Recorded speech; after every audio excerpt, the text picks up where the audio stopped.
What you talking about? To the stupid question, in which country do people traditionally eat KFC for Christmas? And we will go to Xander to see if we can get an answer. Xander, good morning. Hi, good morning, President Steve. The answer to your question is Japan. You are correct, sir. Yes. It is considered a delicacy to have traditionally at Christmas. I believe, Preston, that on their version, or in fact Valentine's Day, that's where they go in Japan as well. KFC does have KFC, yes. like they sell out. Yes. On Valentine's Day. Who knew? I didn't know that. Yeah. It's quite tasty. So, Xander, hang on. We're going to set you up with a pair of tickets to see The Head and the Heart and the Revivalists Wednesday, July 12th, Skyline Stage at the Man. And tickets are on sale now via Ticketmaster, and complete information is available at WMMR.com. All right, we'll start with this story. Actress Jenna Malone revealed on social media Wednesday she was actually sexually assaulted while filming The Hunger Games. The star posted a photo taken just after the filming of The Hunger Games Mockingjay Part 2, which was released in 2015. She wrote in the caption, "Even though this time in Paris was extremely hard for me, was going through a bad breakup, and was also sexually assaulted by someone I had worked with, I was so full of gratitude for this project, the people I became close with, and this amazing part that I got to play." So in the comments, she added that she didn't name the person that assaulted her due to cancel culture and because she doesn't fully see how the criminal justice system could, quote, fully repair my healing. She had joined the film series in 2013 for The Hunger Games Catching Fire. So it's just something she's like hanging on to herself, and it's not really going to expand on that, but posted that. Yeah, it seemed kind of weird, but it's her story, so she can do with it as she wants. Yeah, I guess so.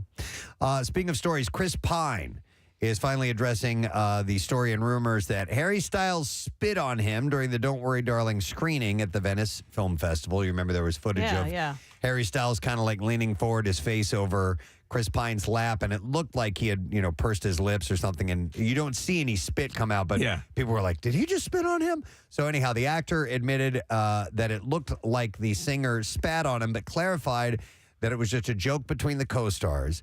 He said, I think what he said is, he leaned down and he said, it's just words, isn't it? Because we had this little joke, he said, because we were all jet lagged and we were all trying to answer these questions. And sometimes when you're doing these press things, your brain goes all befuddled and you start speaking gibberish. And we had a joke that was like, it's just words, man. So he said that's what he leaned in and said to him. And he was laughing about it when that happened. It was apparently a weird experience. Casey, you saw the movie, right? Don't Worry, Darling? Yes, I did. Yeah. So it was a weird experience for everybody. And Chris Pine said that his haircut in the movie, everyone kept telling him he looked like Rachel from Friends. That's great. It's like, it's just no winning for him. So he said of Harry Styles that he is just a very, very kind guy. And he seems like a very, very kind guy. He does seem pleasant. He goes to Wawa's in Delaware for That's right. And we'll take pictures occasionally with the staff there. Kim Kardashian might be willing to let her daughters wear a sexy two-piece gown to prom, but several TikTok users disagree with that. Okay. The Skims founder Of course they do. wore a sparkly red bra top and skirt that she helped design at Milan Fashion Week, and she told Vogue in a clip posted to TikTok that she hopes that her daughters north in Chicago can wear the outfit to prom. Oh, like the one that she wore? I guess so, yeah. And it's a two-piece. It's, it's What like do you think of it? It's like a bikini top almost. Well, first of all, Or sports bra top. what Kim needs to know is that she's not going to tell her kids what to wear. They're going to choose what they want to wear, especially when they're that age. I remember when two pieces became popular for prom dresses, and I saw a friend of mine, she was younger than me, and she went to prom in a two piece, and I was like, oh my God, I can't believe she did that. But it's that's what they wear now. Like, don't a lot of schools forbid that though, Kathy? I know. I actually just had this conversation with a friend of mine because it's younger and younger where they're wearing these, like, they're cropped shirts, and she has a daughter, and she was telling me, she goes, but that's what they sell. So when these kids go into the store to go shopping, there's like not a full length shirt for them to get. Like if they want to be stylish like everyone else, that's what they're wearing. And you know, some of the time she's like, you're not wearing that. Like you can't wear that to school. We'll find something else for you. Yeah. I mean, I guess, yeah, I can see, exposing some of the stomach and everything, but this is, This it's like a is like- sports It's a bra. bikini top, yeah. Yeah, so. Yeah, this is a little much. Fans were aghast at the suggestion. I mean, it's a beautiful dress. And she looks great in it. Yeah. Really. So, I mean, I'm not a Kim fan, but these photos, she looks fantastic in them. So fans were aghast at the suggestion, saying the outfit was too sexy for a school dance. I'm too sexy. And one user wrote, to prom in what universe? Yeah. I always, every prom season, you see all these stories pop up. You'll get them, Preston, about a school wouldn't allow a particular outfit at the prom. It's part of the deal. I remember ages ago, there used to be, when the internet was a little bit different, and sometimes you would get these slideshows of just, various things. Sure. And a common theme sometimes were either outrageous wedding dresses that women, I mean, like insanely sexy wedding dresses. And women that should not be wearing them. And also prom dresses. Right. Was a regular theme. So maybe that's coming back around. We'll see. Adam Sandler will be honored with the first King of Comedy Award at this year's Nickelodeon's Kids' Choice Awards. Will it, in fact, be named the Adam Sandler Award after that? No, he's just receiving it. Oh, okay. So Nickelodeon said recognized for his prolific career in comedy as an actor, writer, producer, comedian. That's his That's comedy. And comedian and musician over the past 30 years. It's one of my favorite drops. Stop looking at me, Swan. You know what we need to do again sometime? We haven't, and maybe today, we haven't done an Adam Sandler gibberish contest. Remember we did that one time? Right. We had the guess the gibberish movie. what movie Yeah. this gibberish clip was from. Okay. Because he does them and he does it in several It's movies. just by the way, it's something I used to despise, and now it cracks me up every time. There was a moment last week where Casey said something on the air, and it sounded to me exactly like Adam Sandler. And I pulled the audio of Sandler saying something and you saying something, Okay. Casey. And so if we do this contest later, we can. All right. Oh, we had that? All right. Yeah, I think we'll play it a little. If we do this contest, like you were Well, saying. by the way, we have Adam Sandler tickets to give away this morning. Oh my God! I can't believe it. Please, Billy, please, no gibberish tonight, please. No gibberish tonight. Big of you. I need the he's coming to town, right? Yeah. It's right here, Press. Do you have that info? Thank you very much. Yes, he'll be at the Wells Fargo Center on Where's Friday. that? Friday, it's in Philadelphia. Oh. South Philadelphia, Okay. to be more specific. Any identifying landmarks? Friday, April 14th. A Friday. Awesome. Badass. And there it says Adam Sandler live with surprise guest. It doesn't say who the surprise guest will So be. you know Kevin James is also on tour. Yeah. Yeah. When is Kevin James coming to town? We have that information there somewhere. Lesson learned, Preston. Academy Music on. Friday, June 16th. Okay, so that's exactly the same day. So 2 Fridays. Yeah, they're only Yeah. 2 Fridays. days and 2 months apart. Yeah. So they'll probably hang out. 3 months apart. 2. June and April. April, May, June. Right. Yeah, 3 you're right. months, I'm but sorry. 2 Yeah, months yeah. apart. Well, they're best you're right. buds. I was wondering. Right. All right. They'll So probably call each other. anyway, Sandler has won 10 Kids' Choice Awards. They're the Orange Blimps over the years of his comedic performances and voice acting. And he said, I've had so many great times at this fantastic awards extravaganza, and I'll always be excited to hang with the kiddies. Love to all. This year's awards will be hosted by Nate Burleson and Charlie D'Amelio. Oh, okay. Yeah, the YouTube Dementia. star. Yeah. And will air on March 4th at 7 p.m. All right. So let me see here. Michael B. Jordan got his Hollywood Walk of Fame star. Yeah. The Creed actor was praised at the ceremony for journeying from man to God through his rise to stardom, which started under the direction of Ryan Coogler in the 2013 film what was the name of it? Fruitvale Station. Yes, Station. I'm yes. not familiar with that. It's a pretty powerful movie. I've only seen it once. Now, here's the deal. I think Michael B. Jordan is amazing. He's fantastic, but he's only been at it for 10 years. Well, he also did soap opera stuff before that. So I guess they're talking about his theatrical movie career. I just think it's a little early to get a star on the Hollywood Well, you Walk know of what Fame, but happens? They got a big movie coming out, his movie Creed, and what they do is a lot of times they will solicit to tie these events together and pull some strings. And so, yeah, I agree. It seems He's going kind to of have early. other big movies coming up down the road. So, right. but anyhow, nonetheless, he certainly is worthy of it eventually, I think. I just think it's a little early in his career. It's something kind of you save for later on. No, I agree. But Michael and Ryan went... Michael and Ryan went on to work together on Marvel's blockbuster franchise Black Panther and more recently Creed 3 and his predecessors. The American actor and director noted what it meant for the black community, saying that he felt humbled and grateful for the recognition. His co-star in Creed 3, Jonathan Majors, gave an almighty speech in honor of his friend. He compared Michael to the 12 labors of Hercules and said his journey to standing on this stage was made with a mythic effort and godlike integrity. So here's what he said at the end of the Hercules myth. He goes 12 rounds and the gods come down and they take him to Mount Olympus and he transforms from man to deity, from temporary to eternal. Today, brother, you go from man to God. Wow. You sit amongst Olympus. Wow. That's a little much. That's a bit much. Michael also addressed John. I'm not kidding! Michael.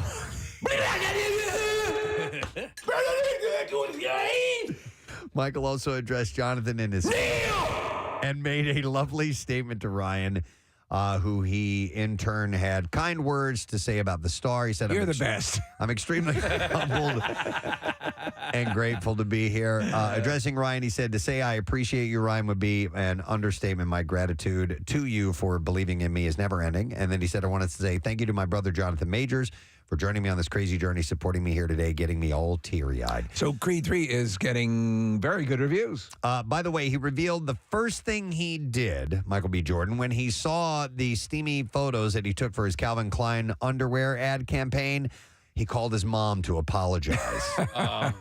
He said, it was like, my mom's going to have to see these.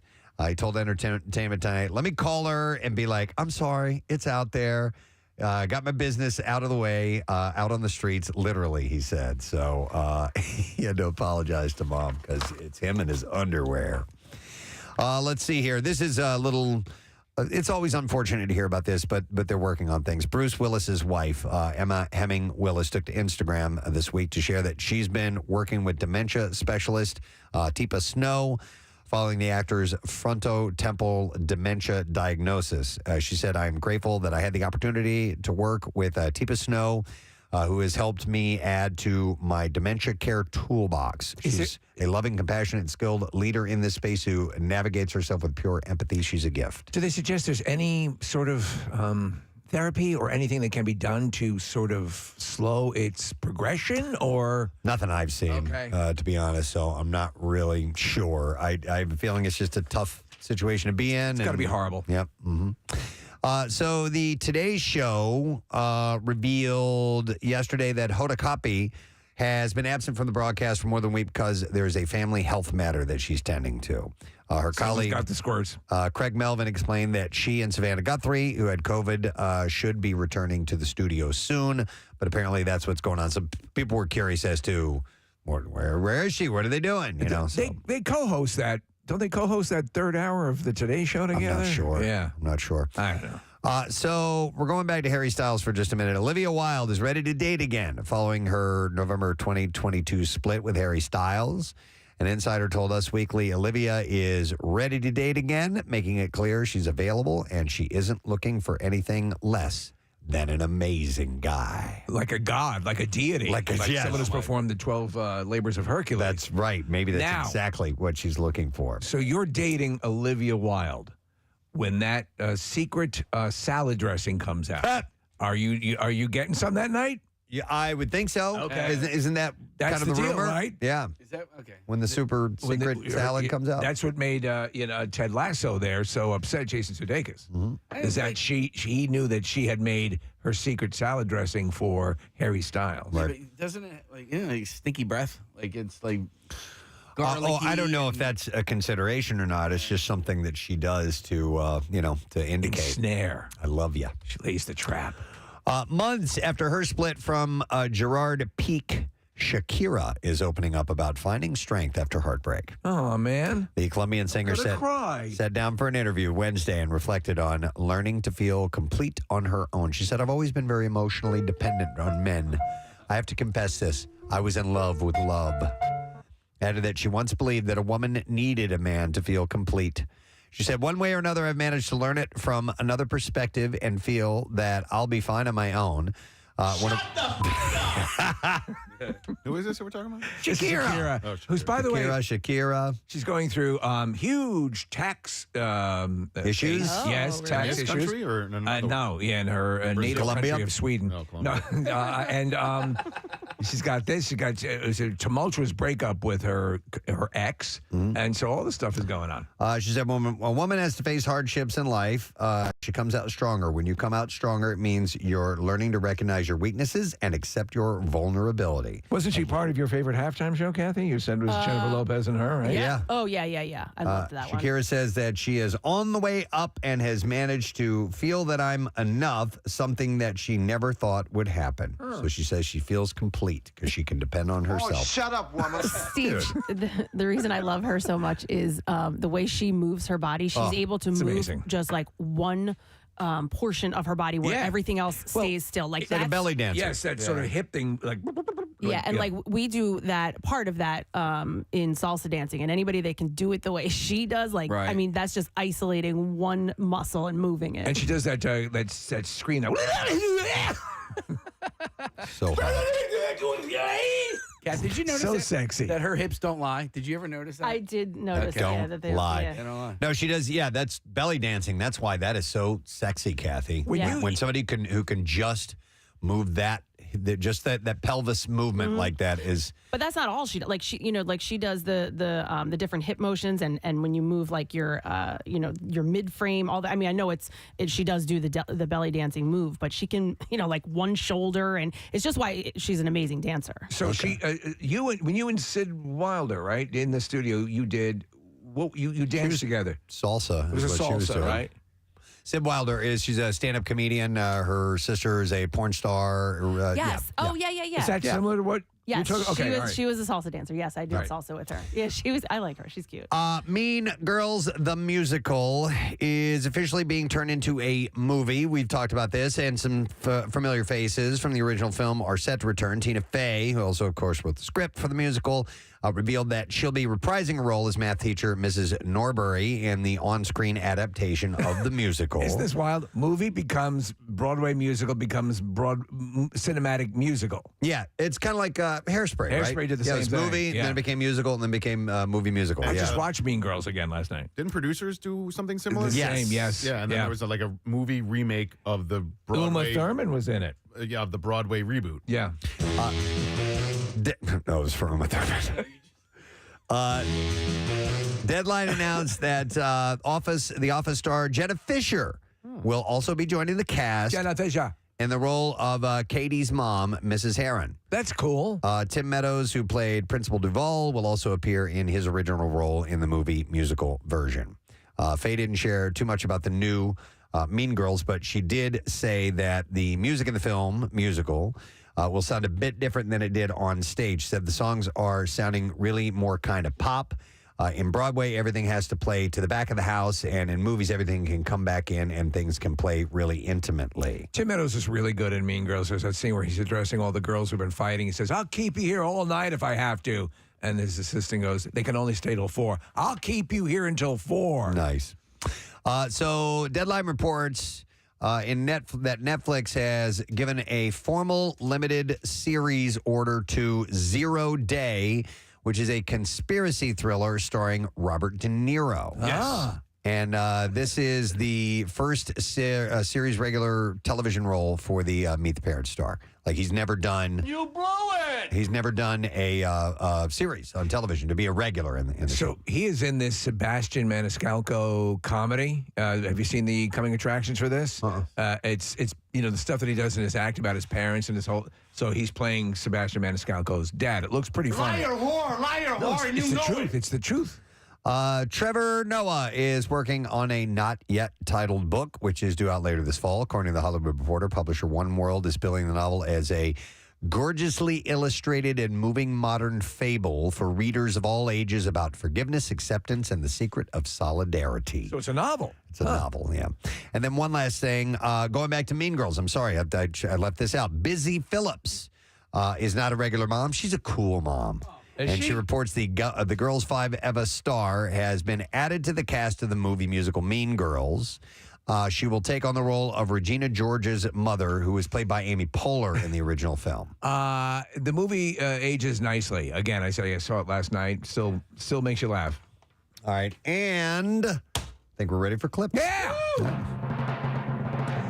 Emma Mackey pushes aside her sex education as she takes on the role of Arthur Emily Bronte in the upcoming film Emily, and here talks about her work. I loved being in Yorkshire. We were there for 6 weeks on location the whole time, and there were rain machines involved. There was real rain involved. There was also a cold shower and an actual shower involved at one point. So it really, really exploring all of the levels of water. Gay, totally gay. No, it is the wrong one. Emily is out in theaters now. Here's the next clip.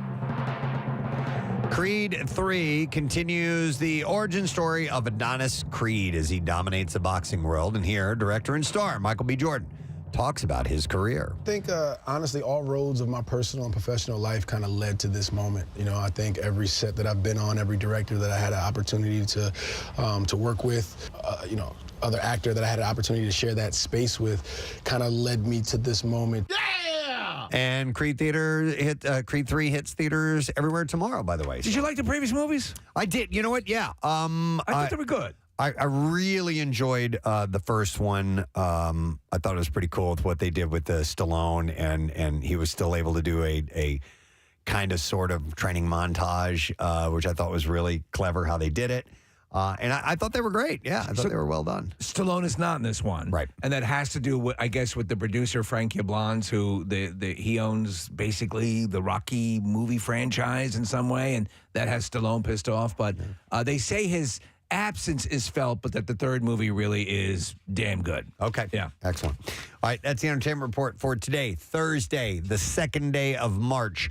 We are 1 day away from the Cardboard Classic. Tomorrow, we will be broadcasting live at Montage Mountain, and we're all excited about what could happen. So we will find out together, and hopefully you'll be a part of it. And keep in mind, it's just like an extra 15, maybe 20 minutes from where we used to do it. It's just, I was shocked. For some reason, I had in my mind that it was a little further, but you're right. It's basically right up the road, Preston. So hang out with us today as we're in preparation for that. Jimmy Fallon will be on our show today. We have Adam Sandler tickets to give away. We got some Flyers tickets for this weekend to give away as well. We'll take a break, and we'll be back in a moment. Just hang out with us. Preston and Steve on 93.3 WMMR.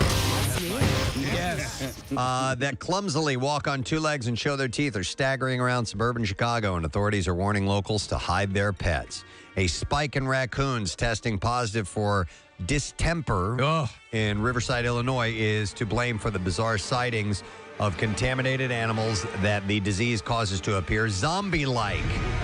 While zombie raccoons don't eat brains, distemper is highly contagious. If you're feeding wildlife and that raccoon ate out of your bowl or cat food for your stray cats and your puppy goes over, the saliva can be contagious. They sent in a Negan raccoon to take care of everything. Well, oh, well, oh, well. Looks like we got ourselves a problem in Chi-Town. Leaning back high.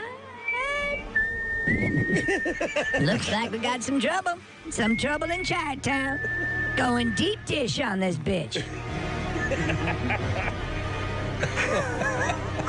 It's got a little leather jacket he wears. Yeah. Leaning back, way far. Ooh, hey! In the home Oprah. There we go. We had mentioned this earlier this morning, but it's definitely worth bringing up. The restaurant named Cadence, which is a BYOB on Girard Avenue, was named the best new restaurant by Food and Wine. That's a super well respected journal in the world of the culinary happenings. Yeah. And so this is a big honor. But in the order, you have Cadence is number 1 in Austin, Texas. Suerte. Frenchette in New York. Conby in Los Angeles. Kumiko in Chicago.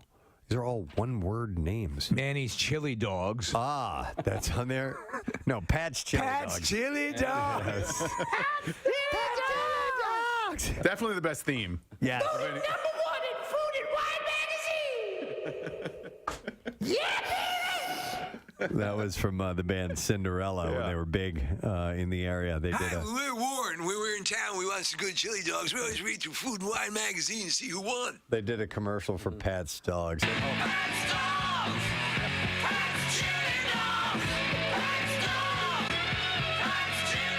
That building is now a We Buy Gold. Oh, is it really? We buy gold. Gold for sale. No more chili dogs. I'm not going west.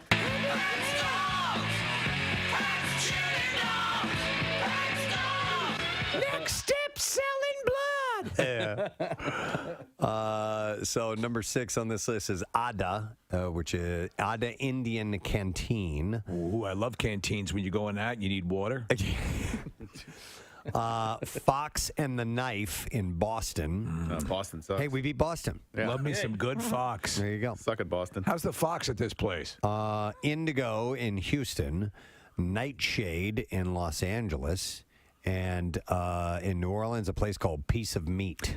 There you go. You know, it's I think one of the most difficult parts of a restaurant would be a name that means something and pops to people. Yeah. You know, like Pat's Chili Dogs. Right. That's...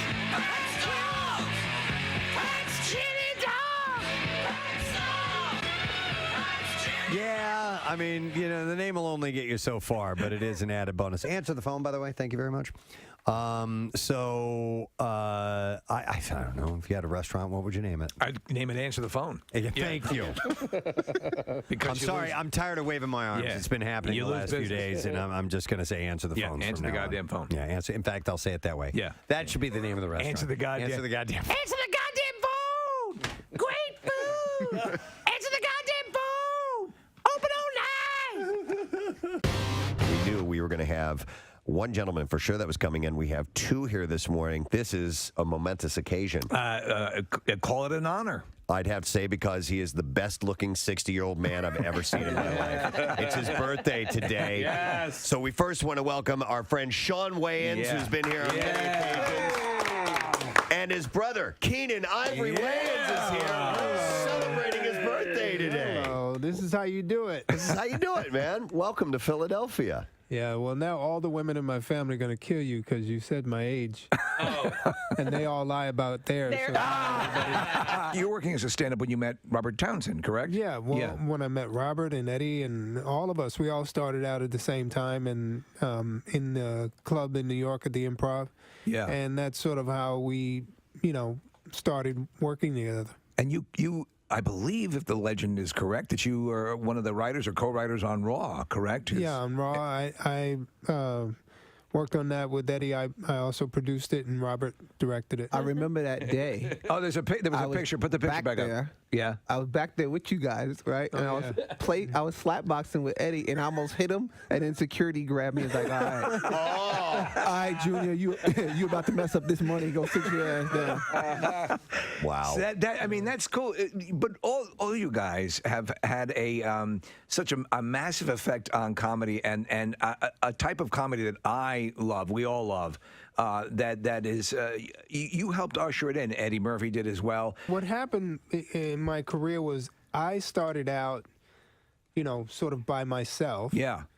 And then as my family started getting into the business, I kind of realized that it was either going to be all of us or one So I decided to make it about all of us. So I kind of stepped away from acting and started to cultivate. Yeah, So- exactly. And Sean, we were talking earlier about how you were first on the show as the DJ. Yeah. And you'd already been doing comedy. You're doing stuff like that. But so from your point, Keenan, as you're seeing family member after family member, I want to do this. I want to do this.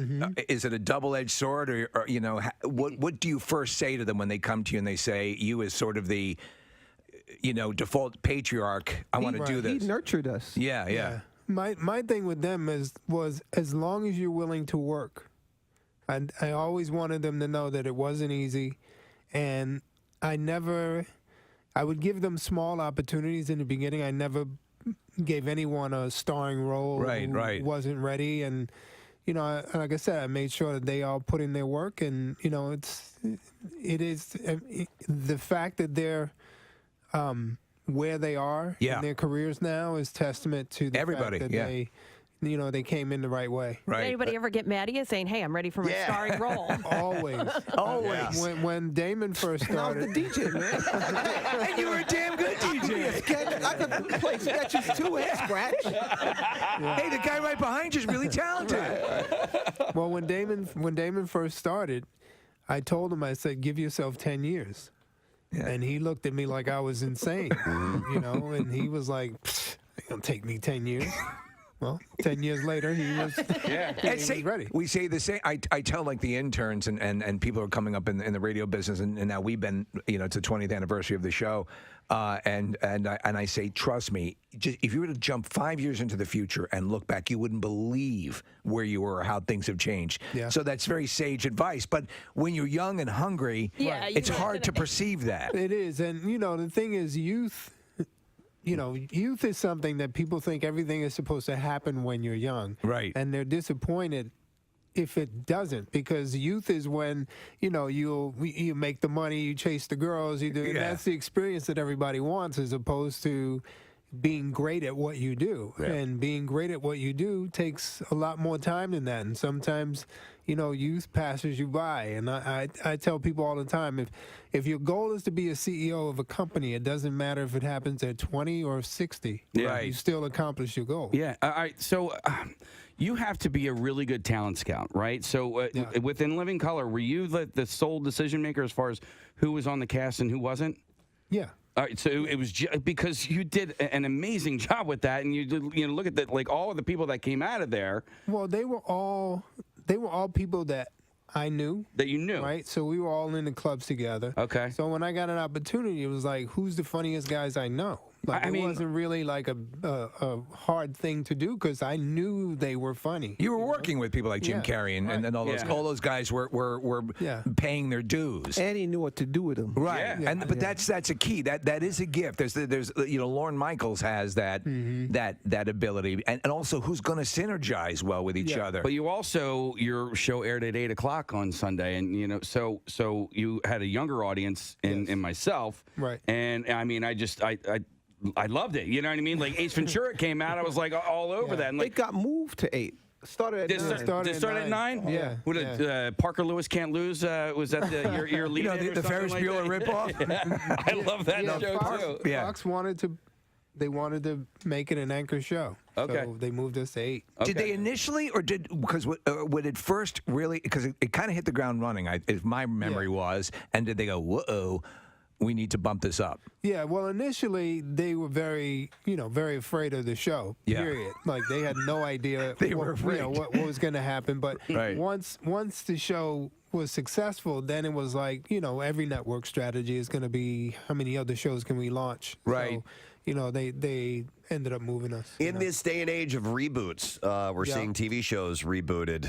What's the likelihood? We don't have a good sketch show. You know, SNL's the only thing going right now, as far as I know. I think there's absolutely a new generation. Yeah. So it would just, I don't think that the guys from the past would step forward. Yeah. Want to do that again. But there's absolutely, you know, a new generation out there, and it would be fun. Yeah. You know, we're in a time now where I think a show like In Living Color is needed, but at the same time, it's, you know, the sensitivity. Can you do it? Yeah, No, can that's you a do good it? question. We were wondering about that, about the. Preston and I were having a talk earlier about, the comedy club or the theater. When you guys are there, that's your realm, and all bets are off. You should It be should allowed. be, Yeah, yeah. there's safe spaces for satire and comedy and thought provoking, whatever you want to do. That's your palette, and there's been hits on it lately. It's the phone. Yeah. You see, because Absolutely. the people who are in the club, they paid to be there and they want to see it. Yeah. But people who are filming, now it's going to people who didn't want to see it. You're and right. then when they do see it, now they're pissed. It's never the people who were in. That's why I didn't want to go. WMMR. All right, thanks, Kat. Bless you, by the way. Thank you. I appreciate that. I did try to stifle the sound there. And then I had a third one that was about to happen. In the chamber? And then Kathy wrapped up traffic, and it went away. Kathy, why did you do that to him? So sorry. Couldn't you vamp with another street? I didn't see the third one coming. Now I got blue nose. Yeah, man. Instead of blue It's the balls. worst. Yeah. All right. Go sniff some pepper. So let me see. What did I want to mention? Yeah, we will later on this morning working on a game to give away these Adam Sandler tickets. Which we just found out about. Yeah, he's going to be coming to town, and that will be. You know what? Hang on, I got it. I got it right here. The show. April. Yeah, April 14th. When's Kevin James then? June 16th. Why do I not have this information in front of me? Oh, yeah, here we go. Friday, April 14th at Wells Fargo Center. And it says a special guest is going to be there. Yes. Tickets go on sale Friday at noon at wellsfargocenterphilly.com. So I'll tell you when you need to call in, all that good stuff a little bit later on. So we're working on putting something together because this was a last-minute addition to our agenda for the day. All right, so I think we haven't been shopping in a while. Let's head down to the country store. Time to head down to the country store where proprietor Preston Elliott greets everyone coming in. Come on in. Gives them a nice, inappropriate slap on the ass. Boner alert. Total boner alert. So, foghorn. we're going to start with, we're going to head to the tourist section or the travel section of By the way, store. for people who don't understand, this store is like the TARDIS in Doctor Who. It looks very small, but inside it's sprawling. Yeah, you can go anywhere and there's anything in it. Right. So, the Aruba Tourism Authority. Has anybody ever been to Aruba here in our No. studios? I have not, no. I would like to go to Aruba someday.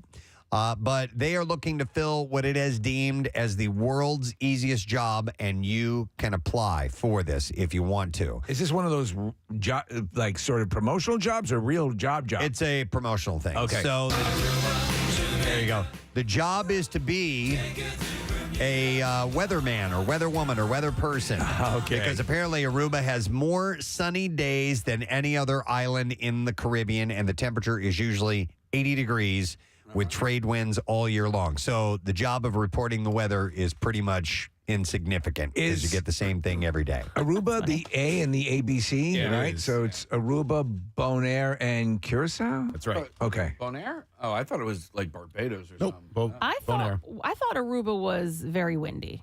Well, that's the trade winds. The trade so winds, it's not yeah. like gusts, but it's kind of like what Hawaii is.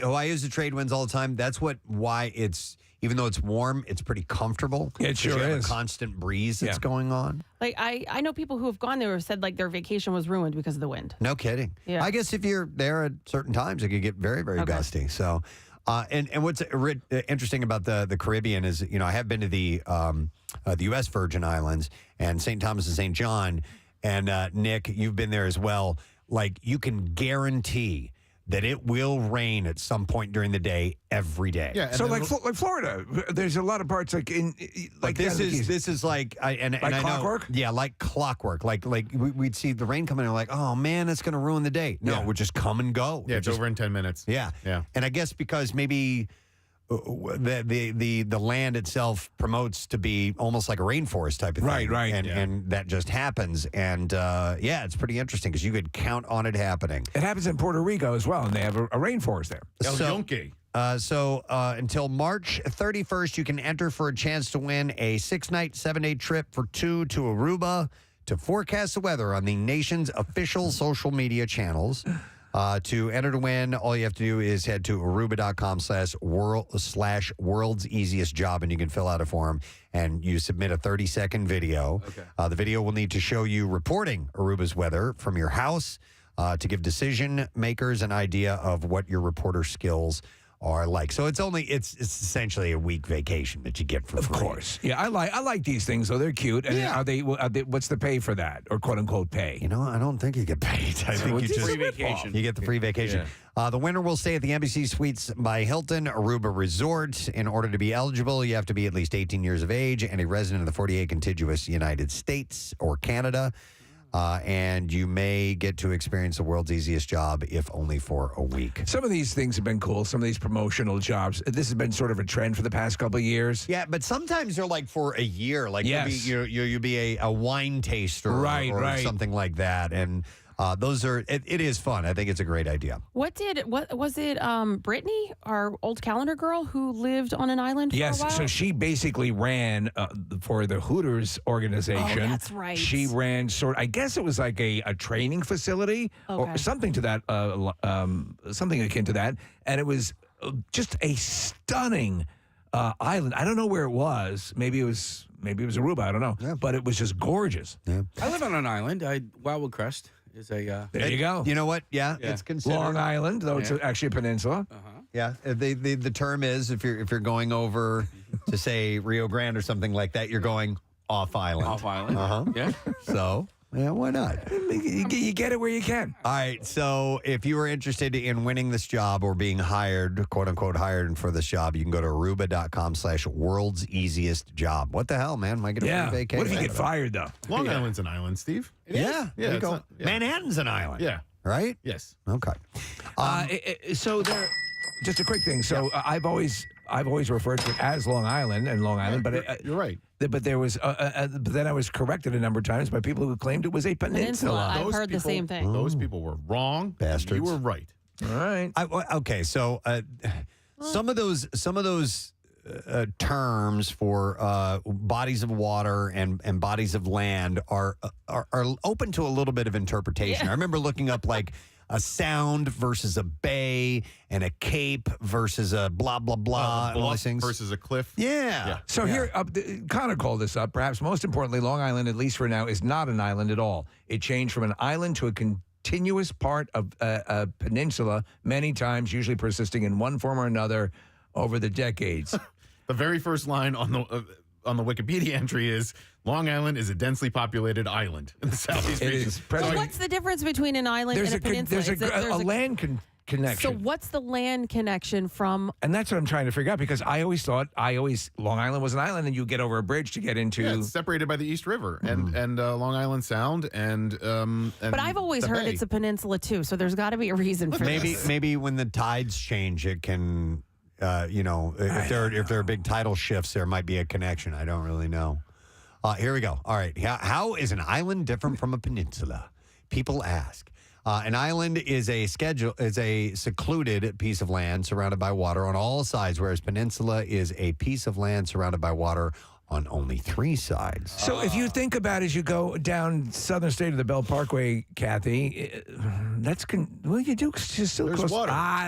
Go to hell, Long Island. Okay, wait. It's surrounded on all sides by water, yet for legal purposes, it isn't an island. In 1985, all 9 justices of the Supreme Court agreed Long Island, that mass of land completely surrounded by water, is not an island. It's a peninsula. That's what the Civil War was fought for, It Nick. went to the Supreme Court? Yeah. That's what it says. And I declare it a peninsula. You're a heretic.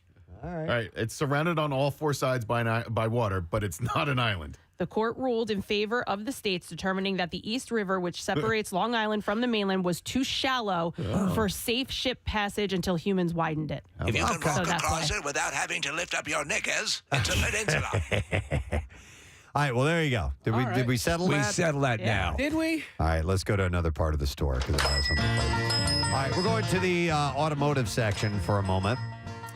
According to this story, gasoline consumption is declining in the U.S., and the change could signal a trend in a new direction, according to an oil industry analyst. The title of this particular article is The Age of the Automobile Over? I don't think so. But Andy Lipow says that demand for gasoline peaked between 2007 and 2019. The pandemic lockdowns naturally caused a decline in consumption, but it has still not returned to pre-pandemic levels. Could that be because of the prices, too? Lipow notes that many older Americans have retired, and many younger employees are determined to work at home more and commute to work less. Leave me alone. I'm going to stay home and try to figure out what Long Island is. And add in the expected impact of electric vehicle sales. And he says a permanent change in American oil consumption is likely. I could see that happening. Yeah. You know, especially with all the these factors. Electric cars coming in, so you're going to see a bit of a decline. I mean, big oil, right? Like, are they smart enough? They should be smart enough to see the trends and go, all right, well, listen, we're going to ultimately lose money on, you know, what's happening with the electric vehicles. Maybe we should start to get behind the EVs. I think right now California is probably the most. I think they're like at 5%, but nationwide the amount of EVs is very, very small. No, so, I know that. There's a and they're trying to work out all sorts of aspects. I don't know. I mean, there may be something. I saw a TED Talk with a gentleman who's saying whether you're talking about hydrogen or other forms of fueling up cars and ways to proceed into the future. But a lot of these big car companies are saying by 2035, we're going to be exclusively, or I'm just throwing a number out there. No, I hear those numbers too. That by this year, we're going to be exclusively electric. That's going to have an impact. I mean, listen, we've seen it happen over the last decade plus where businesses, companies just cease to exist because of technology. Blockbuster Video doesn't exist anymore. Yeah. They could have been the Netflix, but they're not. They didn't get with the times. Tower Records, they could have been, you know what I mean? And they could have been Spotify or something, Something, but they didn't. Where there's money to be made, if it's viable and feasible, they will gravitate towards. Oh, sure. And it just has to be litmus tested. But not everybody will make it. No. Some will not see the trend. The dirigible industry absolutely is dying. It's crushed as we speak. But so there's a number of factors. I didn't consider things that some people are going to work. There's going to be some people that remain working from home. That will these itty bitty pieces will have these little impacts. It's always the itty bitty ones. All right. So thought that was kind of interesting. I like that. All right. Let's move on. Hey, mister. All right, we're going to the real estate section of the store now. This is, by the way, a very unique store. Yes. It's not just like a flour and salt. Yeah, it's like Staples. Yeah, it's absolutely. It's where your kids hang out. Yeah. Airbnb is banning people from using its site because of their mere association with other users that the short-term rental company has deemed a safety risk and removed from the platform. So if someone has, in their past history through Airbnb, wrecked a property or had a very bad experience, or by their reckoning, been a less than wonderful client, that can affect the people in that person's family? Yeah. Mere association. And it's interesting. What do you think about that? I think, and after reading this and taking the company's stance, that them essentially saying, look, we have to do something. This is becoming a real problem, and we don't have any other way than to do this right now until we figure it out. Like simply by blood? Not just blood. Like, okay, so in instances where a user is banned because of their association, this is according to the article. Oh, yeah. With another user deemed problematic, the user can only return to the platform if their problematic acquaintance successfully appeals the ban, or if they are able to prove that they are not closely associated. So it's not just family, it's close association. All right, somehow or another. All right. So even more.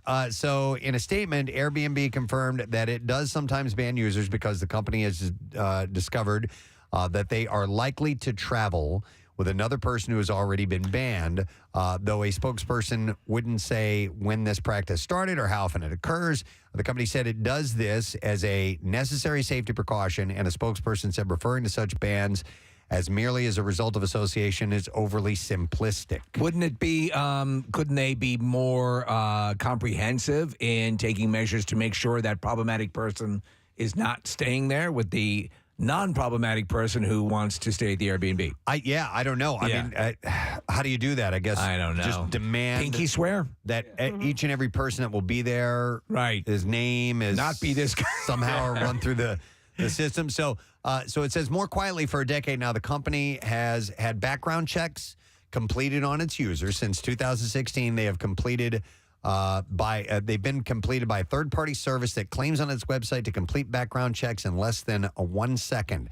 The speed is a necessity. The site has 6.6 million active listings, but it also leads to bans over matters as trivial as a decade-old misdemeanor related to an unleashed dog. So there's it's not even things affecting the Airbnb. They're looking into people's criminal records. Yeah.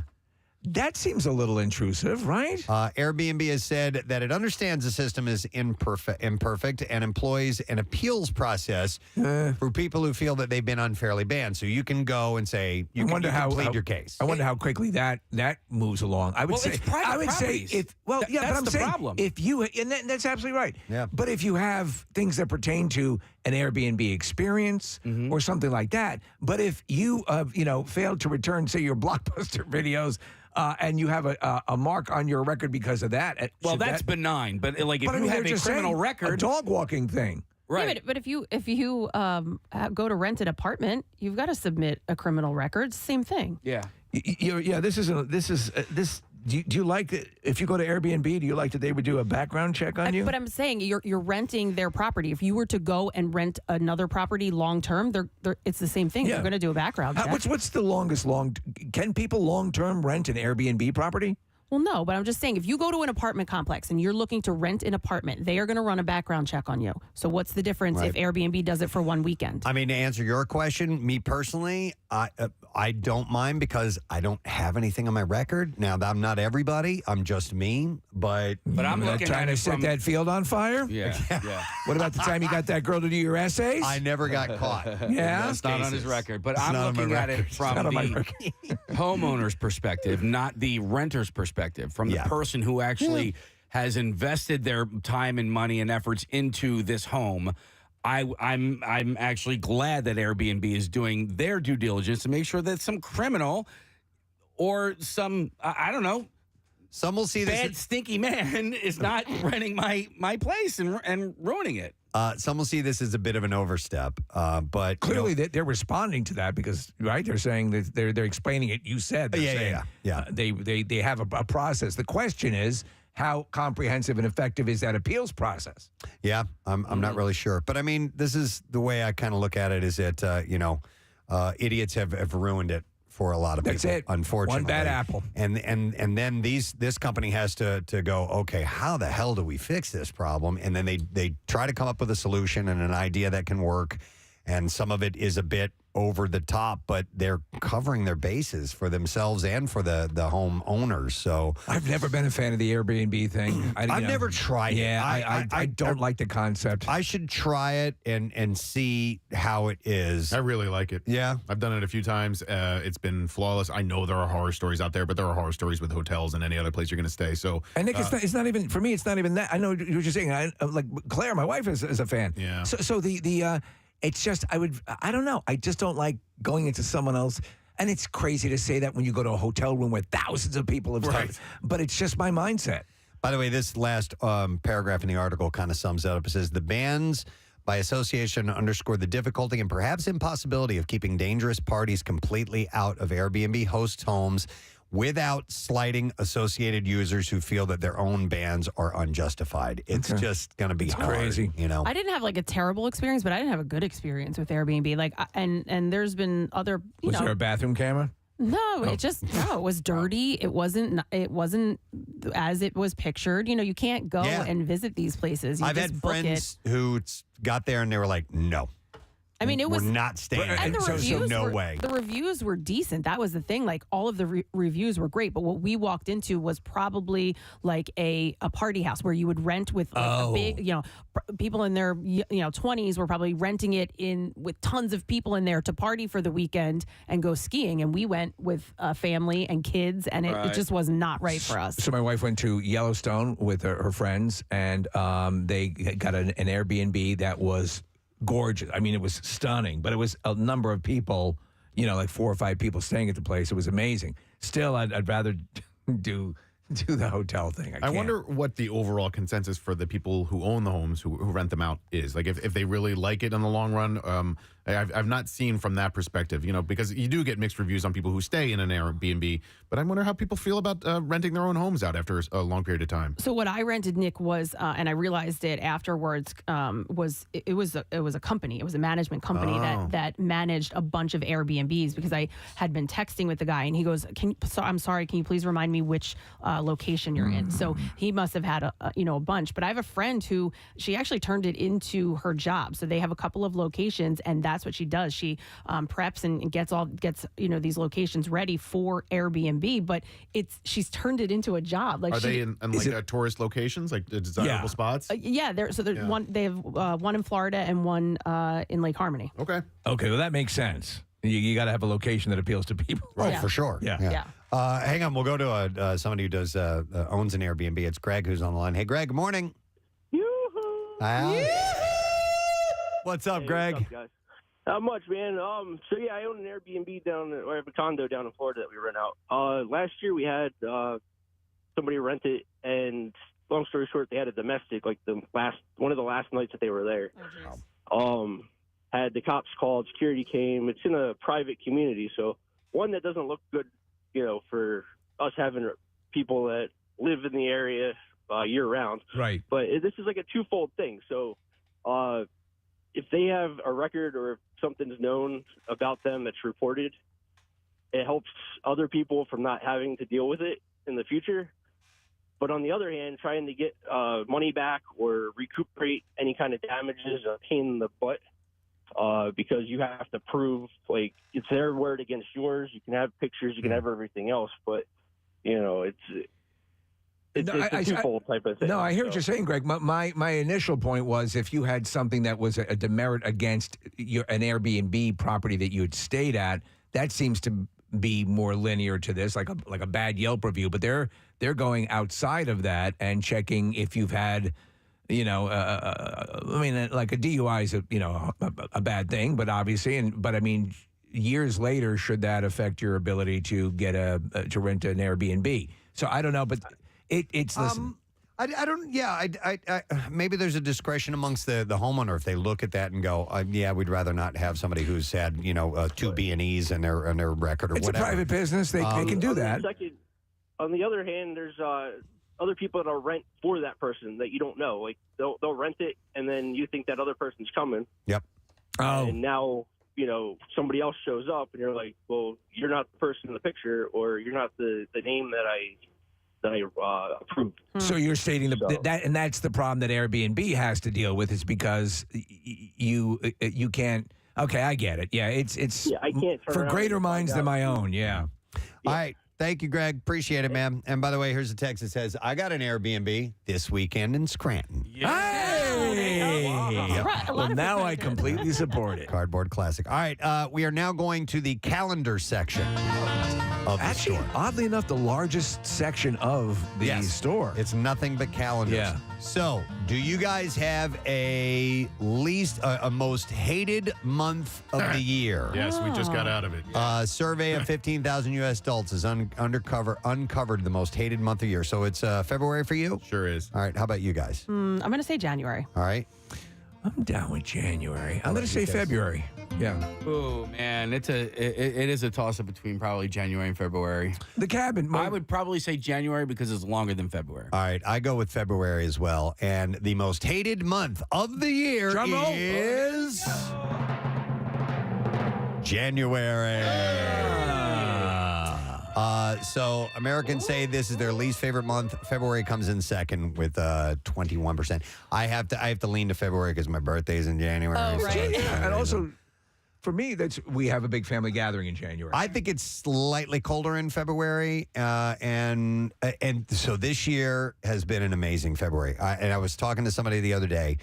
As far as outdoor activities go, and specifically golf, because that's my jam. Yeah. You can definitely play golf in December at points. Yeah. January sometimes, February never. Like never ever. until this year. I have played golf like 5 or 6 times in February, which is insanely rare. So it's been a great year. Well, you figure it's right after the holidays, and a lot of people get seasonal depression. You're down. Yes.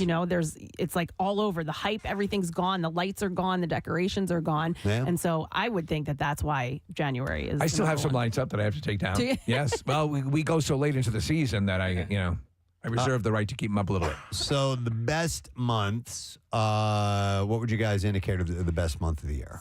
Somewhere in summer. I would say June or August. Personal favorites? Yeah.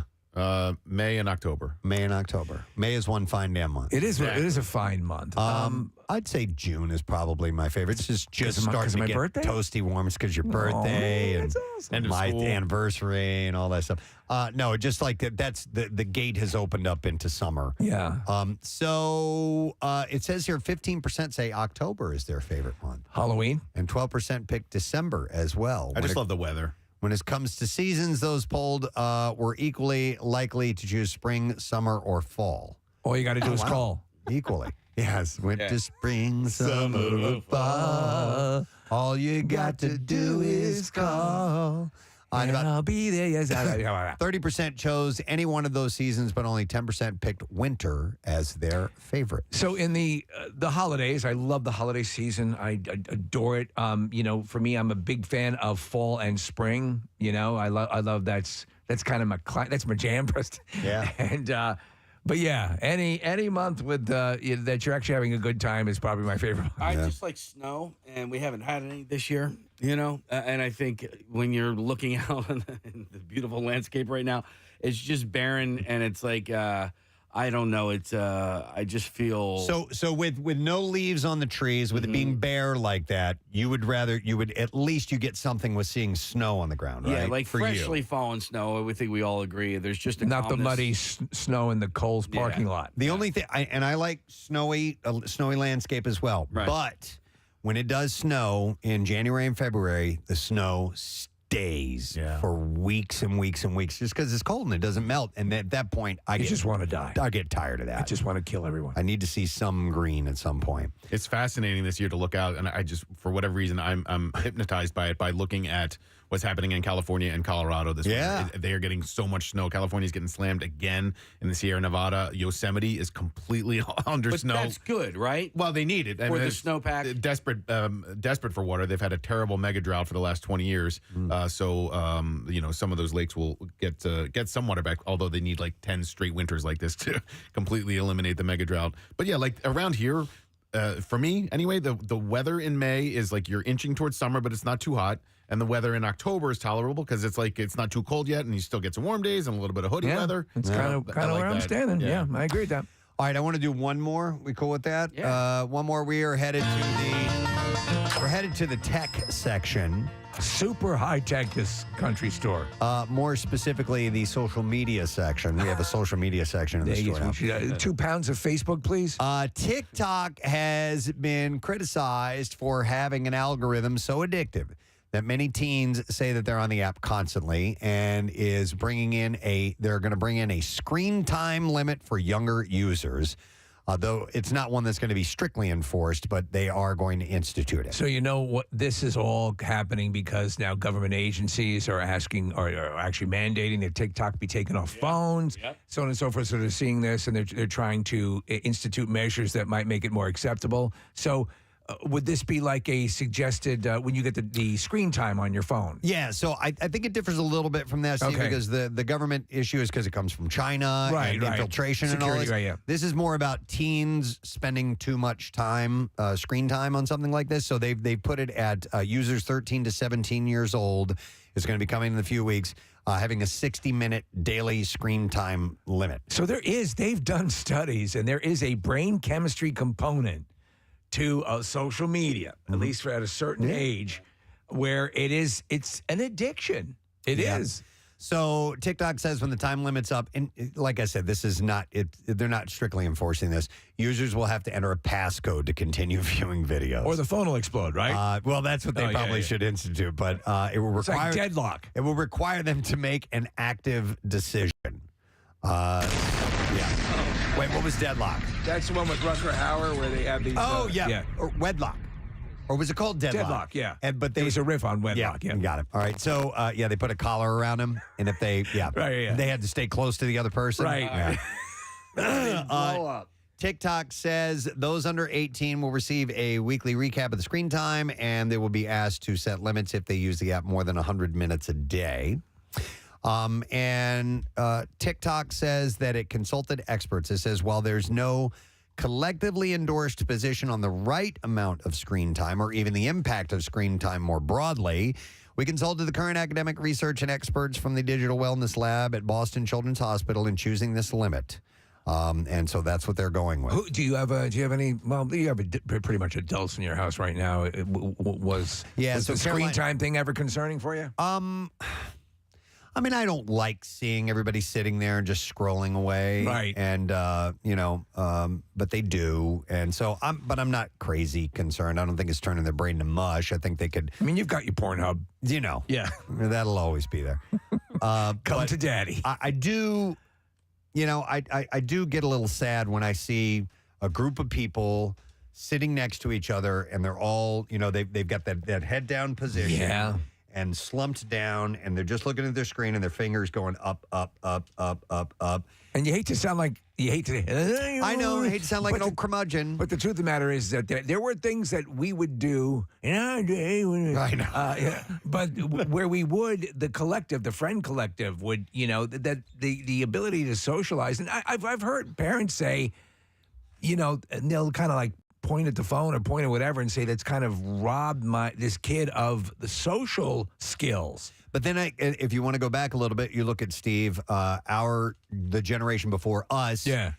They probably thought the same thing about television. Right, yes. The boob tube. And then the generation before that probably felt that way about stage plays. Radio. Right, radio. So, it's just ongoing. It is. Take a look around the room in our next meeting. I know. How many people, and it's usually all of them, are on the phone, myself included. I mean, it's not just That's a teenage just out problem. Of boredom. Yeah, no, I get it. But we have our inter-office D-pics. It's out of boredom for teens too. I think that the issue with teens, anyway, from my perspective as a parent, is that their brains are still developing. And so, like, if you're coming up in an age where you're on your phone constantly, it's going to affect how you live the rest of your life. Yeah, but it could also be seen. Listen, I am constantly taking the phone away from Jason, telling him to put it down. It drives me insane. So I'm not defending it, but there are a lot of kids out there who are, learning so much more and becoming these IT geniuses because they started out so young. I mean, they have or they're twerking. You're right. Yeah, that too. They're eating Tide Pods. No, there's a camp Jace did a few years ago where they learned how to build video games and build websites and I mean that didn't exist. No, it's when we were in awesome. school. Yeah. Yeah, I don't know how much of that you learn from TikTok, though. You know what I mean? Well, yeah, I know. I'm just saying they're more they're you learn how better to air fry pancakes. At navigating technology and maybe even learning how to create it. Right, you know? right. Yeah, I know what you're saying. But anyhow, so TikTok is doing this thing where they're going to, limit your time supposedly. It was a very educational store today. Well, thank you. Yeah. Thank you. Well, we got to close up shop. God damn it. That's all we can handle right now. So we're going to do that very thing. We do have a couple of cool things coming up this morning. Jimmy Fallon will be joining us a little after 9 o'clock. So we're going to talk to him. And we also have your chance to win some Adam Sandler tickets. There's a show coming to town, Wells Fargo Center, and that will be in April the 14th. It's a Friday. Tickets go on sale this Friday, by the way, at noon at wellsfargocenterphilly.com. So we'll take a break. We're working on a contest. I can't give you a ballpark. Maybe when we return. I don't know. Marissa, did you get to it yet? Star file next. Yeah. Oh, B file's next. So maybe after that. So hang out with us this morning. We'll be back in just a moment, my friend. Preston and Steve on 93.3 WMMR. I don't think phones should get be out of allowed. here. I think you're there for the experience and enjoy the experience. And well, Kevin Hart played the Link, the stadium here, and there was a no phone rule for that whole show. It can be done. It's a pain in the ass, but I mean, I would agree. Yes, you lift 100%. A clip out, you lift a soundbite out of context, and people are going to go ape. It's just crazy. I heard somebody, and I don't remember who the performer was, saying recently though that they, it's really easy to see from the stage when somebody does get on their phone. Have you guys noticed that? Like if you're up on stage, you can tell immediately. If the light is on, You can tell, but you just don't want to stop. You got to understand, you got people in the palm of your hand. Yeah. You got momentum going. Right. And you're thinking about your next thing, and you're trying to be physical, and you're trying to be in the moment, and then someone has their phone up. Do you stop your whole show to deal with this guy with his phone up? And then kill the people's No, show? you're right. So you're going to Or do ruin it you for other keep- people. Yeah, so, no. You know, It makes total sense. sometimes you do, and you make him part of the show, and you destroy him for being the idiot. Yeah, which is for pulling also his phone good. out. Yeah. But You channel your Richard Pryor. yeah, if I gotta stop, I'm gonna destroy you. Keenan, I have to tell you that I'm gonna Get You Sucker is one of my absolute favorite movies. Thank you. Hilarious. I think people need to revisit it, but I think it's also sort of it's the likely first step to getting to Don't Be a Menace, which that same sort of comedy, which has became the style of comedy. When you were putting that together, how difficult was that to pull everybody? You had a lot of cameos and stuff. Give us the idea of what that production was like. I was very lucky. And Jim Brown really, he and Bernie Casey, once they came on, got it done. That got it done. Then everybody else was like, well, if they'll do it. And they were essential. Yeah, they were what Leslie Nielsen was. Yes, they were the icons of the era. And so once I was able to bring them on board, it went really smooth, and it really was. It was an homage to them. So and the blaxploitation movies of the 70s. Those are the movies I grew up watching, and so did I. They were enjoyed awesome. them. Yeah. So, when I was writing it affectionately. So that's why I think that they responded to it. And then these guys did the same thing for their generation with Don't Be a Menace. Yeah. So I was on the set of I'ma Get You Sucker, 17-year-old boy watching his big brother do his thing and just taking it all in and going, man, one day I want to do a movie just like this. Yeah, and you did. A couple of years later. Yeah. Don't Be a Menace was born. It's Sean and Keenan Ivory Wayans here, and we want to do something special because it's a special day, and we have something to bring out for Keenan. It is his birthday today, so we got a cake for you, Keenan. Yes. He don't eat cake, though.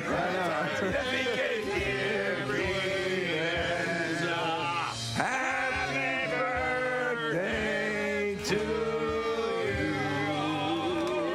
you. So you don't eat cake, huh? No, I actually don't, but I appreciate the 7 candles. It's my 7th birthday. There you go. So you can blow out the candles and everything. Preston and Steve's Music News on 93.3 WMMR. Choo-choo, choo-choo, kaboogie, boop-boop, ba-doop-boop, ba-doobie, boo-boo-boo, boo-boo-boo, boo-boobie. Wow. Didn't even know we had that. All right, so the band Korn has posted a cryptic message on its Instagram account suggesting some sort of announcement is imminent. I love when you get mad at yourself. It is inevitable. The post shows a black and white image of what appears to be a tangle of cables with fans asking to visit the band's website. I like it. What was the There's a fart at the I end. don't know where the fart came from, but I love it.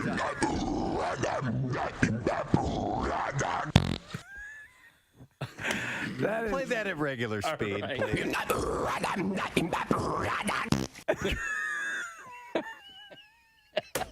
That's the greatest sound I've ever heard. One more time. Marissa, trace that back to April 20th, 2017.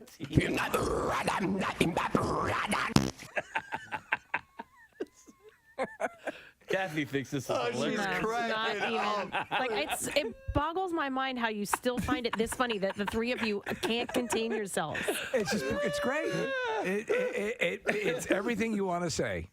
Sometimes the words don't come to you. I play it again. Which speed? Slow. Let's do it slow. Okay.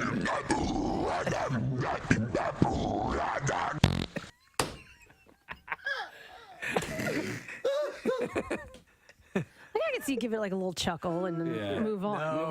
But at this point, we've been here like 3 minutes now. You're not seeing the greater picture. So as it's gearing up in classic corn fashion to be this aggressive sort of war chant, it's completely undermined by the childlike poot.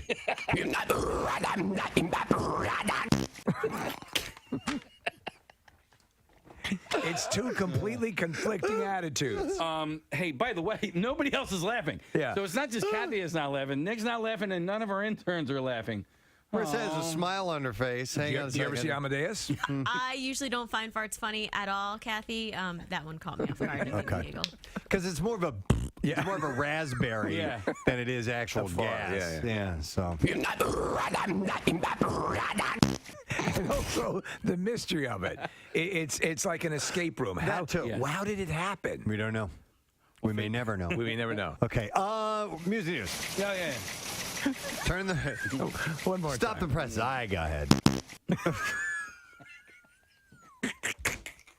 was that? That was a mistake.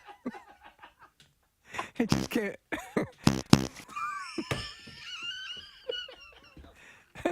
There can't be more of these gems. Can you do that more than twice? It's like finding a separate cavern in a diamond mine. Okay. See, sometimes when you hit this button, it doesn't work. So when I hit it twice, it went burp burp. Yeah. Look, Chuck's laughing so hard he's crying in the other room. I love it, Chuck. Anybody who doesn't find that hilarious is dead inside. Yeah, dead inside. Or just a little more mature. Oh, God.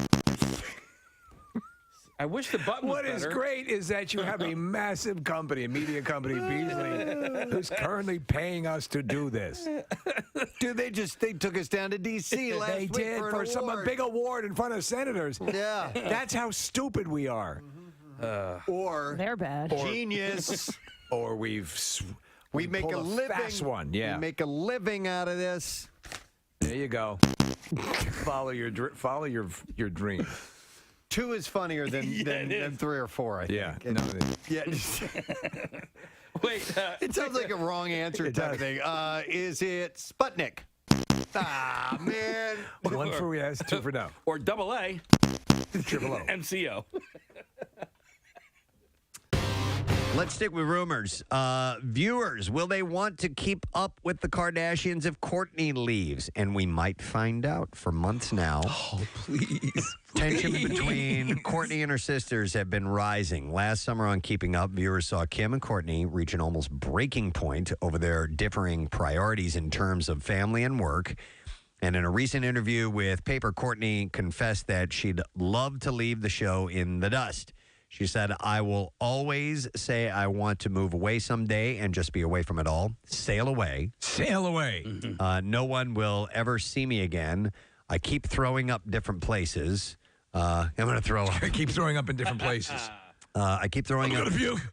I keep throwing up different places, but then I'll go there and visit. And she's going to sail away. She's going to sail away, just like sticks.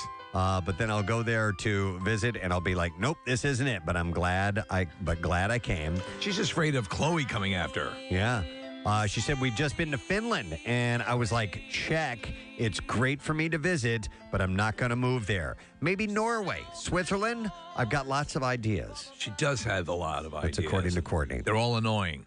On Sunday, producer Ryan Seacrest was put on the spot by an ET reporter who brought up the subject. Do you think that Kourtney is gonna leave the show?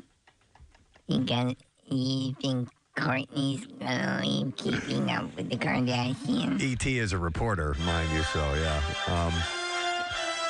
I'll always be right here. Seacrest seemed taken aback. Why? Because I'm from another planet?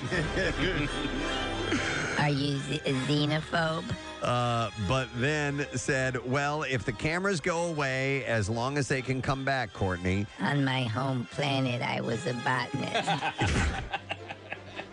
He said, they can go away for a little bit, but bring them back so we can do another season or 2. Honestly, I don't know how they do it. He said, I couldn't do it no matter what they were paying them. I can make things levitate. Just thought I'd throw that in. He said, I could not do it, so I give them a lot of credit for having those cameras in their lives all the time. And I love you, Courtney. Love her. He loves her. He loves her. Well, that show has made millions for him. Oh, my God, yes. Of course he loves Honestly, her. I have to say, I thought that meteor would have crashed Earth long ago. And they still keep renewing it. It's very resilient. I wonder if it's like don't get it. Alcoholism or something. You're just addicted and Maybe. you just do it out of routine. Maybe. You know what? American audiences always need, though, that super rich family to watch. True. And there's what no. they do. Well, I guess there are a few of those. In fact, maybe even Dynasty itself is on. But I think that kind of covered the bill for a while. Then now we get reality TV, which takes over for that. So that's like the Real Housewives and all that stuff. Maybe you're right. so, I don't know. It's annoying. I don't watch any of them. None of it? I'm a botanist. Okay. No interest. Yeah. All right. So this is interesting. Haven't heard this name in a little while. All eyes were on Val Kilmer as he took center stage Sunday night at a benefit for his Twain Mania Foundation, created to impact the iconic writer Mark Twain's legacy to children. The 59-year-old posed on the carpet with a pair of binoculars around his neck. How's he looking, by the way? I have not seen the photos, Steve. I'm not really sure if we have any. If you guys To be honest, I find any, that'd be great. There was a point there. Huh? He looks okay. He had throat cancer, some sort of variation I've got a of throat little cancer. You got it? All information on right. that coming up. But we're looking at a picture of him right now. He looks. Now he was heavy for a while. He was very heavy. He got pretty hefty. Looks like he's lost the weight, but man, has he done some work on his face. He's Mickey Rourke-ified. Yeah, he's aged clearly, but you can tell that there's been some work around the eyes and the cheeks. And that just, I couldn't tell you. If you showed me that picture and said, who is this? I couldn't tell you that's Val Kilmer. It No looks way. like a drag queen pretending they're Val Kilmer. Yeah, kind of like that.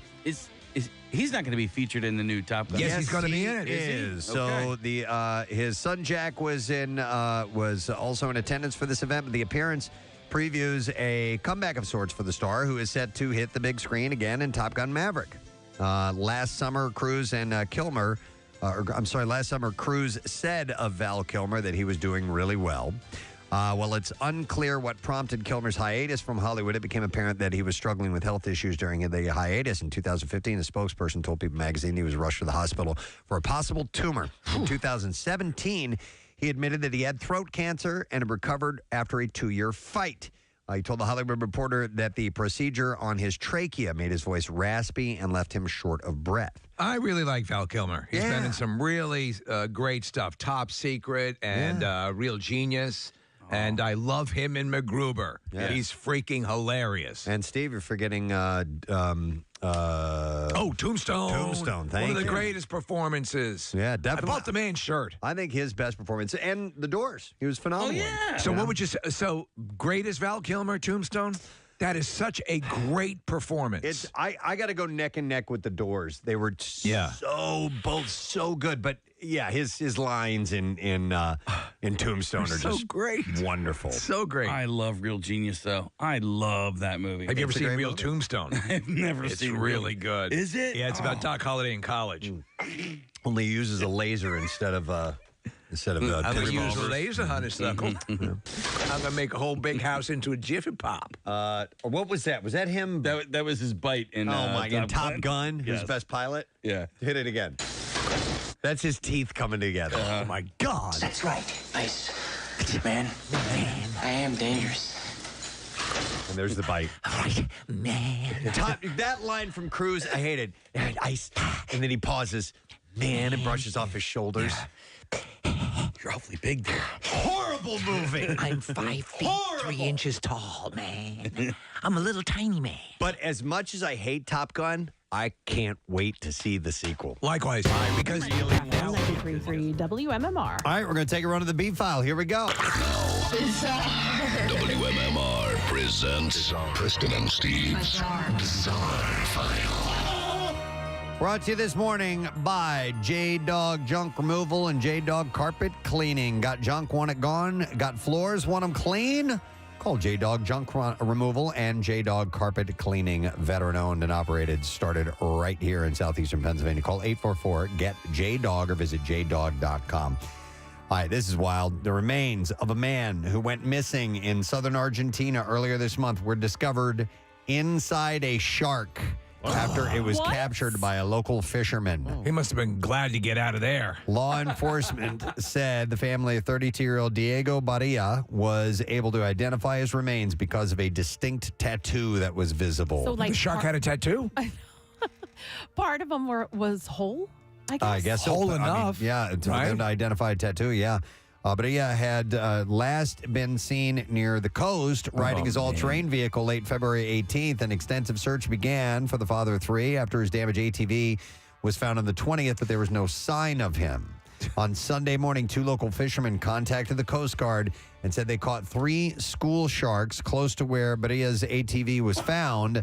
And they said when they were cleaning the sharks, they found human remains inside of one of them. Gruesome. It's unclear exactly how he ended up being eaten by the nearly 5-foot shark. They believe that he had had an accident, was dragged, and they were investigating if there was a vehicle involved. So I don't know if someone threw him in the water or what. So. They just reminded me, did they ever find Julian Sands, the actor who went hiking? Just going to ask the same question, okay. Nick. Same scenario. Nothing. I haven't heard word I one. haven't seen anything about it. All right. So there's no way, barring a staggering miracle, that he's still alive. Unless he disappeared on purpose. He wouldn't. But I mean, he wanted to ride around in a shark. That's not going to happen. A man allegedly stole an idling American Airlines bus from a parking lot at JFK Airport early on Wednesday morning. You mean one of those passenger transports? Yeah, a big one. Okay. So no one was in the bus, which was jacked shortly before 2 a.m. The NYPD says that they think the vehicle was left running and the suspect, a 43-year-old known to them, had jumped in and drove off. And by the way, he made it from JFK all the way into Manhattan. He made it all the way down the Grand Central Parkway into Manhattan, then drove southbound on the FDR before he was eventually caught at Camden Plaza West. Wow. No injuries were reported. Imagine if you use that vehicle and you're an Uber driver. Charges were pending against the man. His name wasn't immediately released. Police said he has 9 prior arrests. But the bus theft didn't mirror any of those. Most of his criminal history is believed to be of domestic nature. There's a switch that flicks in some people when, like, they'll steal a running ambulance. Yeah. Or they just see it. I can take this. Yep, exactly. The Detroit Police Department spoke Tuesday about an incident on I-96 that brought the highway to a complete stop and eventual closure after a partially naked woman with a machete was spotted on the freeway. Chief James White said the woman was driving on the freeway when she decided to pull over. He said she got out of the car. She was naked from the waist down. She was Porky Pigging it, and she had a machete in her hand. Oh, man. Which she pointed at people as they drove by. Michigan State Police arrived to shut down the highway. As they talked to the woman, White said that she was going through a mental health crisis. Really? Something they've seen an uptick of in this year with 2,000 calls in the first 2 months. So when people are going for these issues, do doctors recommend that they purchase machetes? Because everyone that you've had, virtually everyone has had a machete. Yeah, they seem to find a machete or a samurai sword or something like that. Take 2 machetes and call me in the morning. 4 UConn students were hospitalized following multiple sledding accidents on Tuesday. Oh, no. Several UConn students were out at Horse Barn Hill sledding and enjoying the snow after the first major snowfall of the season when 2 collisions caused 4 students to be hospitalized. Were they using their mattresses or the dinner trays that you get in the cafeteria? That's generally what you have access to when you're a college student. Did you guys ever do the tray? Yeah. Oh, yeah. Yeah, they haul, right? They do. But they are, I wouldn't call them safe. No. They're not sleds. Emergency personnel were called on a report of 2 students that collided while sledding. While responding to that incident, emergency personnel were notified of a second collision where 2 other students were injured, too. The students' injuries are considered non-life-threatening and consisted mostly of head, back, and leg pain and injuries. 3 students were transported by ambulance to the hospital. Students say sledding down Horse Barn Hill is a tradition at UConn's Stores campus. So that's what they were doing. Hopefully we won't break that record tomorrow. Oh, my God. Animal control officers in New Jersey said 7 sheep found running loose after an apparent slaughterhouse escape, will have a new permanent home at a sanctuary. They made it out. They're in Shawshank. Yep. Patterson Animal Control said a call came in at 5 a.m. Monday reporting that several sheep were wandering the city streets. An officer responded to the area and found only one sheep was brought to a city shelter.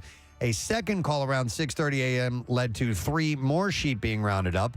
The animal control officer, John DeCando, said they were difficult to catch, but with the help of snare poles, the team was able to apprehend the runaways. That hurts. One of the snare poles. One was put inside a police car, another in the animal shelter truck, and a third inside another police vehicle before they were taken to a shelter. I want to see a lawyer. A 5th sheep was captured outside of Sealy Mattress Store in Patterson. Someone was tired. And another one was found attempting to enter a nearby Dunkin' Donuts. There we go. Even sheep run on Dunkin'. Doesn't Sealy use sheep in their commercials? I was wondering if the sheep were counting sheep when they try and fall That's asleep. great. The 7th sheep wandered all the way to Fair Lawn before being safely rounded up. The sheep likely escaped from a River Street slaughterhouse. DeCando said, I don't know where they came from, but I know exactly where they're going. They're going to be safe. Skylands Animal Sanctuary and Rescue. That's cool. Agreed to give the runaway sheep a new permanent home. He said they'll be quarantined. The vet will come and check them out. He'll give them the okay, whatever they need, any vaccines, anything, and then they'll join our 43 other sheep with their own nice big barn. So prison escape. It's kind of, you know what? It's like the Running Man. It really is. Like they get to live this life of luxury now that they made it out. They made it. Did you have... Wait. There we go.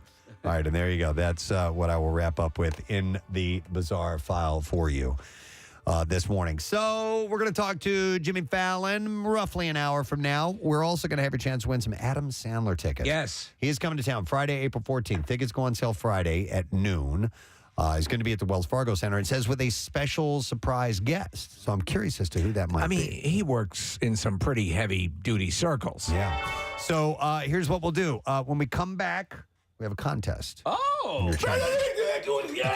And your chance to win tickets to see Adam Sandler. So we'll take a break, and we'll come back in just a moment. Make sure you stay with us. I want to see how he looks and how he's able to pull off Iceman, because what we just saw there up on the screen doesn't jibe with the Iceman I know. I don't think he can't be all that cocky anymore. You're not just writing checks. Your body can't cut. What was that? You're dangerous. Man, I can't understand your words. Man. John Hamm's in it, too. He was at the Blues game last night and on Saturday, and he's done a few spots on NBC for the Stanley Cup Finals, and so it'll be cool to see him in it as well. I looked in Nadnan. I'm sorry. I looked in Nadnan. He wasn't in Nadnan. No, Madman. Oh, Madman. Yeah, exactly. You can't put your lips together. No, man. I had a little surgery. You got a little surgery? You look weird. Tonight, E.T. gets the exclusive with Val Kilmer. I'm going to rip the Band-Aid off. This can go hard on you now. You look weird. Bring it, you little bitch. All right, what else I have for you? 3 months after Nicolas Cage and Erica Quakey got hitched in a quickie Vegas wedding. A quickie. Quakey was quickie. You remember Nicolas Cagey tried to immediately get it annulled. 4 days. Yeah. Vegas. So after this, a judge in Clark County had granted them a divorce. Cage filed for an annulment 4 days after the wedding. He was drunk. He freely admits. That was his 4th wedding, by the way. Claiming that it was based on fraud because Quakey did not disclose her criminal and romantic history to him. See, you didn't tell me about your criminal history. You didn't tell me about your criminal history. TMZ if I had known, I wouldn't gone all quakey on you. TMZ reports that the annulment didn't happen, and it is I'm his friend now. Oh, see, little guy's my friend now. He's got great fingers. Quakey. Okay, so reports that the annulment. TMZ reports the annulment didn't happen, and it's unclear if Quakey will receive the spousal support that she has requested. So, honestly, I don't know what's going on there. I love Nicolas Cage Nicolas Cage has become what he's wanted to become the most. It's basically an Elvis type character. He goes around, in these, like right here, he's got some sort of animal print leisure suit on. This is ridiculous. What would you do to make your butt look good in a photo? Ooh, I'd have it wear a cowboy hat. For celebrities and social media influencers, it's about contorting the body for the best rear view. Yeah. All right, so you know what to do, Kathy? I'm not sure. I'm sure it's probably a little arch in the back. Well, for me, it's bending over and pulling the cheeks as far apart as possible. I think that's a different type of photo. Oh, I'm sorry. Yeah, that's I not misunderstood. What they're talking about. I think so you can see everything, where you can see where the skin starts to turn color.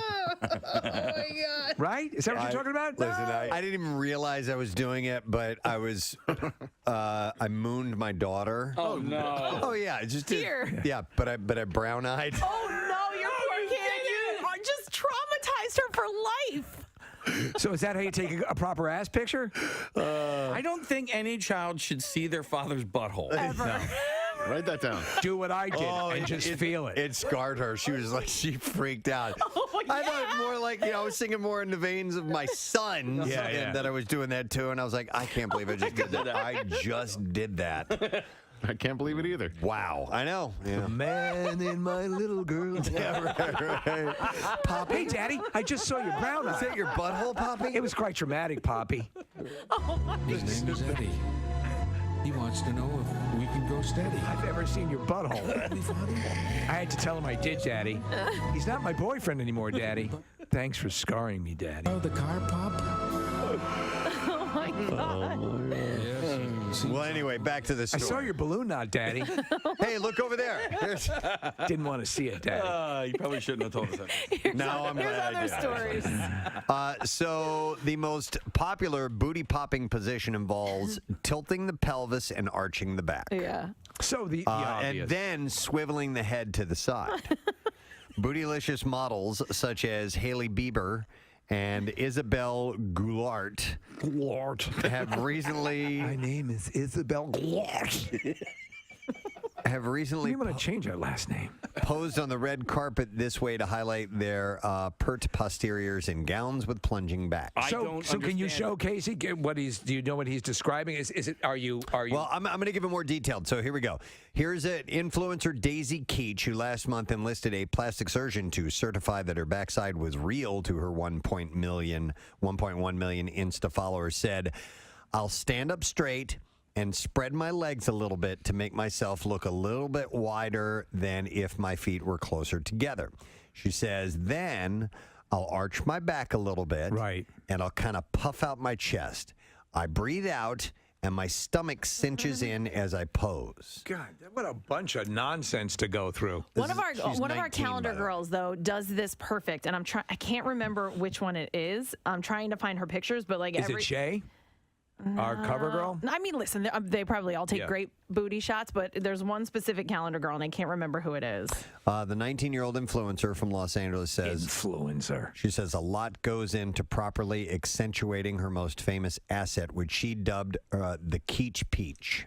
The Keach. What's her full name? Her name is Daisy Keach. Oh, I thought you said Stacy Keach. I'm like, that guy? Daisy Keach, and she calls it the Keach Peach.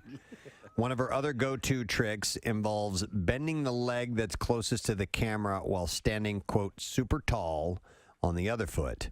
If you arch your back a little bit and lean the shoulder closest to the camera forward, she said it will make your waist look smaller and your butt look bigger. So none of them suggest putting your stomach forward on a table and pulling your ass cheeks far apart? I haven't gotten to the whole thing yet, so maybe. But while an overarched spine may look good on the gram, it's not the greatest for your posture, says experts. With a neutral pelvis, the hip points and pubic bone align. By contrast, the sway back position and other similar moves create an interior pelvic tilt, which is placing a lot of strain on the pelvis, says chiropractor Marcella Thomas. Well, of course, we know that the way you're posing is not the way you should walk around in life. Some people do actually suffer. Like, what are you going to be like this? Like, like Frankenstein? Some people do actually suffer from an interior pelvic tilt, an issue that Thomas says that she would treat in her office using strengthening and stretching positions and spinal adjustment. She's really taking this seriously on this doctor. I have could that. treat them. I have that pelvic tilt just when I stand regularly. I don't know what you mean by that, but pelvic. So like my I guess I have like a natural bend in my back and my which accentuates your like an arch, and my pelvis kind of tilts a bit just when I stand normal. No, kind of down. Does that happen when you try to touch your elbows behind your back? Yeah, and I do that and I tilt my head and like when you lick your own nipples. Right, exactly. Yeah, all very similar. Yeah. It's natural that my tongue goes down to my nipple. When I give my Kathy, same. When I give myself oral, right, my butt really sticks out. Sitting to my left, ladies and gentlemen, Adrian Zemed. Adrian Zemed? I thought he was dead. Oh, my God. We're not kidding. We've been talking about you forever, right, Preston? We have. We absolutely have. We are fans. Has anybody ever said to you, I thought you were dead before, though? That's a slight insult. Well, actually, there was an episode of The Simpsons where I was in one of their musical numbers, and I popped out of a coffin saying, and I'm not dead. Here you are in this play, and again, Middletown, and it's two couples, and they're sort of there's some comedy, there's some sadness, but it's the way they've grown over the years. And what drew you to this? Exactly that. I'm used to, I've been through the Eastern Seaboard so many times with musicals. And I'm used to just being drenched in sweat by the end of the show and doing it. And then I read this play, and it was such a simple play. It's just about two couples who have dinner every Friday night for 33 years. Right. They're best friends, and they're normal people, and life happens to them. And it truly is a roller coaster of emotions. I mean, we suck you in by all our little charming quirks that the couples have and everything, and then life happens. There are tragedies in life that you have to deal with, relationship problems with your spouse and everything. But what is the great fascinating thing about this play is that the words speak for themselves. I'm actually first generation Romanian, so my family came, to America for their kids to, be doctors and lawyers, and I come up to my dad and say I'm going to be an actor. And it's the funny thing about him is I won him over. I literally out of acting school, I got one of the last national tours of the original Grease, and we were playing in my hometown of Chicago. You were playing Zuko. Yeah, I was playing Danny, and we were going into a very big theater into Chicago, and there was and nobody really knew very much about Grease at that time. Right. The movie had not come out yet. It was just a hit on Broadway, and there were a few national tours. So the company manager said, "Look, we're having a lot of trouble with this opening night. We're going to paper the house. Tell your dad that you can invite the entire congregation." So, oh man, that's a I didn't mention that my father is a priest, an Orthodox priest. Right, they can get married. And Greece is Eastern Orthodox priests can get married. Yeah. Greece is very profane.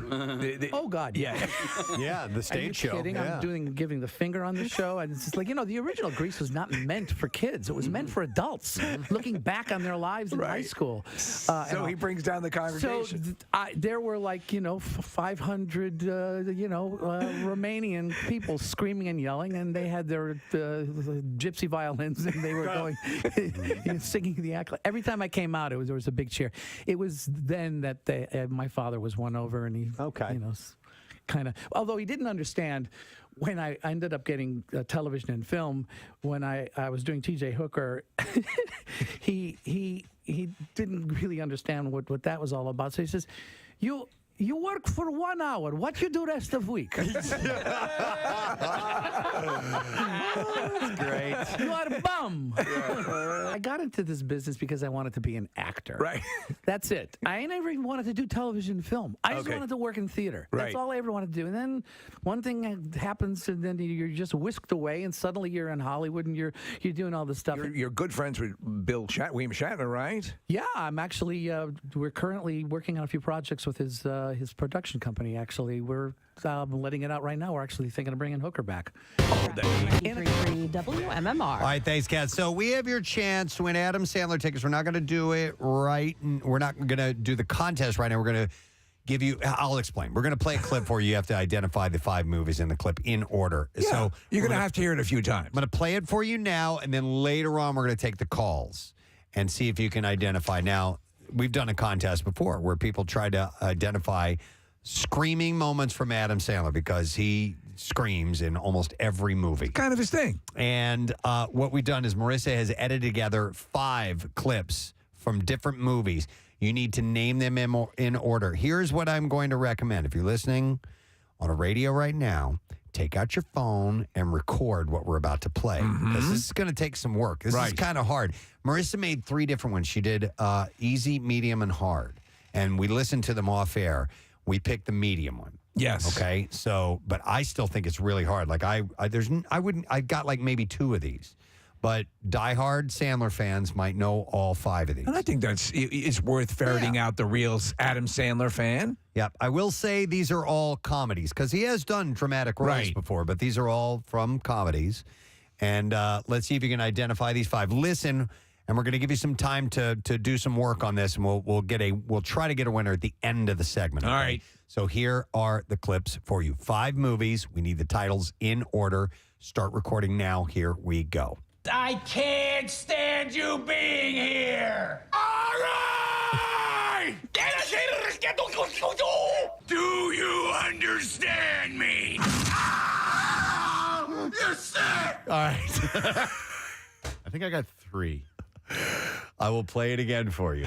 Listen closely. Here we go. I can't stand you being here. All right. Do you understand me?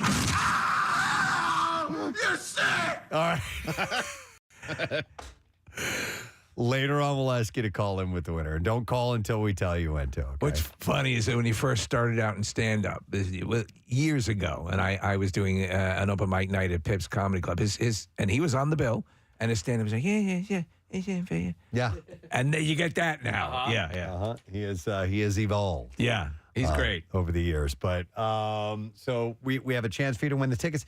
And by the way, I didn't know that. I thought we just had 1 pair of tickets we give away. We have 3. What? We'll save some for tomorrow. Doesn't that sound awesome? Yeah. All right, so for now, we'll do the one. Real quick, I have a shout-out I'd like to do. It says, good morning, it. I finally remembered to email you in hopes of getting a shout-out for my twins' birthday. And I know they're hard to get out, but me and my twin brother's birthday is March 1st. And this is from Claire Posey, by the way. Claire works she's a behavioral analyst at Eden Autism.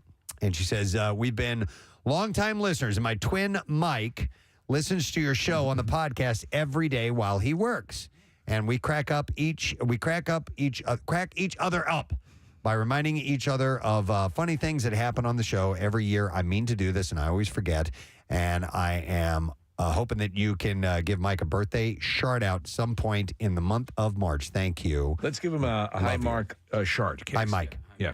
Hi, Mike. You ready? Yep. Hi, Mike. There you go. That's perfect. So happy birthday to twins. Yeah. It'd be cool to have a twin, wouldn't it? Would it? I've always loved twins. I wanted to have twins terribly, as a parent. Sexually? Yeah. No kidding. Sexually, yes. Yeah. Yes, absolutely. Twins. Without question. And the twins. What was it? Was it Coors? Who was it? I think it was Coors Light. Yeah. Twins. My niece and nephew are twins, and it's fun to watch them and, what they go through. Like right now, she loves him, and she laughs at him, and he could care less and doesn't want anything to do with her. Well, 2 of my best friends, actually, one of my best friends and then his twin brother, are fraternal twins, and they could not be more polar opposites. One's named Chris and one is named Mike. Mike is gay. He's been in a Hi, Mike. married relationship for a long period of time. Chris is a dirtbag Italian who is a womanizer his entire life. But it's funny because they look kind of alike. That's what I was going to ask. What's their appearance like? You might think that they're cousins. Yeah. Identical cousins? To look at them, but they're just, they're very, very different in their appearance and certainly in their life. My 2 uncles, Tony and Curtis, and yes, they were they named that way on purpose? For Tony Curtis, yes. I found out years later that they are actually fraternal twins. Now, I can tell them apart, no problem. But I think they look pretty damn close to each other. And sometimes fraternal twins can look totally different or look pretty damn close. There's been extensive studies on that and the ones that do look very similar and the ones that do not. And there's it's an interesting thing. And you always think of like the traits that they share. And as you talk about it, Nick, polar opposites. Yeah. How does that happen? Yeah. You know, same environment, same childhood, and yet it comes out that way. And it's two different eggs, right? That gets you fraternal twins. If Yes. it's And some identical twins, the one egg splits. Correct. Yeah. Okay. I'm sorry. I was going to say, by the way, and what made me think of it is the clips we were playing from Adam Sandler, especially the gibberish ones. Is have you ever seen features on Twin Speak? Yes. Yeah. Pretty wild. It's cool. As toddlers, they have their own language. They do. In fact, the Simpsons have, and I used to have a clip of it. I don't know if I have it anymore, but they have twins on The Simpsons who speak their version of twin speak. Yeah. They can actually stunt their social, their communicative growth because And so, my nephews are fraternal twins, and and they're the same age as my daughter. And my daughter, at 2 years old, you could have a full-on conversation with her, and it took them till like 5. Except they were just talking about everybody behind their backs.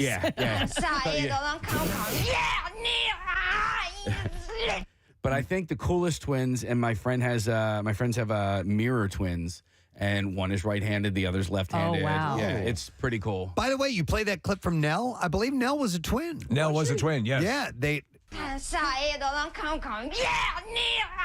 The other one In the was movie- a trial lawyer. No. In the movie, she still had her body. Her twin sister was dead. Yeah. And it was just the skeleton that was left. Yeah, they lived back in the woods. There was woods Nell stuff, and so- Len backwards. They were mirrored. Nell twin. and Len. And you guys, by the way, Twins is available on Netflix these days. I think I told Nick this last week. He did. I love that movie. I think it's great. I thought it was a fun movie. It's a fun movie. It's all right. I have something totally different. Did not mean to go on about twins for that amount of time, but I saw this interesting article, and one of the reasons I want to bring it up is because I personally have a story to share in this, and I wanted to see if anybody else does. But the question at the top of the article is: have you ever pretended to sleep to get a break from your kids?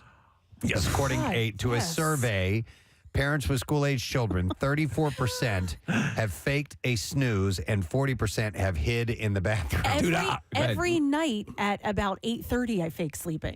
You fake sleeping every night at 8:30? Because otherwise he comes in and he thinks it's like party time and we're going to hang out. I'm like, I got to go to bed. Have you ever faked sleeping for an adult situation? Well, this is what I wanted to throw out there, and not just for parents who have pretended to sleep, but I wanted to see if anybody have any stories of when they have pretended to be asleep and why. There's a scene in the beginning of the movie City Slickers, where Daniel Stern's character would sleep just so he could ignore his wife. They're like, look at him, he's not asleep. He's pretending to be asleep right now. Fail. There was and this reading this article had rekindled this memory in my mind that I had completely forgotten about. I was probably maybe a freshman in high school, maybe even 8th grade. All right. And so my really good friend at the time, Dave Court, he and this girl that lived down the street had decided that they were going to have sex. Okay. First time ever? Yeah. We're talking about 8th grade, dude. Wow. Okay. Wow. So they had decided we need, and the thing is when you're young and you want to explore these types of things, the difficulty is finding a place to do it. Right. Okay. So there was a house in Dave's neighborhood that was being sold. Okay. So nobody lived in it. There was still furniture and things like that in there. But Dave knew how to get into the garage. Okay. So they were going to go into the garage to do this. Now, you're thinking, what do I have to do with this? Right. Dave and Beth are going to be there. I went in there with them while they were going to do this. This wasn't a cuck situation. Okay. No, I wasn't invited to be a part of this. All I mean, right. I was invited to be a part of the sex thing. For some reason or another, I was invited to be in the same room while this happened. What? Wow. So we go into the garage. They're kind of making out and doing their thing a ways away from me. I'm in another part of the garage. And it's dark in there, by the way. So there was, I guess just the light from the windows or whatever. And so it was really awkward to me. Here I am in the same room with two people that I know. They're about to have sex. I'm only in 8th grade. That's wild. And so I pretended to fall asleep. I even snored on purpose. Fake snored. Yeah, I fake snored. I hear them laughing at me because they're like, oh, my God, he fell asleep, you know? So you sold it. I sold it. Part of it, I guess, is because I wanted them to go ahead and have sex and I wanted them to be around there. It gets better. It gets better. So they start doing it. We're laying there and the garage door opens. Oh, God. No. Dude, I jumped up and hauled ass out of there. My God. I'm not really sleeping. Ran down the street. So, because I didn't want to get busted. I didn't know who the hell was coming in. All right. Any idea? Were they caught in the middle of a thrust? I don't remember how it all played out. Because you were running. I ran back to Dave's house, eventually met up with those guys, and they ran out of there too. I don't know if I didn't see anyone. I just saw the door starting to open, and I think I went out the window that we came through. Oh, my God. And so I guess they did the same thing, and I saw Dave later on, I kid you not, and it was in the summertime. He's wearing shorts, and he goes, dude, and I'm standing up right now to show you guys. He goes, I ran out of there so fast, and he pulled up his pant leg, and he still had the rubber on. Oh, my God. Dude. Wow. Youth, right? Was this memory repressed until recently? I guess I never really, dude. You just hadn't thought about it? There were so many things weird like that from my childhood. I lived a weird life, but anyway, I had just kind of forgotten about it. But you sold it apparently very well. Yeah, they did it. Yeah. They didn't get the finish. Were you? Oh yeah, that's a shame. Were you fake sleeping in part because you thought it'd be titillating to hear them having sex?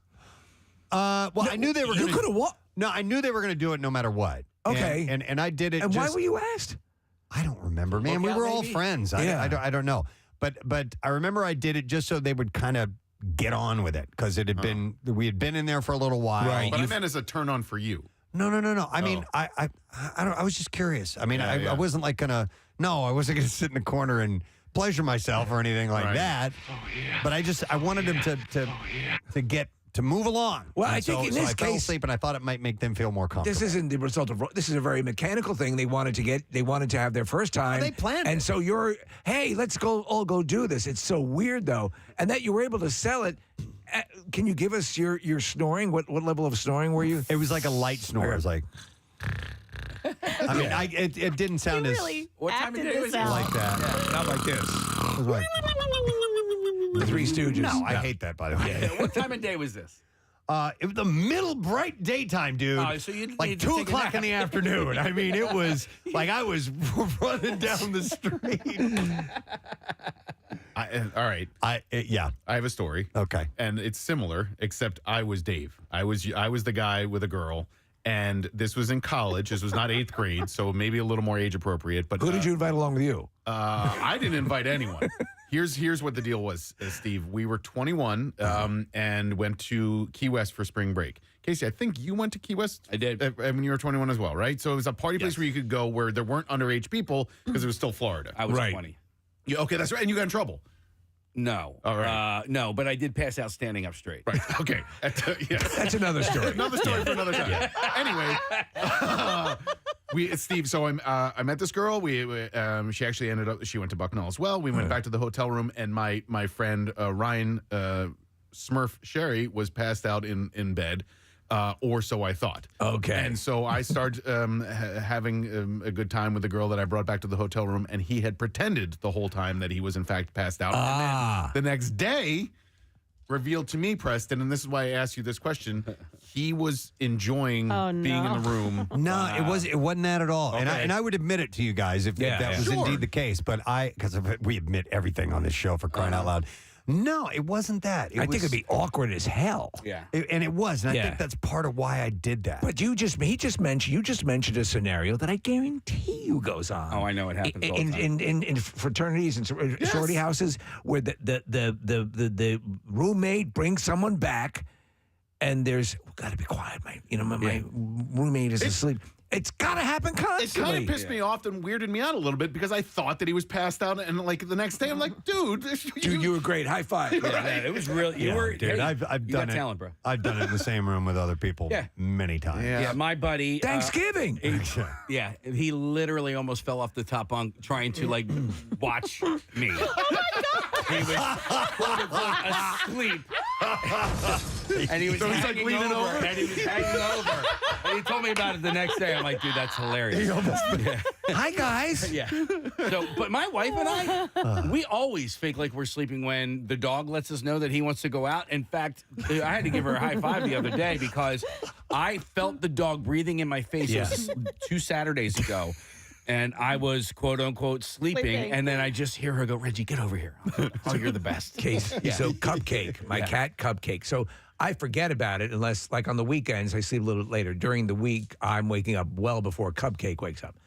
But I will be there, and I'll hear her. She can't meow. You just hear.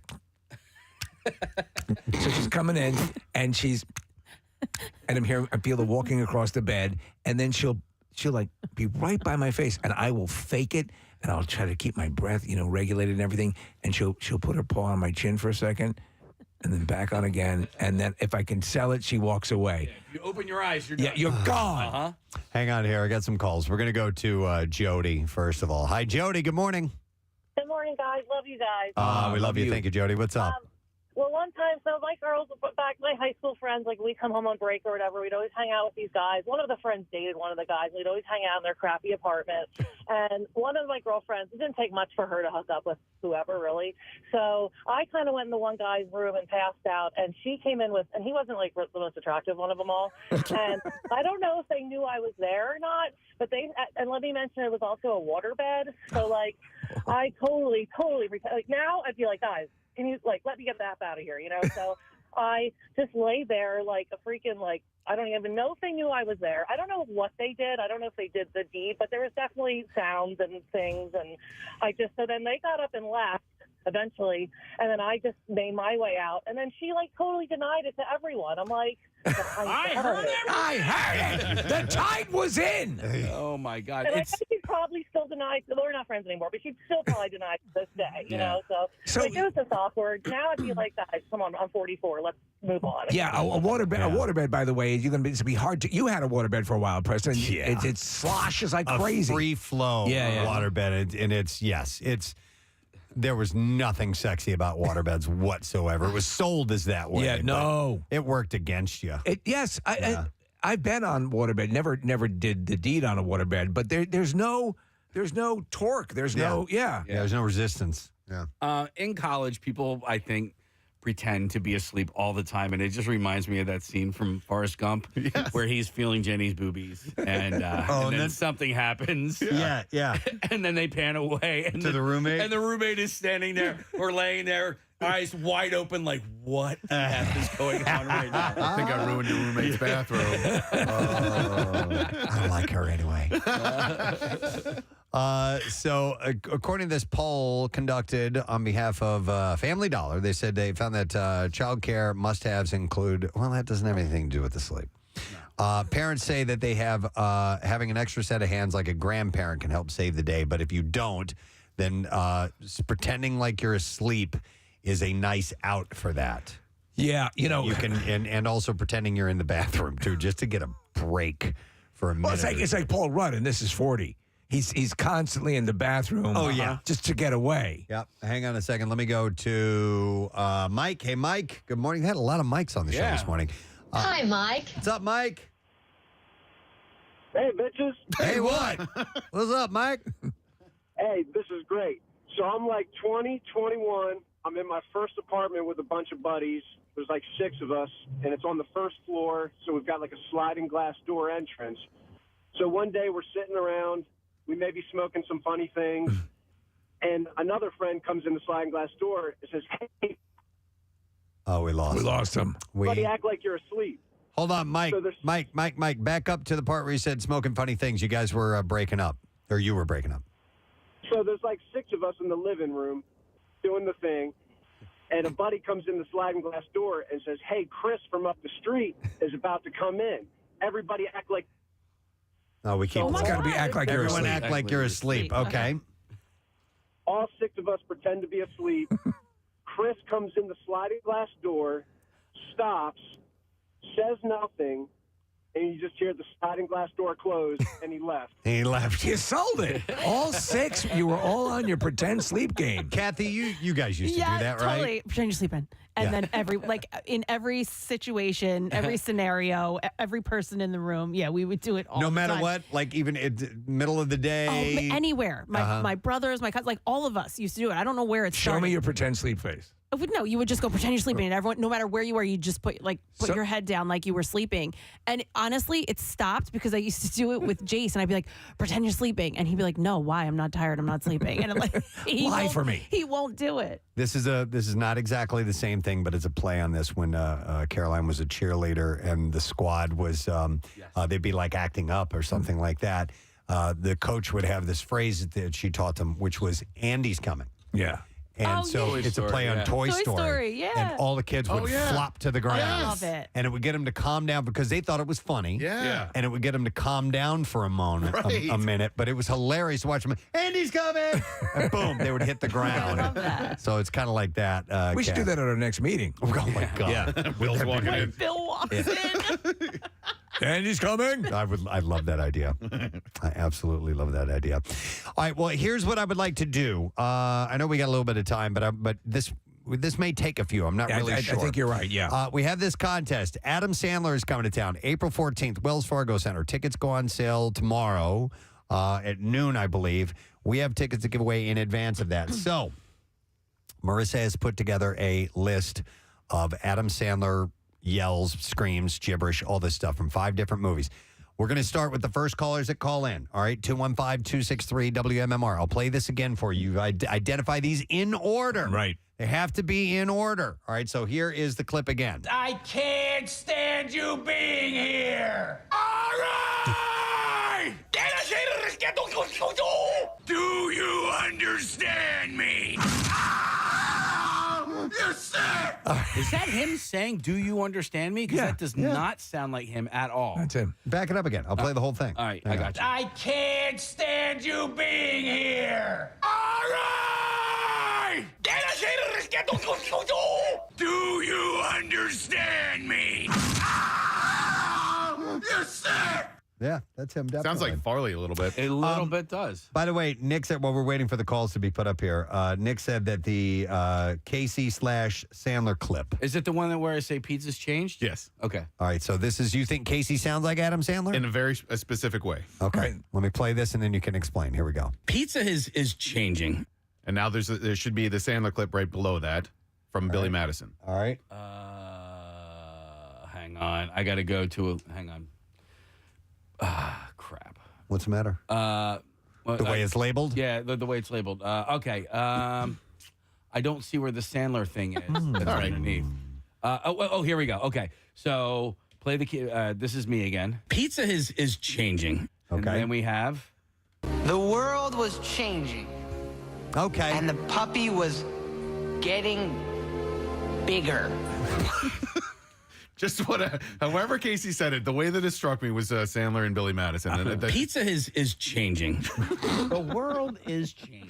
What were you talking about when you said pizza is changing? Because I just feel like the growing trend, pizza's just becoming more delicious these days. I think the pizza makers are caring more about their ingredients, the preparation, and so it's a golden age for pizza. I think so. At least in this area, it is. I like that. Yeah. Golden age of pizza.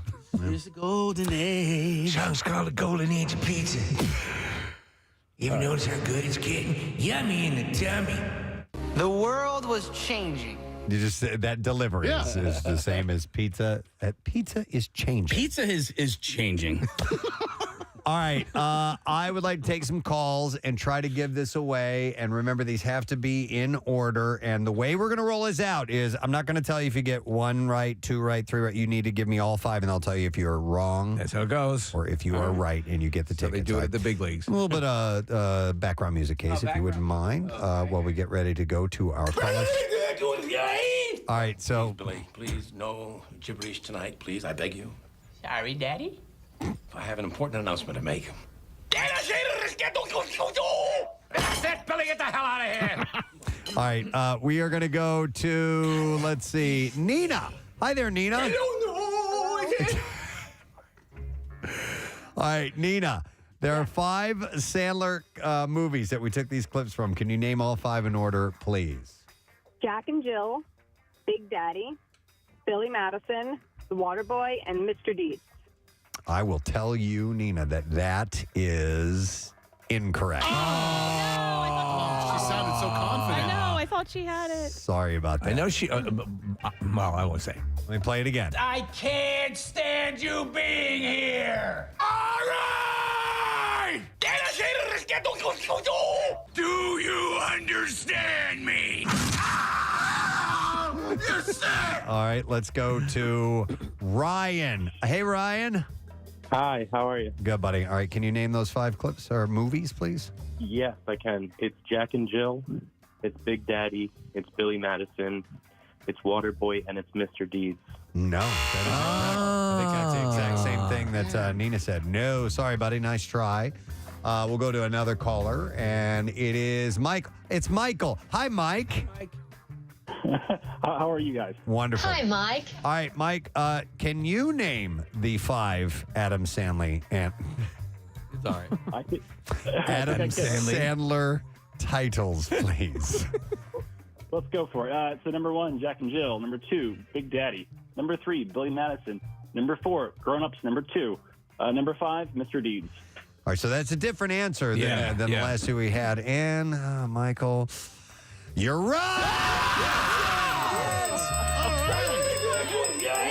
Grown Ups 2 was the one that the previous 2 callers got incorrect. They thought it was The Waterboy. And so, yeah, Jack and Jill, Big Daddy, Billy Madison, Grown Ups 2, and Mr. Deeds. And so, Michael, we got tickets for you to go see Adam Sandler on April 14th. All right, buddy? That's awesome. Thank you very much. Yep. And Do you know who the special guest is? Adam Sandler. Oh, stop it. Adam Sandler, opening for Adam Sandler. So tickets go on sale tomorrow at noon at wellsfargocenterphilly.com, by the way. And we have I'm wondering if we should save the other ones for, we have more tickets to give away the next couple of days. Yeah, I mean, I think it's kind of fun. And clearly, look, we had a lot of almost correct answers on that one, which I would consider, as she said, moderately difficult. Yeah, because I kind of wanted to listen to those, play those right now, but maybe we hang on to them and we can use those. I think I want to try me some cocaine. Yeah. I think I'd like to try me some of that cocaine. All right, well, we'll hang on to those. All right. Okay, Yeah. we'll save them for another time. In fact, we'll probably give them away tomorrow while we were at Montage. We have that ability. That we do. All right, so let us take a break. We'll come back in just a moment. Jimmy Fallon will be joining us in about 20, 25 minutes or so. Stay put. We'll be back in a moment.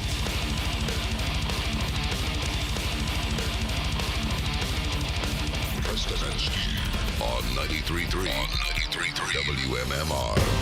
It's another. Bill pretty much did push the envelope on asking for ridiculous things for Hooker to do. Okay. I mean, we had like technical advisors from LAPD there, and he said, "Look, no, I got this idea. How about I just run over to the helicopter, and as it's going up, I just grab onto the rung of the helicopter, and when we're up in the air, I take my gun out and I go, bring it down." And the TA standing there going, nobody would ever do that. The top text here says, poor man Travolta, my ass. Yeah. He made Bachelor Party, which is an absolute, it's one of my favorite films, and you have one of the best lines in the movie, I think personally. Look at the cans on that bimbo. Well, you're telling him, man, I really would love to have a relationship. I would love to have this relationship that you have, and someday I'll have kids and be happy, and hey, look at the cans on that bimbo. You know, that movie, Tom and I lived very close to each other, so we lived in Studio City, and the soundstage that we were shooting this at was in Culver City, so it was a pretty good distance to go on the 405 freeway. And you've been on Bosom Buddies, right? Yes, yes. I played Johnny Midnight, his boyhood friend from camp. So you knew him? Yeah. And we'd carpool to work because we could go in the carpool lane and everything. And as every day after we get in the car, we go, Our careers are over. Our careers are really over. What are we doing? Yeah. This is going to be terrible. No. All we did was show up for 13 hours a day and goof off. Yeah. Almost nothing of what the script originally was in there. We just ad-libbed. We just goofed off. And honestly, some of the funniest scenes in the movie never made it into the movie because we had gotten an X rating. There's a horse scene. There's a horse A donkey show. Let me tell you about this. The donkey actually died. What? They brought him back to life. No. They literally shot him with some shot of something so for him to go, and then he keeled over. And his heart stopped. Oh my God! And we've got all these people. There's like 100 extras. Many of the girls are half naked and everything. We're all standing there going, "Oh my God! They killed the donkey!" Dear Lord, You resurrected a donkey, Adrian Cement? and they did the whole adrenaline thing. You know what I mean? They put the Oh my thing in his God. heart, and he came back. The donkey snorts 3 lines of coke. You definitely could. It's a real good kids movie. I'm really proud. You're thinking your career's over, but no. And then, honestly, when we saw the first cut, it was like, but Tom and I looked at each other. This is funny. What the hell happened? Is there any chance you could go back and re-release a director's cut by any chance, or is it too late? Back then, they didn't save that kind of footage. Yeah, now they do all the time. And they do it all the time because of everything they do. But honestly, there was one scene that was absolutely hysterical. So we're the Bachelor, the party's not going very well. The hookers haven't showed up. We're sitting in the hotel room looking at a Shirley Temple movie. Right. And it's just not going well. The hookers go to the wrong. Right. Yeah. So then I say, Rick, let's go downstairs and get something to eat. I'm hungry. So we get into the. I'm not gonna do this to say this on radio. This was cut. I said, sit in this booth. This is the best booth in the place. So he sits in there. And all of a sudden, you hear his zipper sound. His eyes light up. Right. There's a girl underneath who is taking care of him, going to give him a happy ending of some sort. So I, saying my gift to you. Yeah. And we see the minister who's going to marry him walk into the restaurant and go, "Oh, Father, over here, come on, over here." Yeah. So he comes to the edge and he starts having a conversation with us. And Tom's going, "Oh, Jesus. Oh, Mother of God. Oh, Mother Mary and Joseph." Oh, he's writhing and everything. And I say, he always says grace before he eats. So.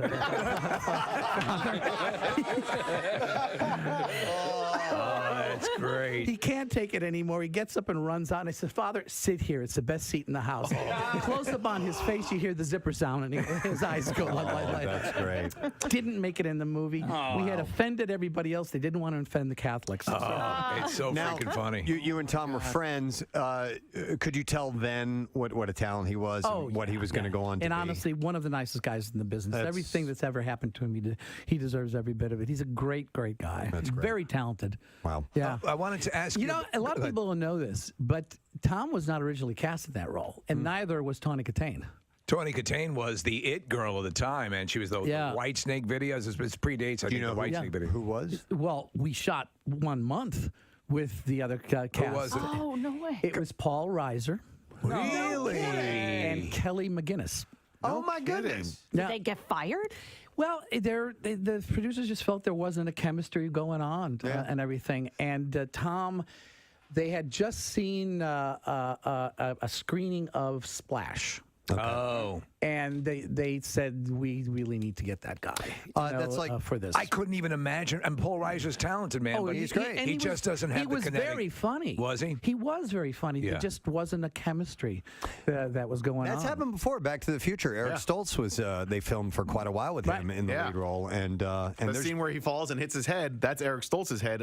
When he falls out of the tree, bonks his head on the. I didn't know that. Yeah, that's Eric Stoltz. Wow. Okay. Did not know that. It's if you've never seen Bachelor Party, and it's worth going back for a visit. A number of people also texting in asking if we're going to bowl tonight, Adrian. It's funny. I've had the great fortune and lucky to have two cult classic movies that are really. They're targeting completely different people. Yeah. And it's just really kind of cool after all these years. In theater, which is really my first love, and that's why I still do theater. If I'm going to be doing television and film, I'd rather be behind the camera these days. But if I'm going to act, I'd rather be on a stage because that is the actor's medium. It's electric. It's like a drug. Yeah. Grease, too, it was an opportunity to put it was my Danny Zuko that I put on film. Right, because you weren't. They had to created another character, which is basically Danny Zuko. Yeah, and it was a weird thing because you had Grease comes out. You have Travolta's on a meteoric rise. You have Olivia Newton-John. You have all these big stars in it, and then they go with Grease 2, and they cast. Not unknowns, but they actually did something really kind of. Took a big chance. Yes. In what they did. They did not. It was very unique what they did. They also created they created a musical that was never a proven hit on Broadway. Right.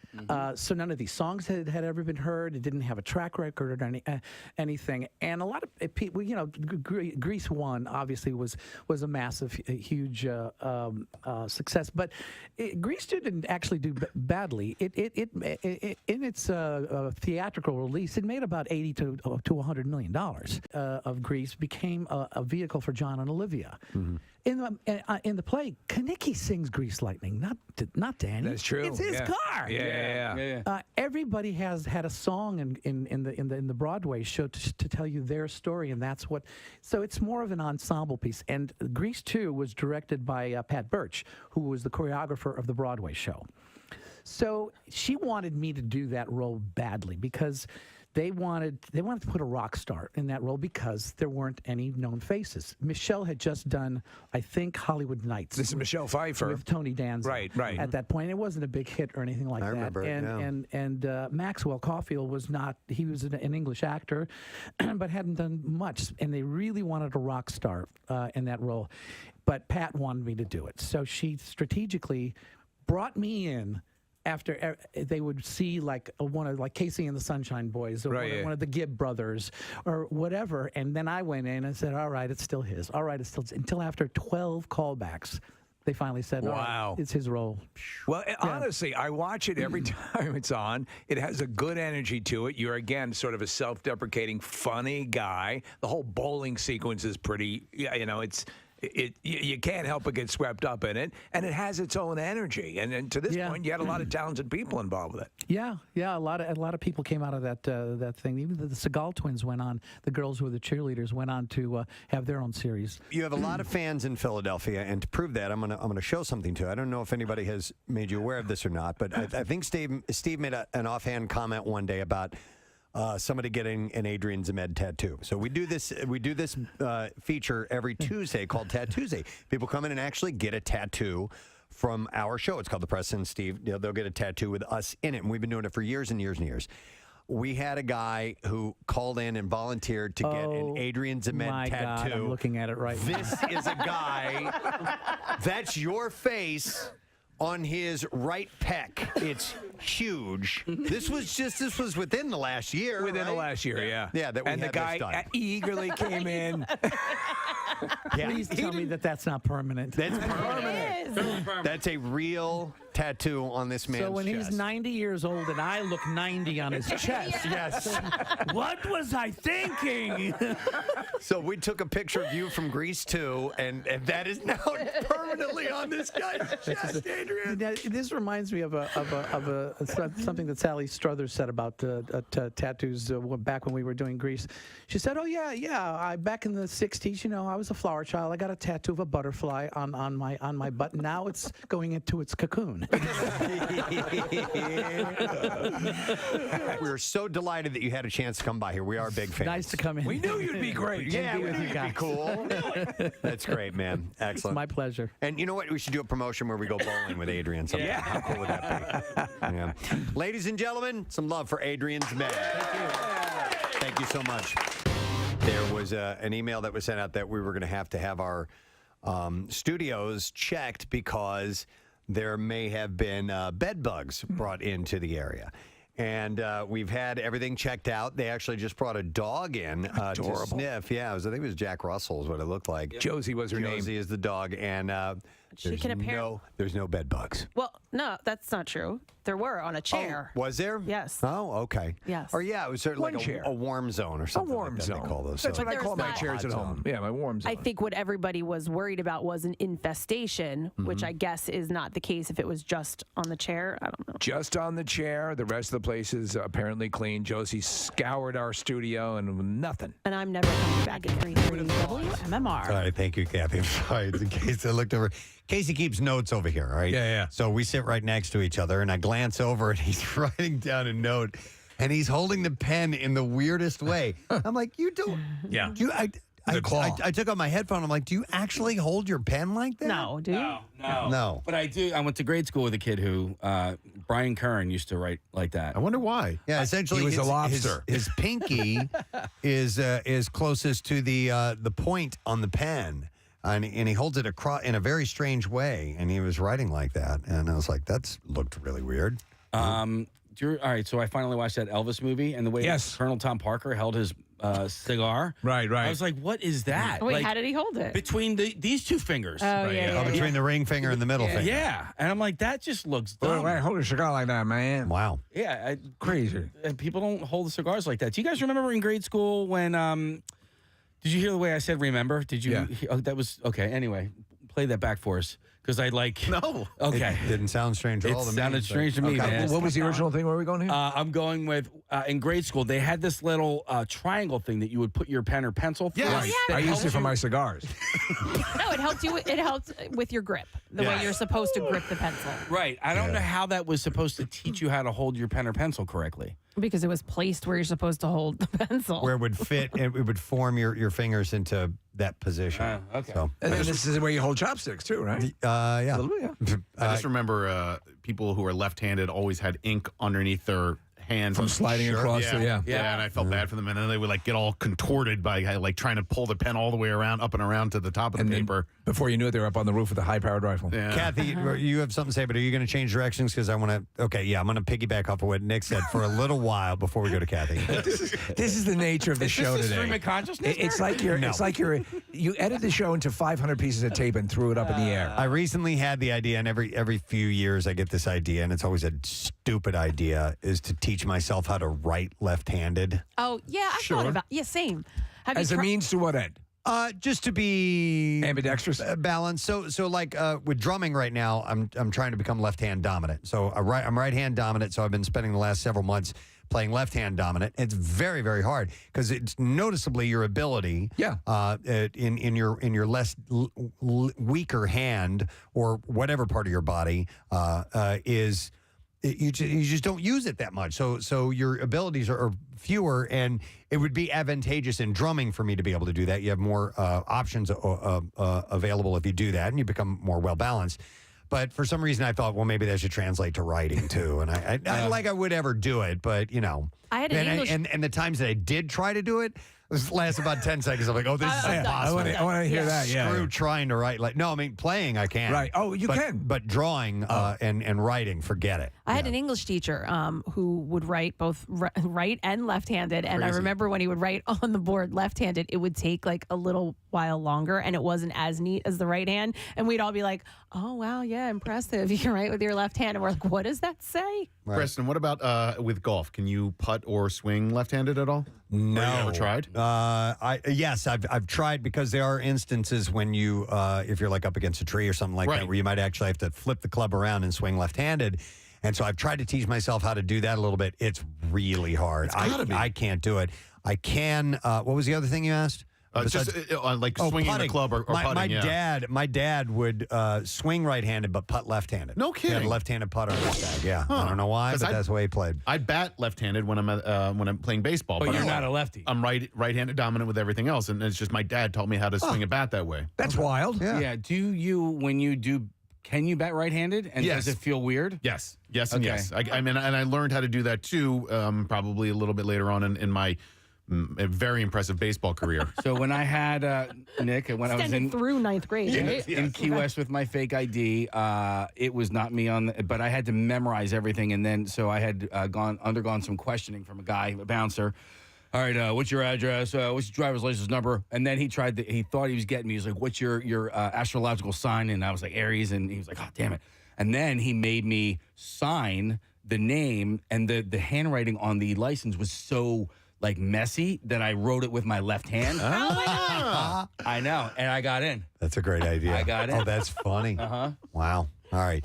Now, on to something completely different. It's Kathy. Yeah, I just want to make good. I just want to make good on something from earlier this week because I thought it was going to come up again, but it doesn't look like it's going to. So in my traffic reports, I've been reading a traffic report for the EAS carpenters, and it's the union apprentice. They're in a competition, it's a live competition that they can go to at this construction showcase that's in Atlantic City. All week I was saying it was March 13th. No, it's not. It's March 30th. So I read the THIR and then stopped reading. So I just want to make sure that everyone knows it is the 30th. March 30th is when this is taking place. And they're in a competition? It's theconstructionshowcase.com is where you can get all of the information. Okay. So you were just looking at that word. It's Just 13, 13. And it said 13 to you, but it's actually written 30. Correct. I've done that before.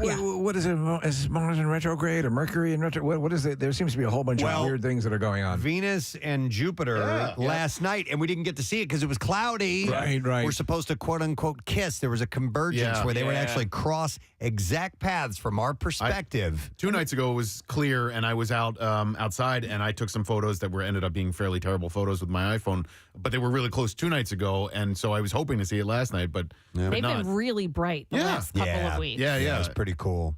And by the way, there's no good way to take pictures of stars. I mean, of like a planet, Nick, unless you have a telescope. My telescope has a fixed has a port for the camera. That's perfect. Yeah, it's very cool. Do and you do it? I've absolutely never used done it. Oh my God. We're looking at a photo here of obviously somewhere else where they got really, really close together. That is pretty damn cool. Well, the new Google phone. They claim that it has a real telephoto lens capability. Have you seen that? The Pixel? Maybe Somebody, the Pixel. I posted the photos that I took on Instagram stories, and I was like, hey, these photos aren't great. I know it, but, if you're outside, go and look up. And that was the reason I posted them. And somebody messaged me, Steve, saying that the new Android camera, she took photos of the Jupiter and Venus next to each other, and she sent me copies of them. It was really impressive. Yeah. So she and was the commercial looks impressive. And it was her brand new Android, and she said that they were great. So can they just make it Mac compatible? Right, yeah. But you make that an iPhone. That'd be nice. Well, listen, we'll be taking pictures of plenty tomorrow at Cardboard Classic. Very excited.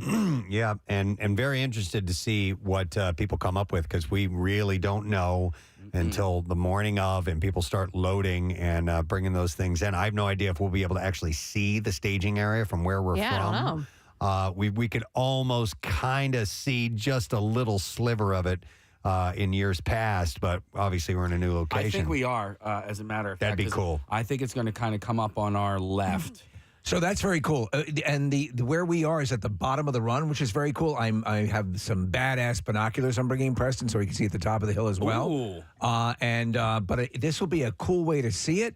The layout looks like it's really set up and will accommodate a lot. I'm looking forward to this new dynamic, and especially since the folks at Montage have been so cool to work with. All the stuff think of all the things that are going on this weekend. It's amazing. Yeah. Hey, by the way, so Marissa, is this going to interfere with our call coming up here shortly? Are we going to be able to take a call? Yeah, we have several hotlines. Okay, all right. I just want to make sure. Dr. Mike's on the line. What? Yeah. I just realized we could use the high mic for him, too. Oh, yeah. Hi, Mike. So, Dr. Mike's, I have no idea what we were talking about. That maybe the left-handed thing? I don't know. Yes, it's got to be. I'm not sure. No, it says he has breaking news. Breaking Dr. news? Mike Sirigliano from Fox 29 and Penn Medicine. Good morning, Dr. Mike. Breaking news. Nick. Hold on. Good. It was drowned out by the breaking news. Say that again. Breaking news is what? Nick's colon was fabulous. We know that. Did you ask Nick if it was okay if you said that or not? I don't know. Well, I trust you, and you can. What, did you just get some results back or something? Yes, it all looks good. Everything's good. Now, great. you know, one of the things... A private phone call would have been fine, but sure. Well, no, but since Kathy was breaking in with stuff that she talked about a week ago, I just wanted... I had to tell everybody, and the other reason, the American Cancer Society just came out with a report like yesterday that colon cancer rates are going way up, and I thought it was very important for everyone to hear that. Look, Nick was a good guy. He did his colonoscopy, and that's what you need to do. You know, I'll tell you this, Mike. I felt much more comfortable because Preston and Steve and Casey have all gone through it as well, and they all said to me more than once it was not a big deal. Steve has raved constantly about the propofol, and you know, and how like it's a nice little nap that you get. So I appreciate you saying that about what I did, but I followed their lead. And it's, you know, it really is an easy procedure. It's an annoying day the day beforehand with the prep, but it's very important. And I'm glad that you're echoing that sentiment. Well, and it saves lives. Yes. It does. So there you go. And you've saved my life. And you've saved countless lives. And you can call up. Listen, I love you. I love you. Listen. I really do. I say it a lot, but I mean it. You're beautiful people. Well, you know what? Even Kathy. I love Kathy. Kathy's the most beautiful, right? Well, of course. Well, Marissa's, they're equal. And Marissa, right. Yes. Yeah, they're equal. All right, thanks, Dad. All right, Equal. love you. Love you, Dr. Mike. Love you, Dr. Mike. We'll see you later. And Nick, now you can do that whistling butthole trick that you've been wanting to Thank show you, off guys. for Yeah, us. we'll do that tomorrow. Maybe we'll do Cardboard that Classic. at Cardboard Classic. You never know. I'm wondering what the nudity level will be like tomorrow. I love it when people like people take their shirts off. There was a dude that had his ass scraped up the one year. Yeah, Marissa posted a montage of photos of nudity at Cardboard Classic or skin at Cardboard Classic. And not you want to talk full-on about ice burns. genitals or anything like Some that. people have gotten really torn Yeah, up. that should be in the tips and tricks also that she posted. Like that, it doesn't feel good afterwards. Keep your shirt on. Do you guys remember the ice burns on my ass cheeks when I did the Zamboni? Yeah. No. I mean, all right. He so was I got pulled on his ass cheeks on the ice by the Zamboni. At the Spectrum. At the Spectrum. And the rest of the month, because that was early on. It was probably like the first week of the month of stunts, and for the rest, and my ass was featured so prominently in that whole month, and you would see these two red dots, gigantic on my Oh, man. One of my favorite lines from Steve came at that event when we were dragging Casey from behind a Zamboni. On the ice and at the Spectrum, and Steve said that it was because they had instituted the new brown line rule in the NHL, and I lost it. The guy who drove that Zamboni was featured in, it was like maybe a Sports Illustrated article where, you know, he had a storied career and had, I guess, maybe driven the Zamboni either at an Olympics or a Stanley Cup Finals, and he had said that was the highlight of his career. Well, that's cool. It's a beautiful thing. I remember you were standing back. Who was coming? I think the Nighthawks, the Rochester Nighthawks. There was a team that was coming in. As you're there in your... and I was literally bending over, and my brown eye was for all the team to see. Speaking of Zambonis, we've had Zambonis at the Cardboard Classic before, right? We've going down the hill? Yeah. But for sure. I got to believe that Gritty will be... Gritty's been there too. Represented. Yeah, we've seen Gritty. What I don't know is because we usually get a big heads up on this, and again, this is 2.0. We were starting up after a couple of year hiatus for obvious reasons. I don't have any indication on what might have been parlayed from the show into, because it always ends up being stuff that we do on the show ends up becoming part of a sled. I do know one. You do. And it involves Gene Simmons and chickens. Yes. Our buddy Bob Havens, who always comes big to the event, is going to represent Gene Simmons and the chicken population. Yeah. But there could be a variety of things. Yeah, I'm trying to think of what's become a recurring part in the past couple of years. I mean, there's no Sad Bro. No Sad Bro, absolutely. That's even up. Maybe Froggy. The Noticer, the Connoisseur, like they've taken a more prominent role over the last 2 or 3 years. You could do an entire sled with an ensemble cast of all the characters that I've portrayed Seriously. on this program easily. But there is, and I think the guy's name is Clutch, and he always does these sleds that are just awesome. But like they're simple in like concept. Did you hear his rocking? I'm sorry. Go ahead. Did you hear his request for listeners? No. Oh, okay. So this year he's doing a Wawa themed sled. Okay. And he has requested that listeners bring up hoagies because on his sled, or an accoutrement to his sled, an actual hoagie slicer. So he's asking MMR listeners if they're coming up to Cardboard Classic tomorrow to bring hoagies, and Clutch will slice them up for you. Yes. Wait. Brian, why? Oh, a hoagie slicer. You don't mean like a meat slicer, do you? All I know is he said hoagie slicer, so I don't know. It's got to be a exactly. meat slicer. I guess so. That's kind of dangerous to roll because I'm sure it's not a You would need like large, big giant turkey breasts and stuff like that you can slice up. No, it's to cut the actual made hoagie. Yeah, I think not- that's what it was. I don't recommend going down on the sleds with any knives whatsoever. No, broken Any glass, shrapnel, sharp objects, swords, knives, or anything like that, but you do what you want. So our guest is on the line. All right. Oh. Yeah, we've been talking about this all morning long. And how old is he now? 48? Is that what we 48, found out? yeah. Wow. And he's just nothing stopping him. Keep going. I mean, usually sometimes age can be an issue. Yeah. I think You think Mick Jagger will still be out there trying to be a rock star at age 50? You're sadly mistaken. Sadly. Ladies and gentlemen, Jimmy Fallon is on the show. Hey, Jimmy. Good morning. That's a great intro. You know, I remember doing that line. A lot of people are like, they don't know that I was in Almost Famous, but I'm like, I'm the guy with the beard. And they're like, oh my gosh. But I remember I was so nervous doing that line, and Cameron Crowe's directing, and Kate Hudson's awesome, Billy Crudup, all these people are there.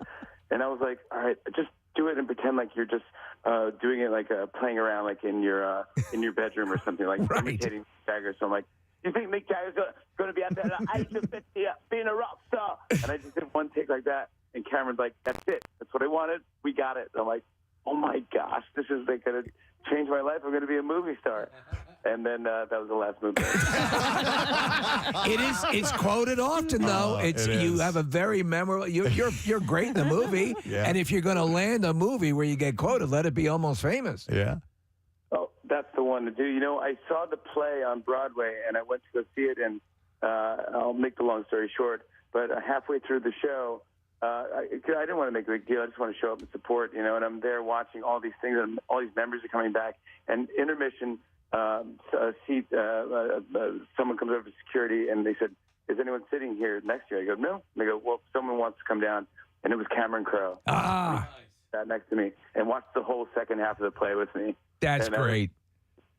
He's such a good dude. I'm like, it made me so happy, and I loved it. It was a lot of lucky, fun moments in my life. Excellent. Well, listen, we could go on about the things you've done in your career, but you definitely want to talk about That's My Jam Season 2. That's why you're getting in touch. It's coming out on the 17th on NBC, 10 o'clock. So this, for those who haven't seen the first season, take us through how the game works. And obviously it plays on all the great music games and contests that you guys do on a nightly basis. Yeah. How do I describe it? That's My Jam is like, it's hour long. It's music, comedy, variety, game show.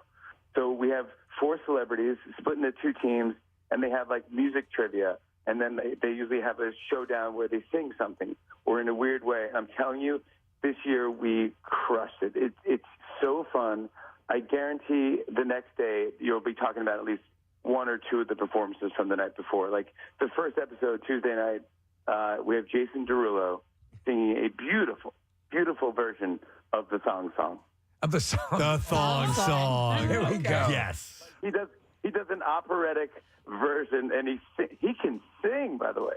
I'm like, oh my gosh, go Jason Derulo. Wow. And it's the funniest thing. It's so weird. We have Nicole Scherzinger, who obviously can sing, but a lot of people don't know. They know her from Masked Singer as a judge, but she does Celine Dion as a Led Zeppelin song.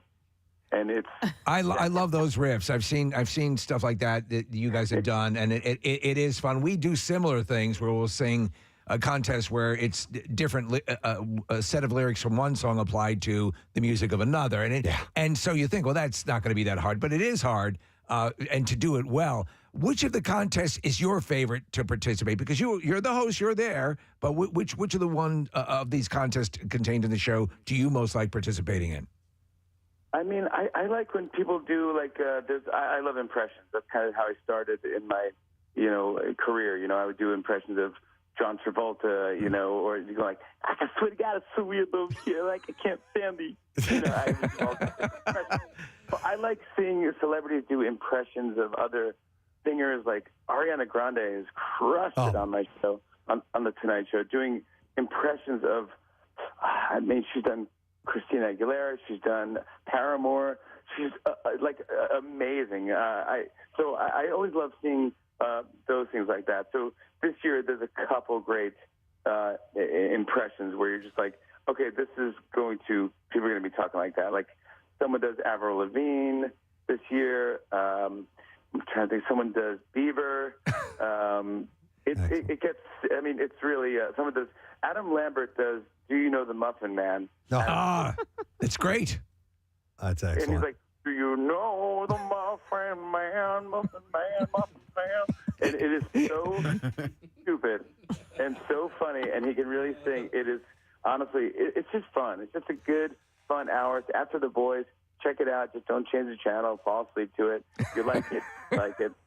You know, if you stay up late, you can watch the Tonight Show. There you go. Hey, Jimmy, being the host of a show as well and having to conduct contests, one of the downsides, I think, because I'm a huge music fan as well, is that you don't get to play the games. And I get so bummed out. I come up with these games, and I don't get to participate in them. Do you feel the same way from time to time? I do, and I'm a competitive guy as well, so I'm like, oh, I could do that. Yeah. You know, come on, let me try. Come on, I can answer that. Like, you don't know the answer to that? Like, I get so into it. So it's a little hard for me, but the outlet I have is the Tonight Show. So the Tonight Show, I get to play all the games. So if you really need help, you're welcome to come on the Tonight Show whenever you want and play any game. And yeah, you can play. You can play with me whenever you want. Thanks. Let me ask you. Obviously, the Tonight Show is a staple. It's it's always there. That's great. And you're the host.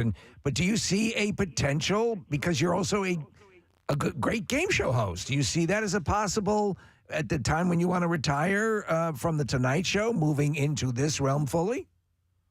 I mean, you know, it's interesting. You read those things and you hear like Merv Griffin, you know, used to like own islands in the Bahamas, and you go, how did this all happen? It's like, I think my bread and butter is the Tonight Show. That's my baby. You know, it's a legacy. I got to take care of that thing. That's my number one priority. And so if I lose that, then I think, you know, I don't think the other things will kind of work. So I think I got to make sure that's still great and number one and doing well and entertaining. And then the other spring-offs, it's fun. It's fun to challenge myself and see if I can do both. Right. Which right now I'm kind of pulling it off, but it's like, well, you know, we'll see. You know, I think Tonight Show is where I would land more as game show host. But Jimmy, I wanted to ask you about like content that you guys put out, because you create a lot of content every week, and some of it lands and it becomes enormously popular. Some of it is just funny in the moment and people move on. But the latest one that people seem to be responding to is this Teeny Weeny Beanie with Paul Rudd. And I've seen it a million times now at this point. Do you have any idea why some of it connects better than others? Or is it just sort of like you throw it out there and see what sticks? You can't plan on it being a hit. We've tried that. Someone's like, oh, trust me, this will go viral if you do this. If you think that with that mindset, it never works. It really never works. So you just got to keep throwing things and trying new things. I think new things, I would say, if I was giving any advice to anyone, just do something that no one's done, and that you have more chance of that going viral than something that's been done before. But Teeny Weeny Beanie was it's just, again, a silly idea about those tiny little ski hats that everyone's wearing right now. It's very trendy. And we made it into a rap song about, you know, I don't go anywhere without my teeny weeny beanie, teeny weeny beanie. And so I go, who would be good for that? And they go like, Paul Rudd? And I go, and of course, everyone's first answer is, he'll never do that. Cut to, we're wearing teeny weeny. Oh my God. It's brilliant. I mean, you have access to arguably with one of the absolute greatest bands in the world, you know, with the Roots, and I mean, so obviously, do you? They've got to be on board for all this. I assume do you ever have to sell a concept if they're composing some music for you? Well, when I lucked out and got the Roots to be the band, you know, I was like, this band can do anything. They could play with Jay-Z, they could play with Tony Bennett, and you know, I've seen that both happen, you know, and so I go, this would be the ultimate greatest band, and they love being challenged. you know, they actually live for it. They're like, yeah, put me on with Keith Urban. Let's see if we can play with country songs. You know, they love music and they love these silly songs I do just to watch it go down or any music reference. I'm just so lucky. You know, who knew how long it would last? You know, when I first met with Questlove and Tariq, and but it's been 15 years. Yeah, and we've been through a lot of stuff. I mean, Questlove won an Oscar last year. Yeah. We've really been through a lot of cool things, but there's no one in the world like that band. Not even close. You can't hold the candle to it. They're so good and talented that you can, like right now, bring up a song and they would do the whole entire song and you could jam with them. And it's like to have that freedom to do that. It makes the show great. It just makes it fun, like a fun hour. I look forward to going to work every single day. You're lucky to have them, and they're lucky to have you, man. Real quick, I know you got to wrap up, Jimmy, but back in 2017, I just want to say thank you again. You did a shout out to us on your show, and we will never forget that, and we really appreciate it. But we want to put people in the direction of season 2. That's my jam. It's on March 17th, 10 o'clock. You can catch it on NBC. We love you, Jimmy. Thanks for coming on, man. Thank you so much. I can't wait to come back. Please. Anytime. Jimmy Fallon, everybody. That's awesome, man. Yeah. He's the best. Hot pants might have been the funniest thing he's ever done. Halloween costume for you, right? I ended up doing a Halloween costume around it. Yeah, I don't remember Hot Pants. Oh my God, him and he did it with Will Ferrell. He did it with J Lo, and was it white pants or was it was the white pants, and they would come out with their these pants on, and oh my God, it's just and this like striped turtleneck sweater, and they would dance. Yeah. I didn't know what it was, but I remember you guys wearing that costume. Yeah. And now I'm intrigued by Teeny Weeny Beanie. I mean, just saying that is funny. It's hilarious. Okay. And it's goofy, and it's like he said, it's just a silly little idea, but it ends up being hilarious. Sorry, it's tight pants, not hot pants. Yeah, tight pants. I got my tight pants on. Yeah. We're looking at the video of this, and with the shoes, with the white go-go boots too. That's fantastic. Wow. We have a clip of the shout-out he gave us. Yeah. Oh, nice. You want to hear this from Jimmy back in 2017. And I've been doing tons of press for this record, a bunch of radio. So I want to thank all the morning radio guys that I went on their stations this morning and bothered them for a good 10 minutes. I want to give a quick shout out to the Preston and Steve show in Philly. You guys, a deal's the deal. I promise I shout you out. You guys are awesome. Anyway, guys, the album is only $9.99 on the Zon. The Zon. Amazon. He didn't have to do that. No, he did not. No. And like you said, we weren't the only one that he spoke to that day, but he was nice asked enough and he to, did it. To give some love, which is really, really cool. Still waiting for an Oscar acceptance speech to include us. It's not too late. No, we got some people who are working it. Yeah. I mean, I think our closest possibility would be Giacchino. Yes, Michael that's what I Giacchino? was just thinking. Yeah. Absolutely. You know, and it only just has to be like, I got to thank Preston and Steve, and then the producers and Doesn't have to say who we are. Just throw it in Yeah. there. This is why we have to go out there so that we're somehow connected to whatever he's working on that may get him an award. Kathy, Adam McKay. He's had the opportunity because he has won Oscars. Zack Snyder, major, juggernaut out there doing stuff. You got Rebel Moon hopping up with Netflix soon. Kevin Smith, you never know. Kevin Smith as well. Yeah. Shyamalan. Yeah. Has he won? Gary Call Lauer. us back. Yeah. Has Shyamalan been nominated? Gary Lauer. I didn't think about that. Yeah. Listen, it was a labor of love. Yeah, Shyamalan. Well, yes. Nominated for 2 Oscars. Definitely for The Sixth Sense. Was he nominated for script or directing or both? You nailed it, Steve. Oh, there we go. Best director and best writing nominated twice in 2000 for the same movie. All right. What was the movie you said? Sixth Sense. Sixth Sense. Oh, yeah. Yeah. Okay. You know, it was on last night, Split. Yeah. And the script for that is so good, especially when they break down the multiple, he obviously did his due diligence on figuring out, that world.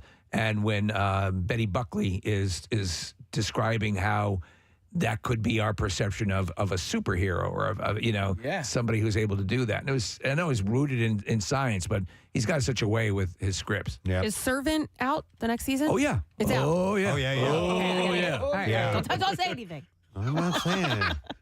Don't worry, it's too confusing for me to explain it to you. I stopped.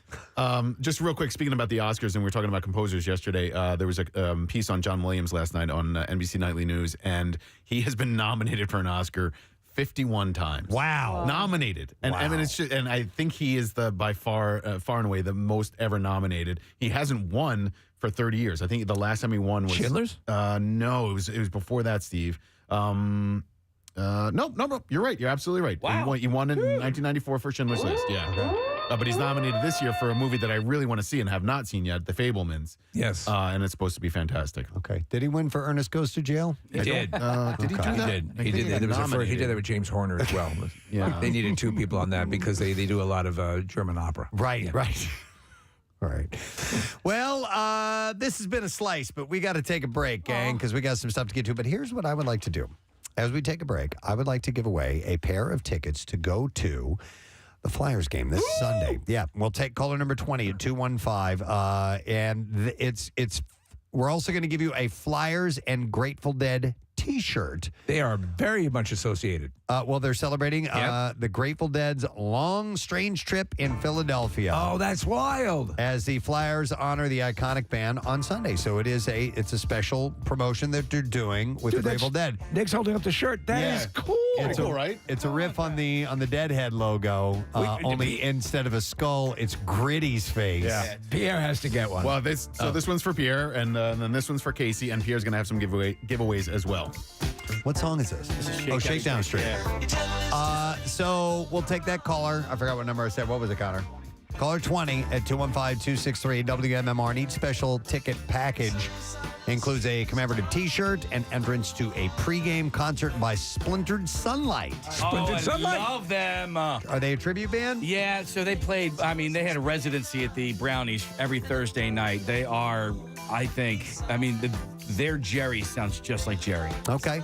So they're going to be playing at the game, which is cool, on Sunday. And more information can be found on the special ticket package page at PhiladelphiaFlyers.com. So we'll take call number 20 and we'll set you up with that. We're going to take a break. Come back in a second. We'll get to the bizarre file when we return. Preston and Steve on 93.3 WMMR. It's MMR's Local Shots, Artist of the Month. Hailing from Fishtown, it's Velvet Rouge.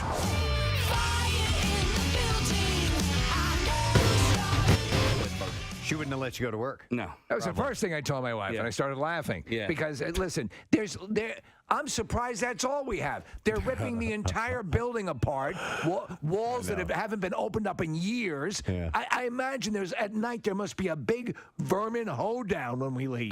Because you walk around, there's these cavernous, like a wall will disappear. Yeah. There's a big opening now. Yeah. You walk down one hall, it's 11 degrees, and then the next hall, it's 1,400 degrees. It's a whole new environment. It's like you're on some spaceship that's just, morphing all the time, and that's what this is here. Well, I'm just glad that they alerted us to it. Yeah. Because during some of the construction, apparently they were removing asbestos, and nobody ever told us. Well, that's when that wall went up down at the end of the hallway. Yeah. Because, and I almost walked into that wall. That's how quickly it went up. I started to turn down to go down to what I thought was Chuck's office down the hall that used to exist. Like Looney Tunes. And there was a wall.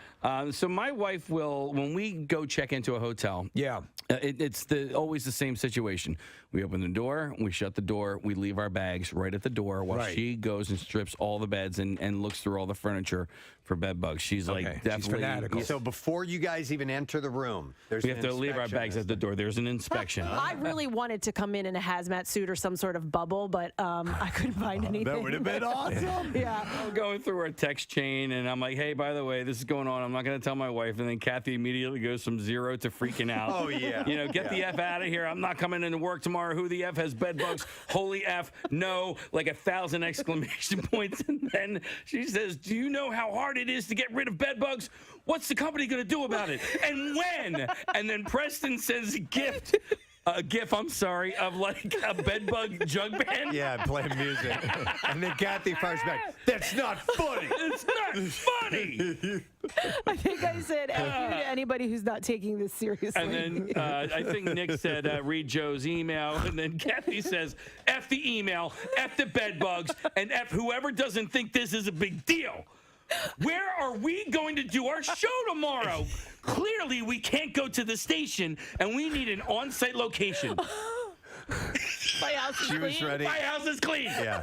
You're ready to set up shop somewhere else. 100%. If you guys would have said, yeah, we have to do the show somewhere else, I would offer it up my house. Oh, really? Oh, my God. So it was one bug down the hall, right? Yes! Okay, I'm just asking. Could you see Casey coming home? Diane wants to check him, so she takes out the blue light. Doesn't find any bed bugs, just semen Bathe in stains. semen, yeah. All over my face. We're good. The woman was saying that they have dogs that can do all sorts of that check for bugs that actually will. Wait a minute. I thought you meant that bed bugs use dogs to travel around. Back up. Mush, mush. For a ride. I thought you meant as piggybacking. You've never seen the bed bug Iditarod? No. It's good. Yeah. It must be majestic. It's compelling. Yeah, good dog, good dog. Good dog. Yeah. I love being out here in the open range. Yeah. All right, let's do music news. Now, Preston and Steve's Music News on 93.3 WMMR. Hailstorm singer Lizzie Hale has confirmed in an interview that the band is compiling a special package to celebrate the 10th anniversary of its self-titled debut album. Released in 2009, the LP featured the single I Get Off.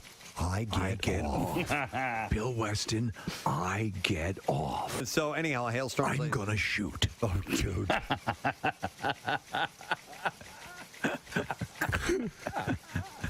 I get off.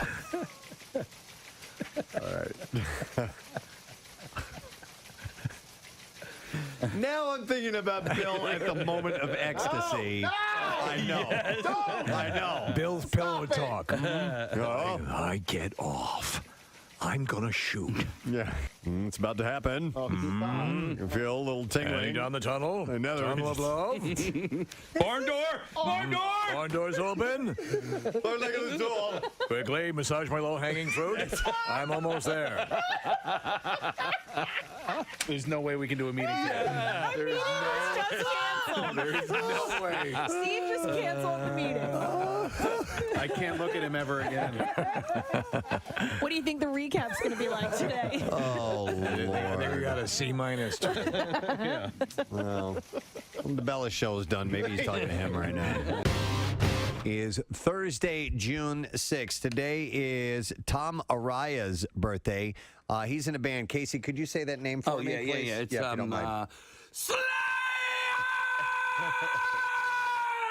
Thank you. Anytime that I actually need to say the word Slayer, let him do it. I'm going to have Casey do it. I can't yell like that. The band. We also have Tom Araya, singer and bassist from Slayer. Ladies and gentlemen, Slayer. And he is. That's the only way you can say the name of that band. He's 53 years old today. Yeah, I can't yell like that.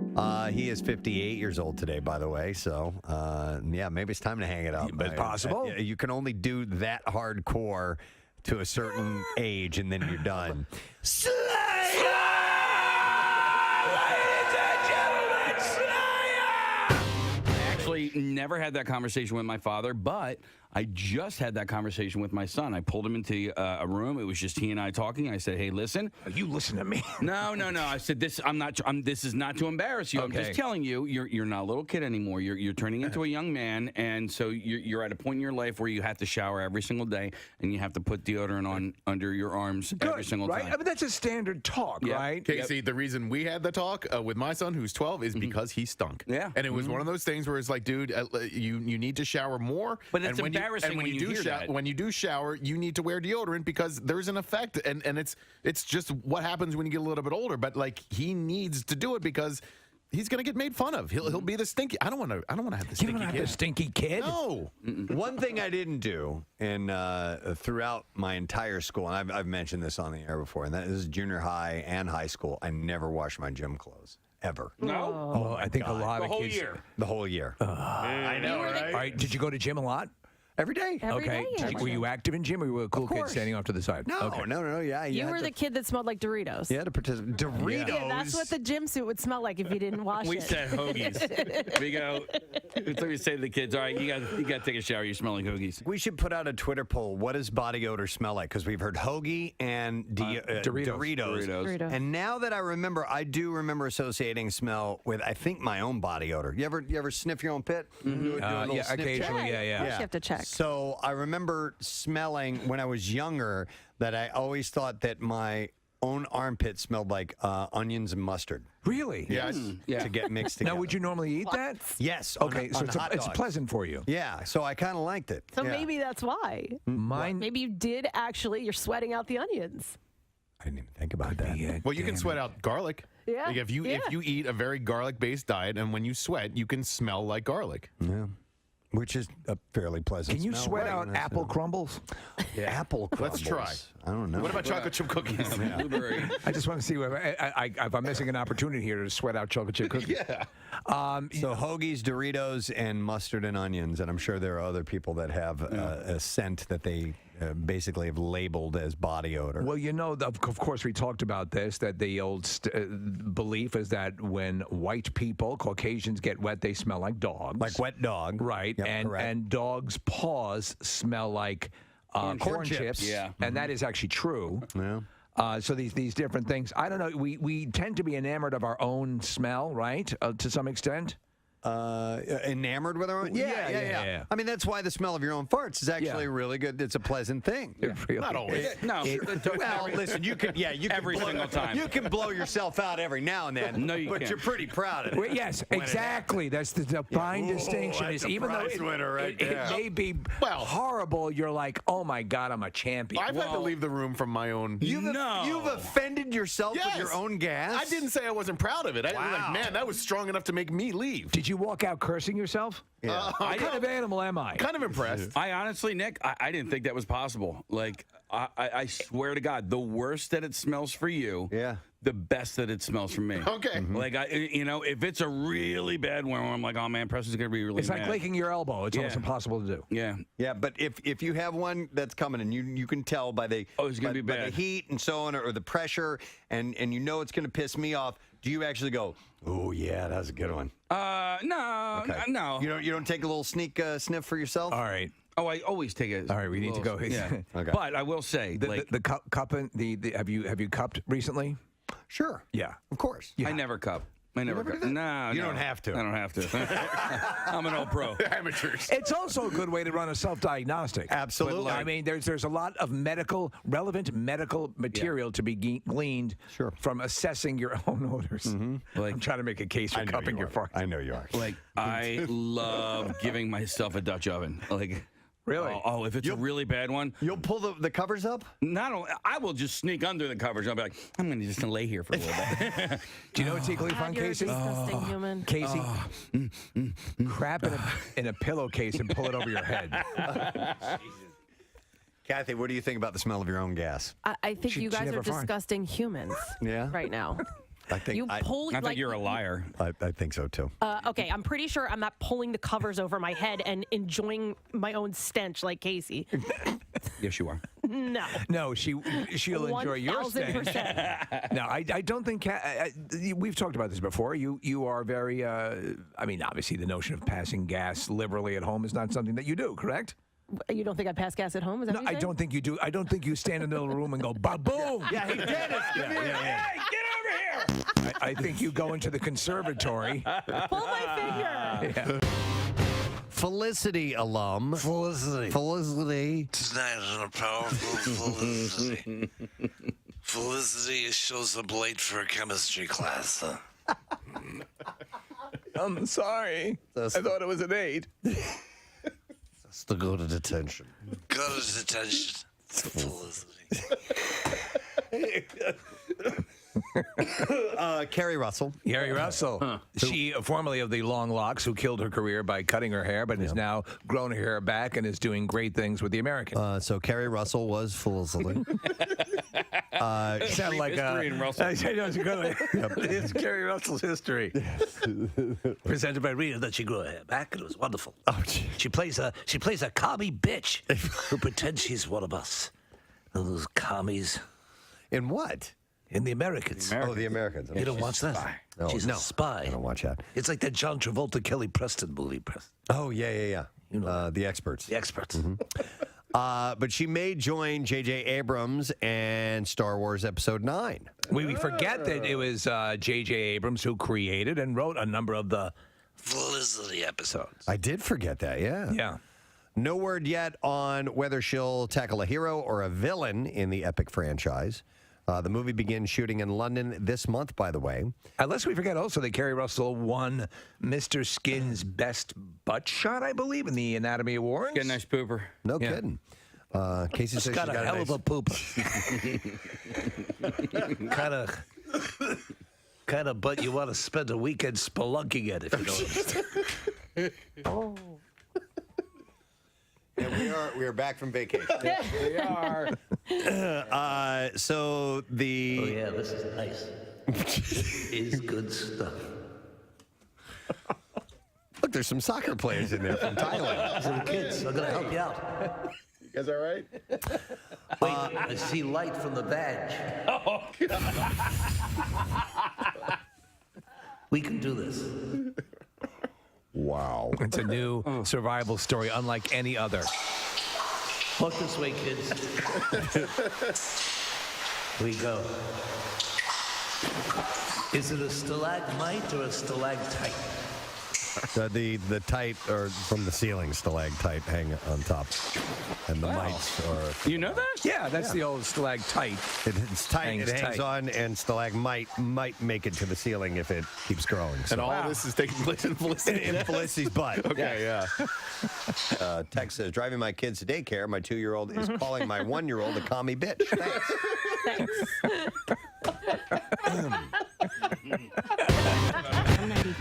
WMMR. All right, thanks, Kath. We do have another run at the Bizarre File, so we're going to go for it now. Here we go.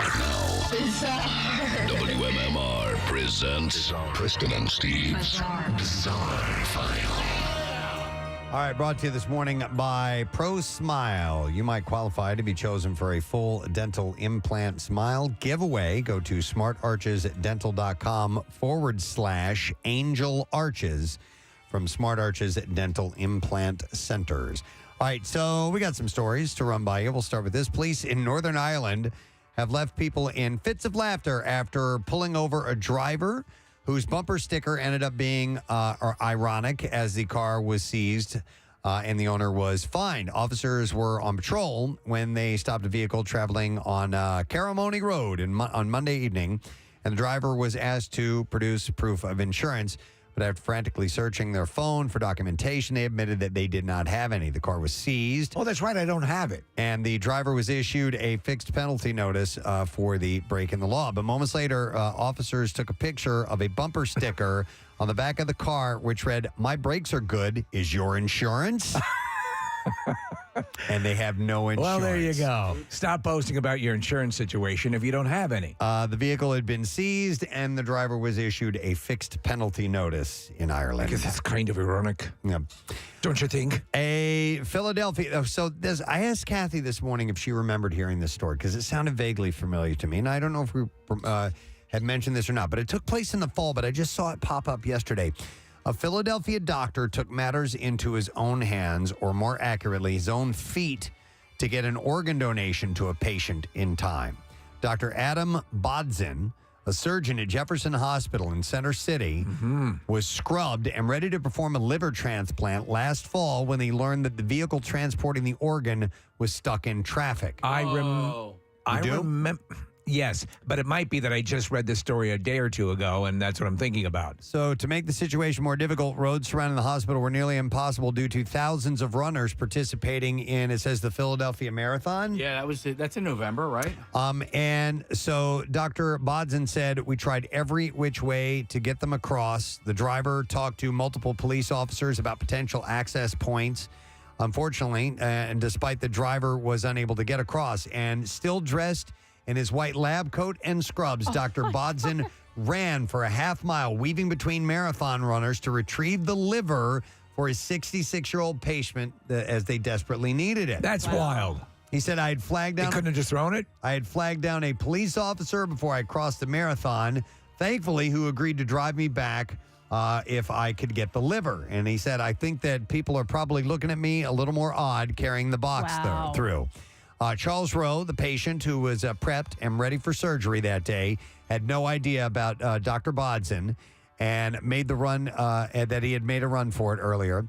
And Rose said he's amazing. He's really an amazing doctor. He went beyond the call of duty, and I guess he has a cape under that white jacket. That is pretty wild. And Dr. Bodson hopes that his story will inspire more people to become organ donors. Well, think about that. Cool. In a case where there is, like in the Boston Marathon and so on, with all the roads are shut down, you know, I'm sure there's stories like this. Yeah, an emergency. That's why I keep an extra liver in my car. But you don't know. He ran through the actual marathon to go and get the liver. Yeah. And Kathy had said this morning, she's like, Dr. Mike would do something like that. Oh, my God. Right? Dr. Mike would just cut out his own liver and give it to you.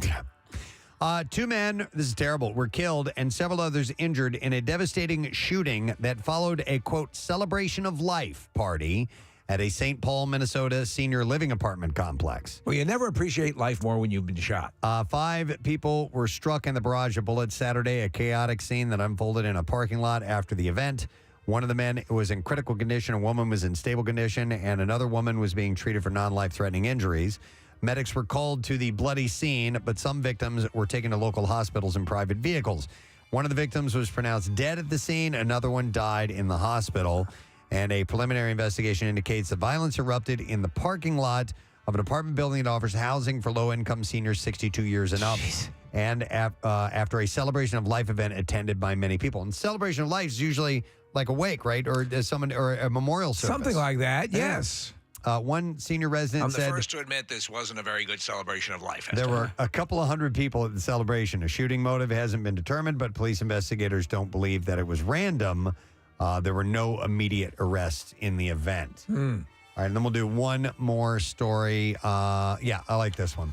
All right, so a business class passenger flying on Japan Airlines from Jakarta, Indonesia to Tokyo says that they had ordered a vegan meal, and as the vegan meal, they were given one single banana with a pair of chopsticks. That's great. That's amazing. Hey, well, they did it. Chris Chari wrote about his experience, asking other users if they had had a similarly underwhelming meal service on that particular route. How is it a banana? He said, before takeoff today, my flight attendant confirmed that I ordered the vegetarian vegan meal. This isn't a kosher banana. And that my breakfast was a banana, by which I mistakenly assumed she meant that this included a banana. When she served the banana after takeoff, I thought it was just an underwhelming appetizer, but it was, in fact, the entire meal service. I like how they plated it too. Yeah, and gave them chopsticks to eat it with. A banana, which you eat with your hands. For non-vegans, the snack option during that flight was seared tuna with a Moroccan eggplant salad, cheese, orange salsa, and a baguette. Well, I think for uniformity, they should just serve like a large kielbasa, like, you know, banana shapes. Yeah, everything has the same shape at least, but no, that's it. And that's all they got. The vegan meal was a banana. So there you go. And that's what I have in the bizarre file for you this morning. Okay, so what's happening? I thought you said he had his ringer on. Well, he must have turned it off. Okay. I was just calling. I was calling Bill. I didn't know he was back there. Bill's in the studio, and Casey wrote me know. He's like, somebody has their ringer on their phone. When Kathy was doing her traffic. You tried? Yeah. See, he got wise to you. Sorry, Bill. He actually laughed. He wasn't even mad this time. Very good. Kathy would have done it. He would have been irate. Oh, yeah. No, wait. No, I'm his favorite. No, I'm his favorite now. Oh, you are? Oh, he said yesterday. Yeah. He absolutely said Kathy's his favorite. Yeah. Wow. Yeah, Why? for this week, I'm his favorite because of my comments about the pizza at the staff meeting. What was the comment about the pizza? Kathy uncharacteristically sent me a smart-ass text about the staff meeting next week, which I understand that when I come into the room, you guys are all going to be asleep. Yeah. Right? Yeah, is that it? You guys are going to be snoozing and just like turn around and leave. Yeah. Kathy said, yeah, you know, it's International Women's Day on Wednesday for our staff meeting, and I assume there'll be pizza, which is Casey's comment. So she trumped Casey, and she said, no, she's my new favorite. There you go. Will there be cookies, though? There will be. We'll just get him 2 weeks late. Right. Yeah. No, they'll be done at MGK. Right. All right. That's what happened last time. Nice. All right, with that, we're going to take a break and come back in a moment, and we'll see how closely you've been listening. We'll have a lesson question from today's program as well as trash and music news, so hang out. We'll come back in a little bit. Preston and Steve on 93.3 WMMR. Meeting in the town where people can get up and speak their mind. And this young man got up and he had a take on legalizing prostitution. So I propose this. The city allows for licensed masseurs to give genital massages if the masseur and the client both agree to it. We let someone get naked and have every other part of their body touched and rubbed by a massage therapist. Hell, we let proctologists spend their day men and sticking things. So if someone wants to yank a guy's crank, I say let him. Oh my God. That really is as inspiring as FDR's speech on December 8th, 1941. I love the last part of that. Hang on. So if someone wants to yank a guy's crank, I say let him. I say And so I say to you, if someone wants to yank a man's crank, I say let them do it. Okay. And so by is this time, legit? well, maybe. You know what? I don't care. But he was definitely in front of this group. He was prepared. He seemed, and then he goes on. It's not just enough to state that's your intent or what you'd like to see happen. Yeah. You have to provide. You got to back it up. Examples. Yeah, some context. Some context to it. Yes. Here's clip 2. Picture this: a big old sweaty fat guy would get with your hand actually be that much worse than giving him a full body massage, getting up in there under the folds of fat, or being the proctologist sticking your finger. Holy hell. If a grown adult wants a job, another grown adult is willing to give one for money, then let them. That would truly be a happy ending for everyone. Okay. Oh my God. The crowd loved it. There is, I think, legitimacy to his claim, by the way. Are we going there or are we not going there? I want to hear. What do you think? I like the way you. Casey started doing like a velociraptor all of a sudden. His head was going left to right. Are we going here? Well, yeah. I mean, dude, why is that illegal? Rub and tugs? Yeah. There is that. This is an age-old question about the. In fact, right before the Magna Carta came into being, there was the rub and tug. I mean, there is a separation of church and state, right? So, is morality a church thing? Wow, this got a lot deeper than I thought. We were simply playing a goofball. We said, but you want to work out whether prostitution or the sex trade should be legitimized. Well, maybe we should put them in malls. Let's talk about abortion. Let's lighten things up a bit. Once you've starred in a movie that's nominated for an Oscar, it's safe to say that you're famous, right? Yeah. Well, Saoirse Ronan, who is 24 years old, still doesn't feel famous, though. Yeah, she's adorable. Yeah. I love her and the accent. It's wonderful. She's just thinking. It's such a garden party, asking inappropriate questions to Meghan Markle. I love how they drop the G on ing words. Ronan continued saying she avoided reading about herself. She said, I was farting. What was that sound? I was farting. Farting hard. You just know that'd be adorable. Just outside, standing in the glen, farting. In the glen. In the glen. The morning dew collected on the leaves and grass. Yeah. And just decided it'd be a good time for farting.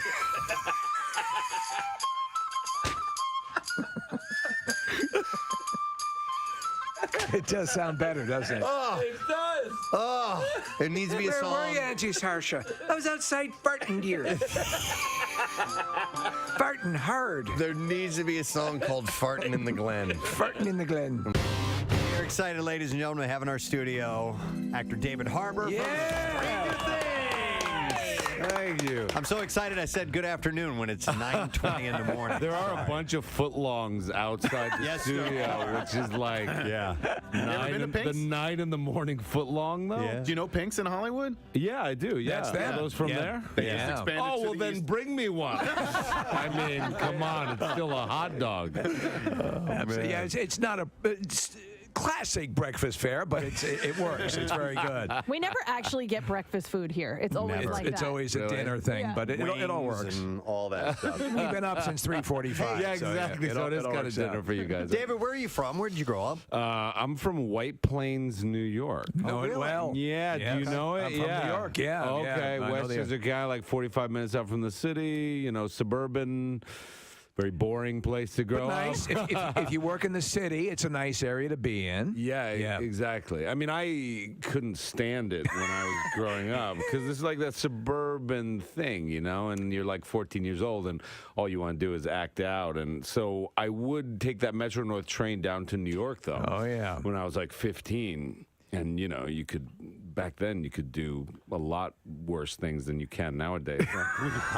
we could go to bars and I mean, they didn't have any of the rules they have nowadays. So it wasn't the creative arts that were driving you to the city? It was the party? I would tell my parents that I was going to the Metropolitan Museum of Art. So yes, the arts were driving. Yeah. If my parents are listening. Well, we're thrilled to have you in here. Yeah. We're massive Stranger Things fans, and we're also just massive fans of your body of work, which is just so much great stuff. And I think you've described yourself, or have been described, and I think you're the epitome of that guy for so long, who just is always, this guy's in it, this is going to be good. Yeah. And we have a sense that you've curated the things that you're in, and whether that's the truth or not, you just always end up in good stuff. And Stranger Things is just such a... no one could have figured this bizarre pop culture bank shot that took place. Yes. And that they went with, except for perhaps Winona Ryder, moderately known. And it just took off. So when you got the script for the first time, I understand it blew you away, but did you think you were going to get it? You couldn't have had an idea it would be what it has become. No. Yeah. The complete opposite, to be honest. I mean, the first thing is you get the script, and I thought it was a really good script. And so my first thought was there's no way they're going to choose me to be like the male adult lead in this. They'll get somebody who's a star. And so I kind of blew off the audition a little bit. I mean, I do what I do, but there was a relaxation in the audition where it was like, those situations where you think like this will never happen. So I might as well just do what I want to do. And that must help. That must help in a way. Because it makes you more relaxed. You have no expectations. You don't have a goal. You're just like doing what you do. And then I wound up getting it, and it was incredible. And then as we were shooting it, I remember around episode 4 or 5 having a bit of a breakdown and thinking, none of this works. Really? Really? Yeah.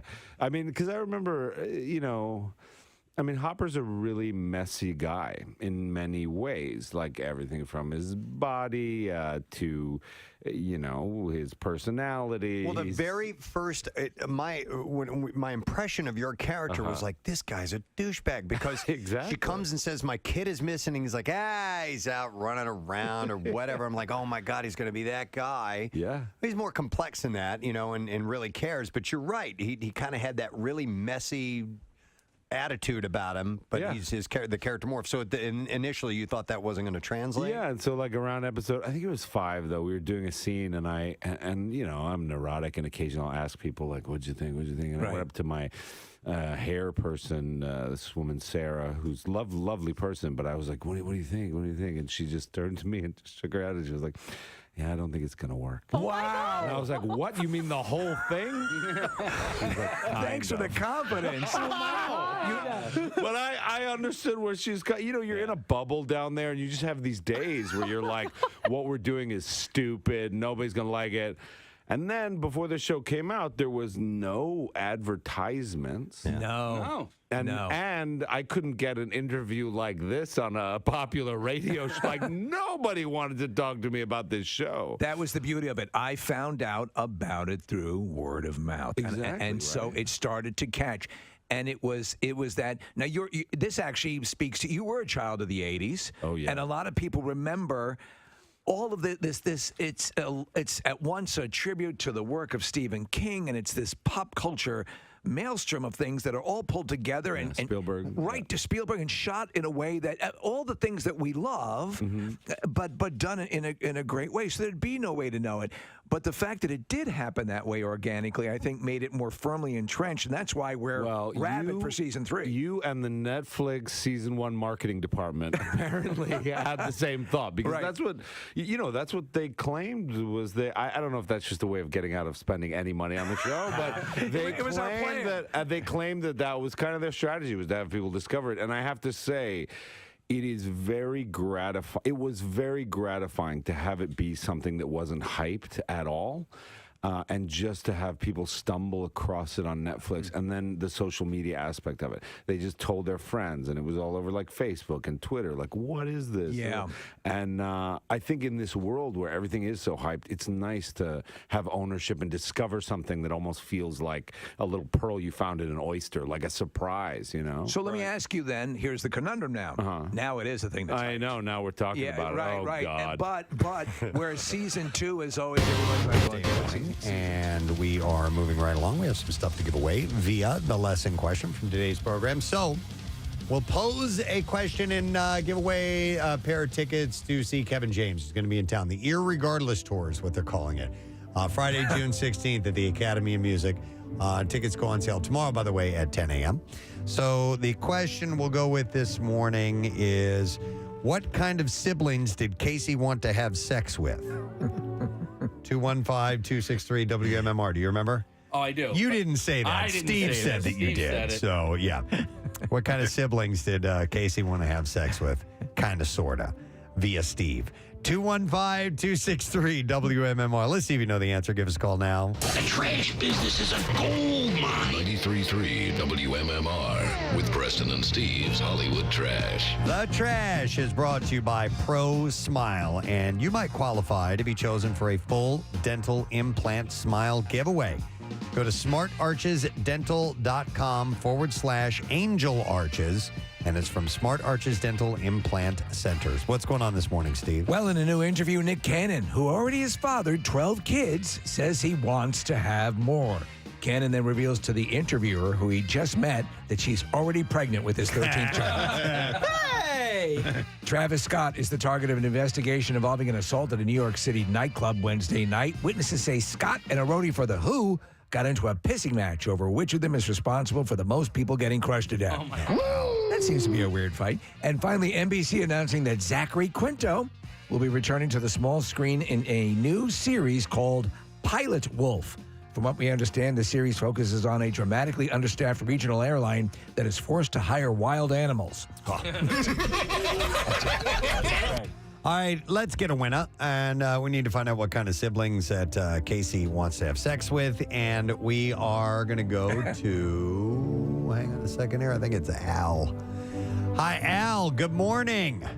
Hey, Preston, what's going on? Yo, bud, looking for an answer. That's what's going on. So what kind of siblings did Casey want to have sex with? Twins. Twins. Yeah, you got it, Al. Hang on, man. Want to see Kevin James? Got your pair of tickets for the Irregardless Tour Friday, June 16th, the Academy of Music. Tickets go on sale this Friday, 10 a.m. via KimmelCulturalCampus.org. All right, music news. Now, Preston and Steve's Music News on 93.3 WMMR. All right, it's brought to you by Pro Smile. You might qualify to be chosen for a full dental implant smile giveaway. You can go to smartarchesdental.com. Very cool. /Angel Arches. And it's from Smart Arches Dental Implant Centers. We talked about this a little bit yesterday, and this is no surprise to me. Blink-182 has postponed the first leg of their reunion tour. Oh, wow. Yeah, due to Travis Barker's injury. I was looking at that, man. I'm like, no way. No way. Yeah. No way. Barker injured his finger last month, first hurting it while rehearsing for the upcoming concerts with the band. He is undergoing surgery on the finger this week. Tom DeLonge said in an Instagram video, Travis needs to go in, have surgery on his finger, and we have to get that well, and then we have to get that strong before we can do anything else. Not a finger! He described Barker's accident as a freak accident that no one saw coming. Do we have any definitive explanation of what exactly happened? No, I just heard that it was while rehearsing, and I can't imagine.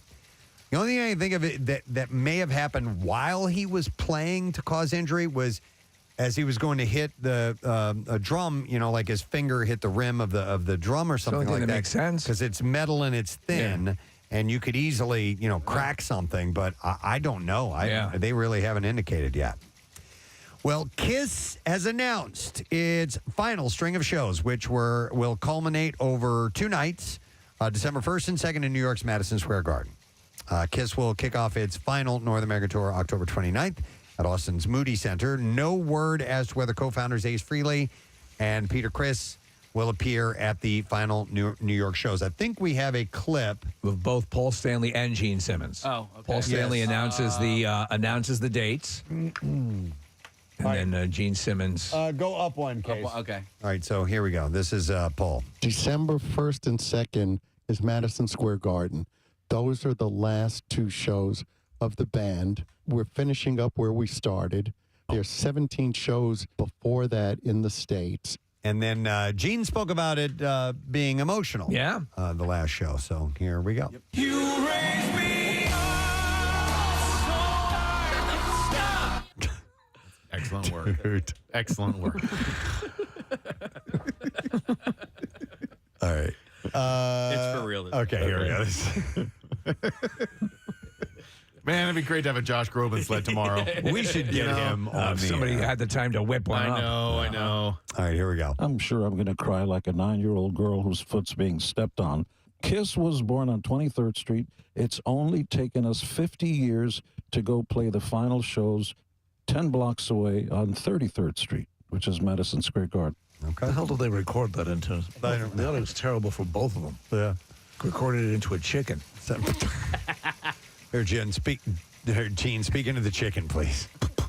Cluck, cluck, 1, 2, cluck.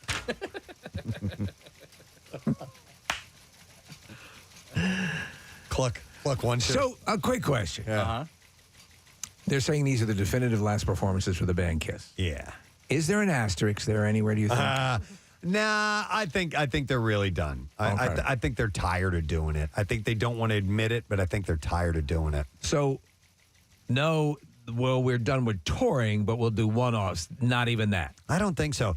Because the machine that is Kiss in the promotional items and, because they're so, larger than life. They are those huge. characters, the costumes and all that stuff, that it can go on without them. You know what I mean? I think the machine keeps turning. Right. And it will be as lucrative as always. And they've clearly said in so many words that other people can put on the makeup and do the same thing. Right. And they'll still get residual cash from it because it's their likeness and everything. So I think that's what's going to happen. I think they're tired of doing it. To that point, they exert extreme quality control on their cover bands and tribute bands, and there's a process involved in becoming one of those. Yep. So they have made the official announcement. Coldplay will release a special worldwide cinema presentation of their Music of the Spheres World Tour concert filmed during their sold-out 10-night run at Buenos Aires River Plate Stadium at the end of last year. Any puppets?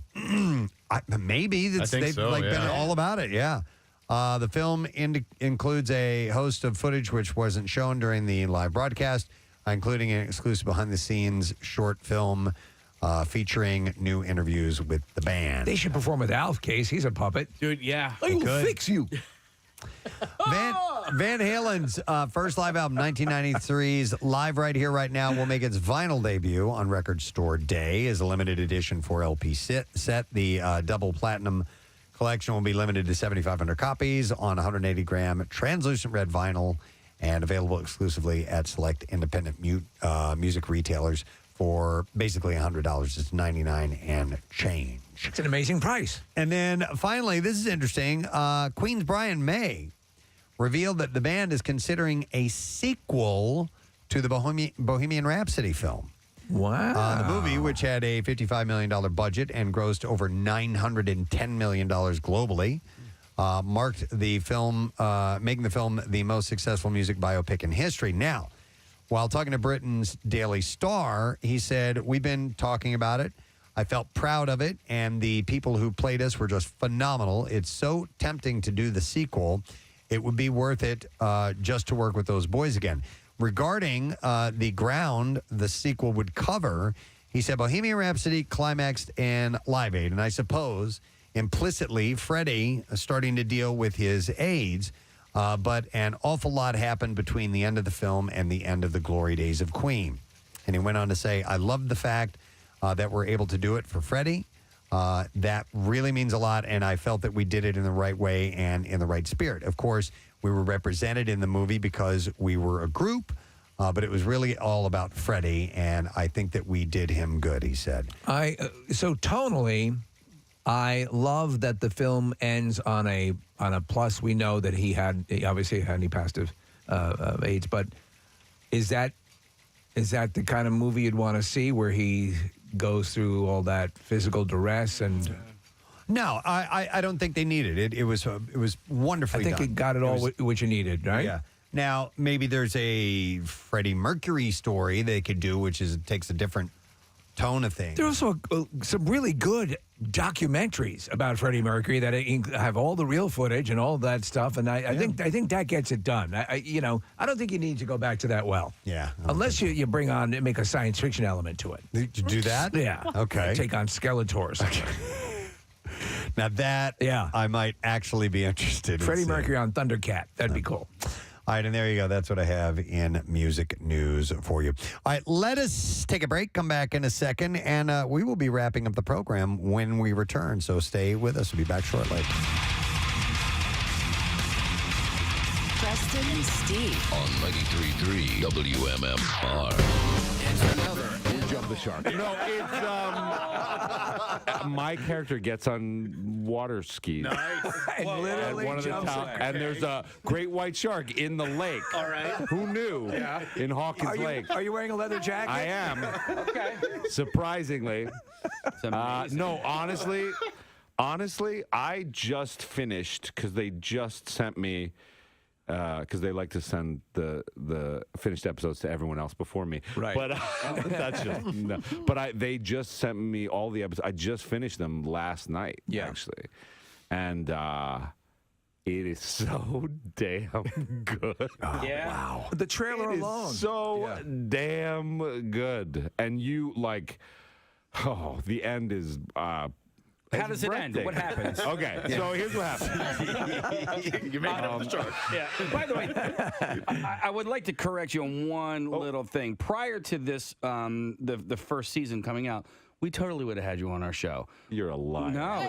You are in some of our favorite things. When the first trailer for Black Mass came out, and the dinner scene with you and Johnny Depp, and I'll just sort of leave it at that because I know you wanted to hit on this, Steve. Oh no, like, we're gonna go over all your stuff because we're big fans. But yes, no, Casey's right. We were fans before Stranger Things. It just cements the adoration. But to that point, you go through these things. This has been your quantum leap. Yes. I mean, but you were that kind of guy. You were on Broadway and you working that whole deal. When you went in to I know you had an issue with working with kids initially, right? Because kids can be a liability, right? Initially. I mean, because I find. You've got to get the right. I'm so quick to hate a kid in a thing. if he's, you know what I'm saying? If he's I do know what you mean. I know exactly. You got to get a Haley Joel Osment. You got to get somebody who really gets it. These and we kids got are like great. 6 of them. Yeah. I know. I know. And so they never. The old thing is never work with animals or kids. Yeah. But you and I are the same age, right? So when I look at this cast, Are you 75? born in '75. No, 1975. No. So you were born on my brother's birthday in 1975. Oh, I wow. saw that. I turned 44 on the 4th of July. So Wait. Yeah. I was born on your brother. My brother was born in '73. Oh, 73. I was like, wow, 2 months apart? Brother, how did that happen? Something with test tubes and cloning or something. It's right out of Stranger Things. Yeah, exactly. It's the upside down. You and I and Nick, actually, as a matter of fact, we're all contemporaries. So we grew up with the same movies. So there are movies that came out in the 80s that still work today that have kids in them because they were so good. The Goonies is one. Yes. Stand By Me is another one. Sandlot is another one that came a little bit later on. Okay. And so I like liking E.T. E.T. Yeah. As a matter of fact, E.T. Yeah. Drew Barrymore, like a little tiny Drew Barrymore, amazing. Right. So, and we had the creator of The Sandlot in here a couple of years ago, and he actually, I think they had a whole other cast of kids, and he was like, you know what, I need to get older kids to play younger because they weren't doing it right. And yeah, interesting. And so, I mean, our kids are kind of all over the map. I think when we started, I think Millie was the youngest, and I think she was 11 years old, and then I think Caleb was the oldest, and I think he was maybe 14. So they do span a little bit, but in general, they are kind of aging with the show. Like Millie in particular is, she started out, she was 11 years old, and now she's like 14 or something. She's and a young woman now. It's a little weird to see, but it's natural. Well, it's weird for you. It's just weird for Hopper, too. Yeah, it's like a nightmare.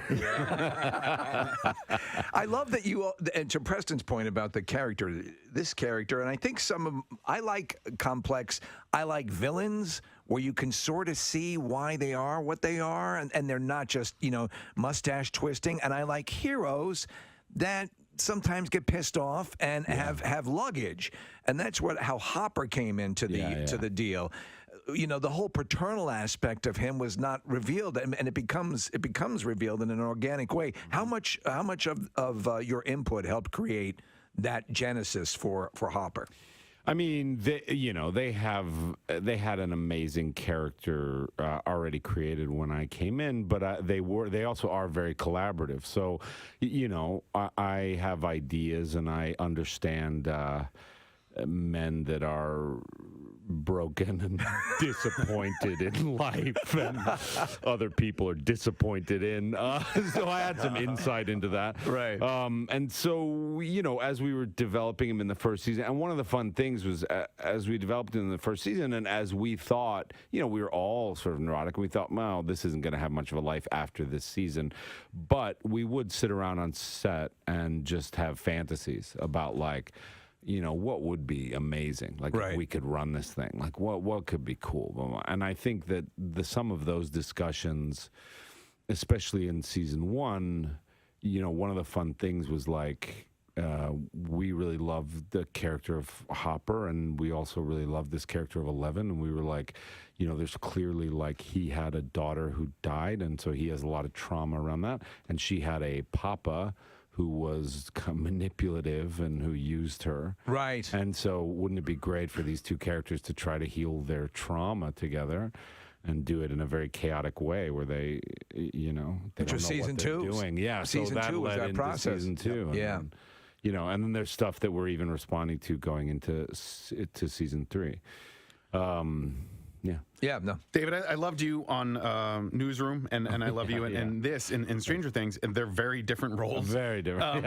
And the writing on, which is Aaron Sorkin's show on the Newsroom, it's so fast-paced, and so a lot of your characters build on the fast-paced nature of the entire show and how quickly the dialogue is delivered, whereas on Stranger Things, it's the spaces between the notes, right? It's a lot more drawn out, and you can be a much more subtle actor. Do you have a preference? Does it matter to you? Or do you just like to work when the work is good? No, I mean, I do feel like with the Newsroom stuff, like, I feel like the gestalt, like the larger piece, is very good, but as a component in it, you don't have a lot of freedom to do. You don't have a lot of ownership in a weird way. And so with Stranger Things, there's a lot more ownership. I mean, you get to explore a lot more behavior. A lot of times, like, Sorkin's stuff and Newsroom is very much about the point you're making, on the page. Whereas with Stranger Things, you may say something and mean something entirely different, or you may say something and then behave entirely different. And there are these pauses and these drawn out things, especially with your character. Because I love that. I love the way your character is like, you take a lot of time. Like, what's up with you? Why? It's compelling. You get drawn in as a result. Yeah. No, I mean, that's my whole thing with acting has always been that, a lot of it human behavior is always very complex, and sometimes, a lot of times, I think people say something that, and then they behave entirely differently. And that's sort of how I've seen the world since I was a kid, is I've always been confused by human beings, because they would say things like, "I love you," and you'd be like, "I don't No, think you you don't. do. I think you want me to stay, or I don't know what you want, but you don't just love me." So that's more always to it. the complicated thing that I want to explore with human beings. And I think that the great thing about the Duffers are they really love actors. They really love, what we bring to it, and they really want, so they'll have something in their mind that's very specific, and then we'll come in and mess it up, and they'll be like, "This is even better than what we," and that sort of collaboration is what you're always looking for. You mentioned taking a lot of time.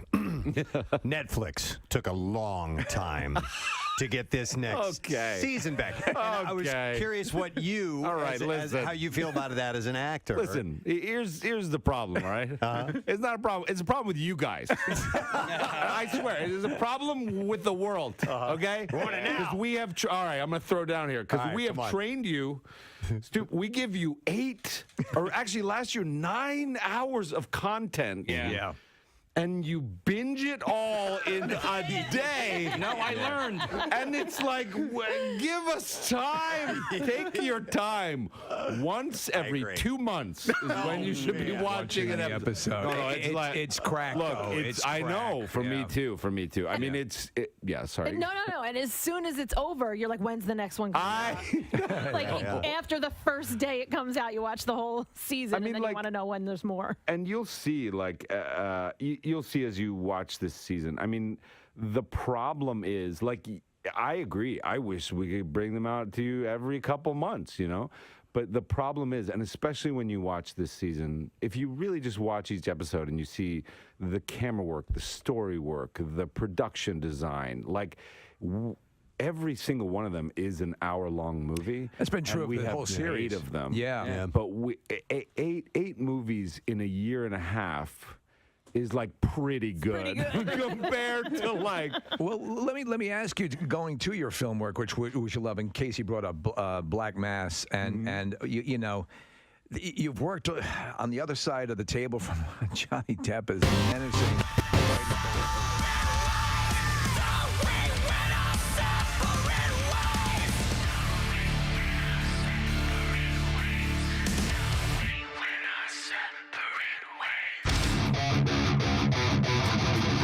93.3 WMMR. It's Everything That Rocks, a cover of Separate Ways.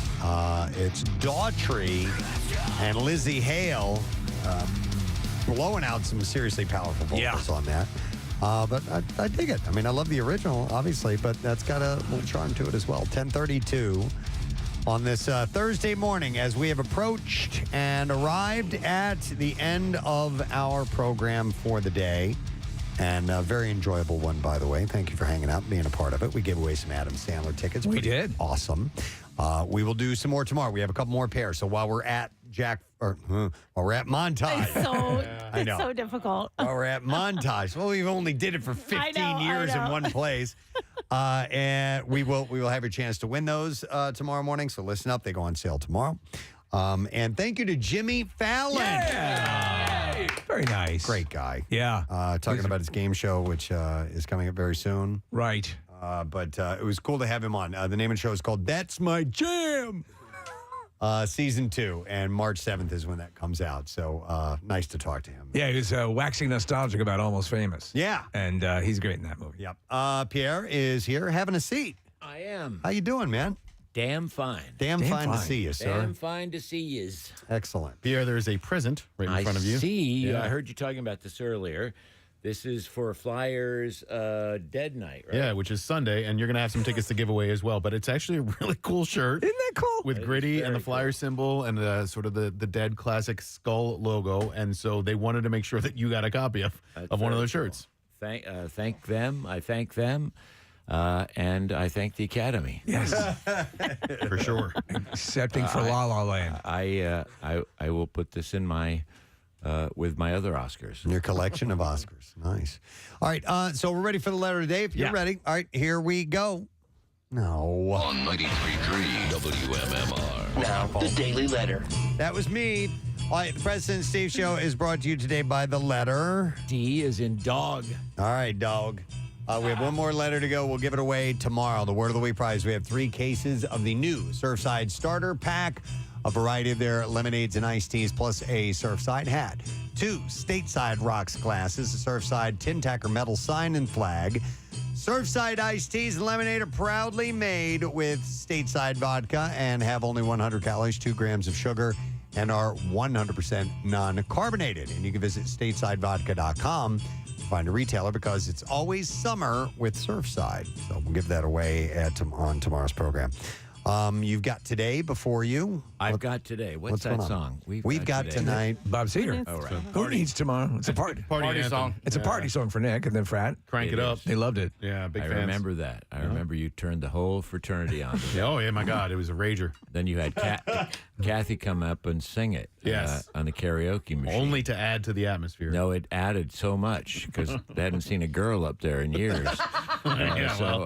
You're speaking the truth. You were up in deep Pocono country, weren't you? I was in the middle of Pennsylvania in a little town called Lewisburg, not too far from Montage, actually. Okay. So you head east or head west on I-80 from Montage, and you get to Lewisburg, PA.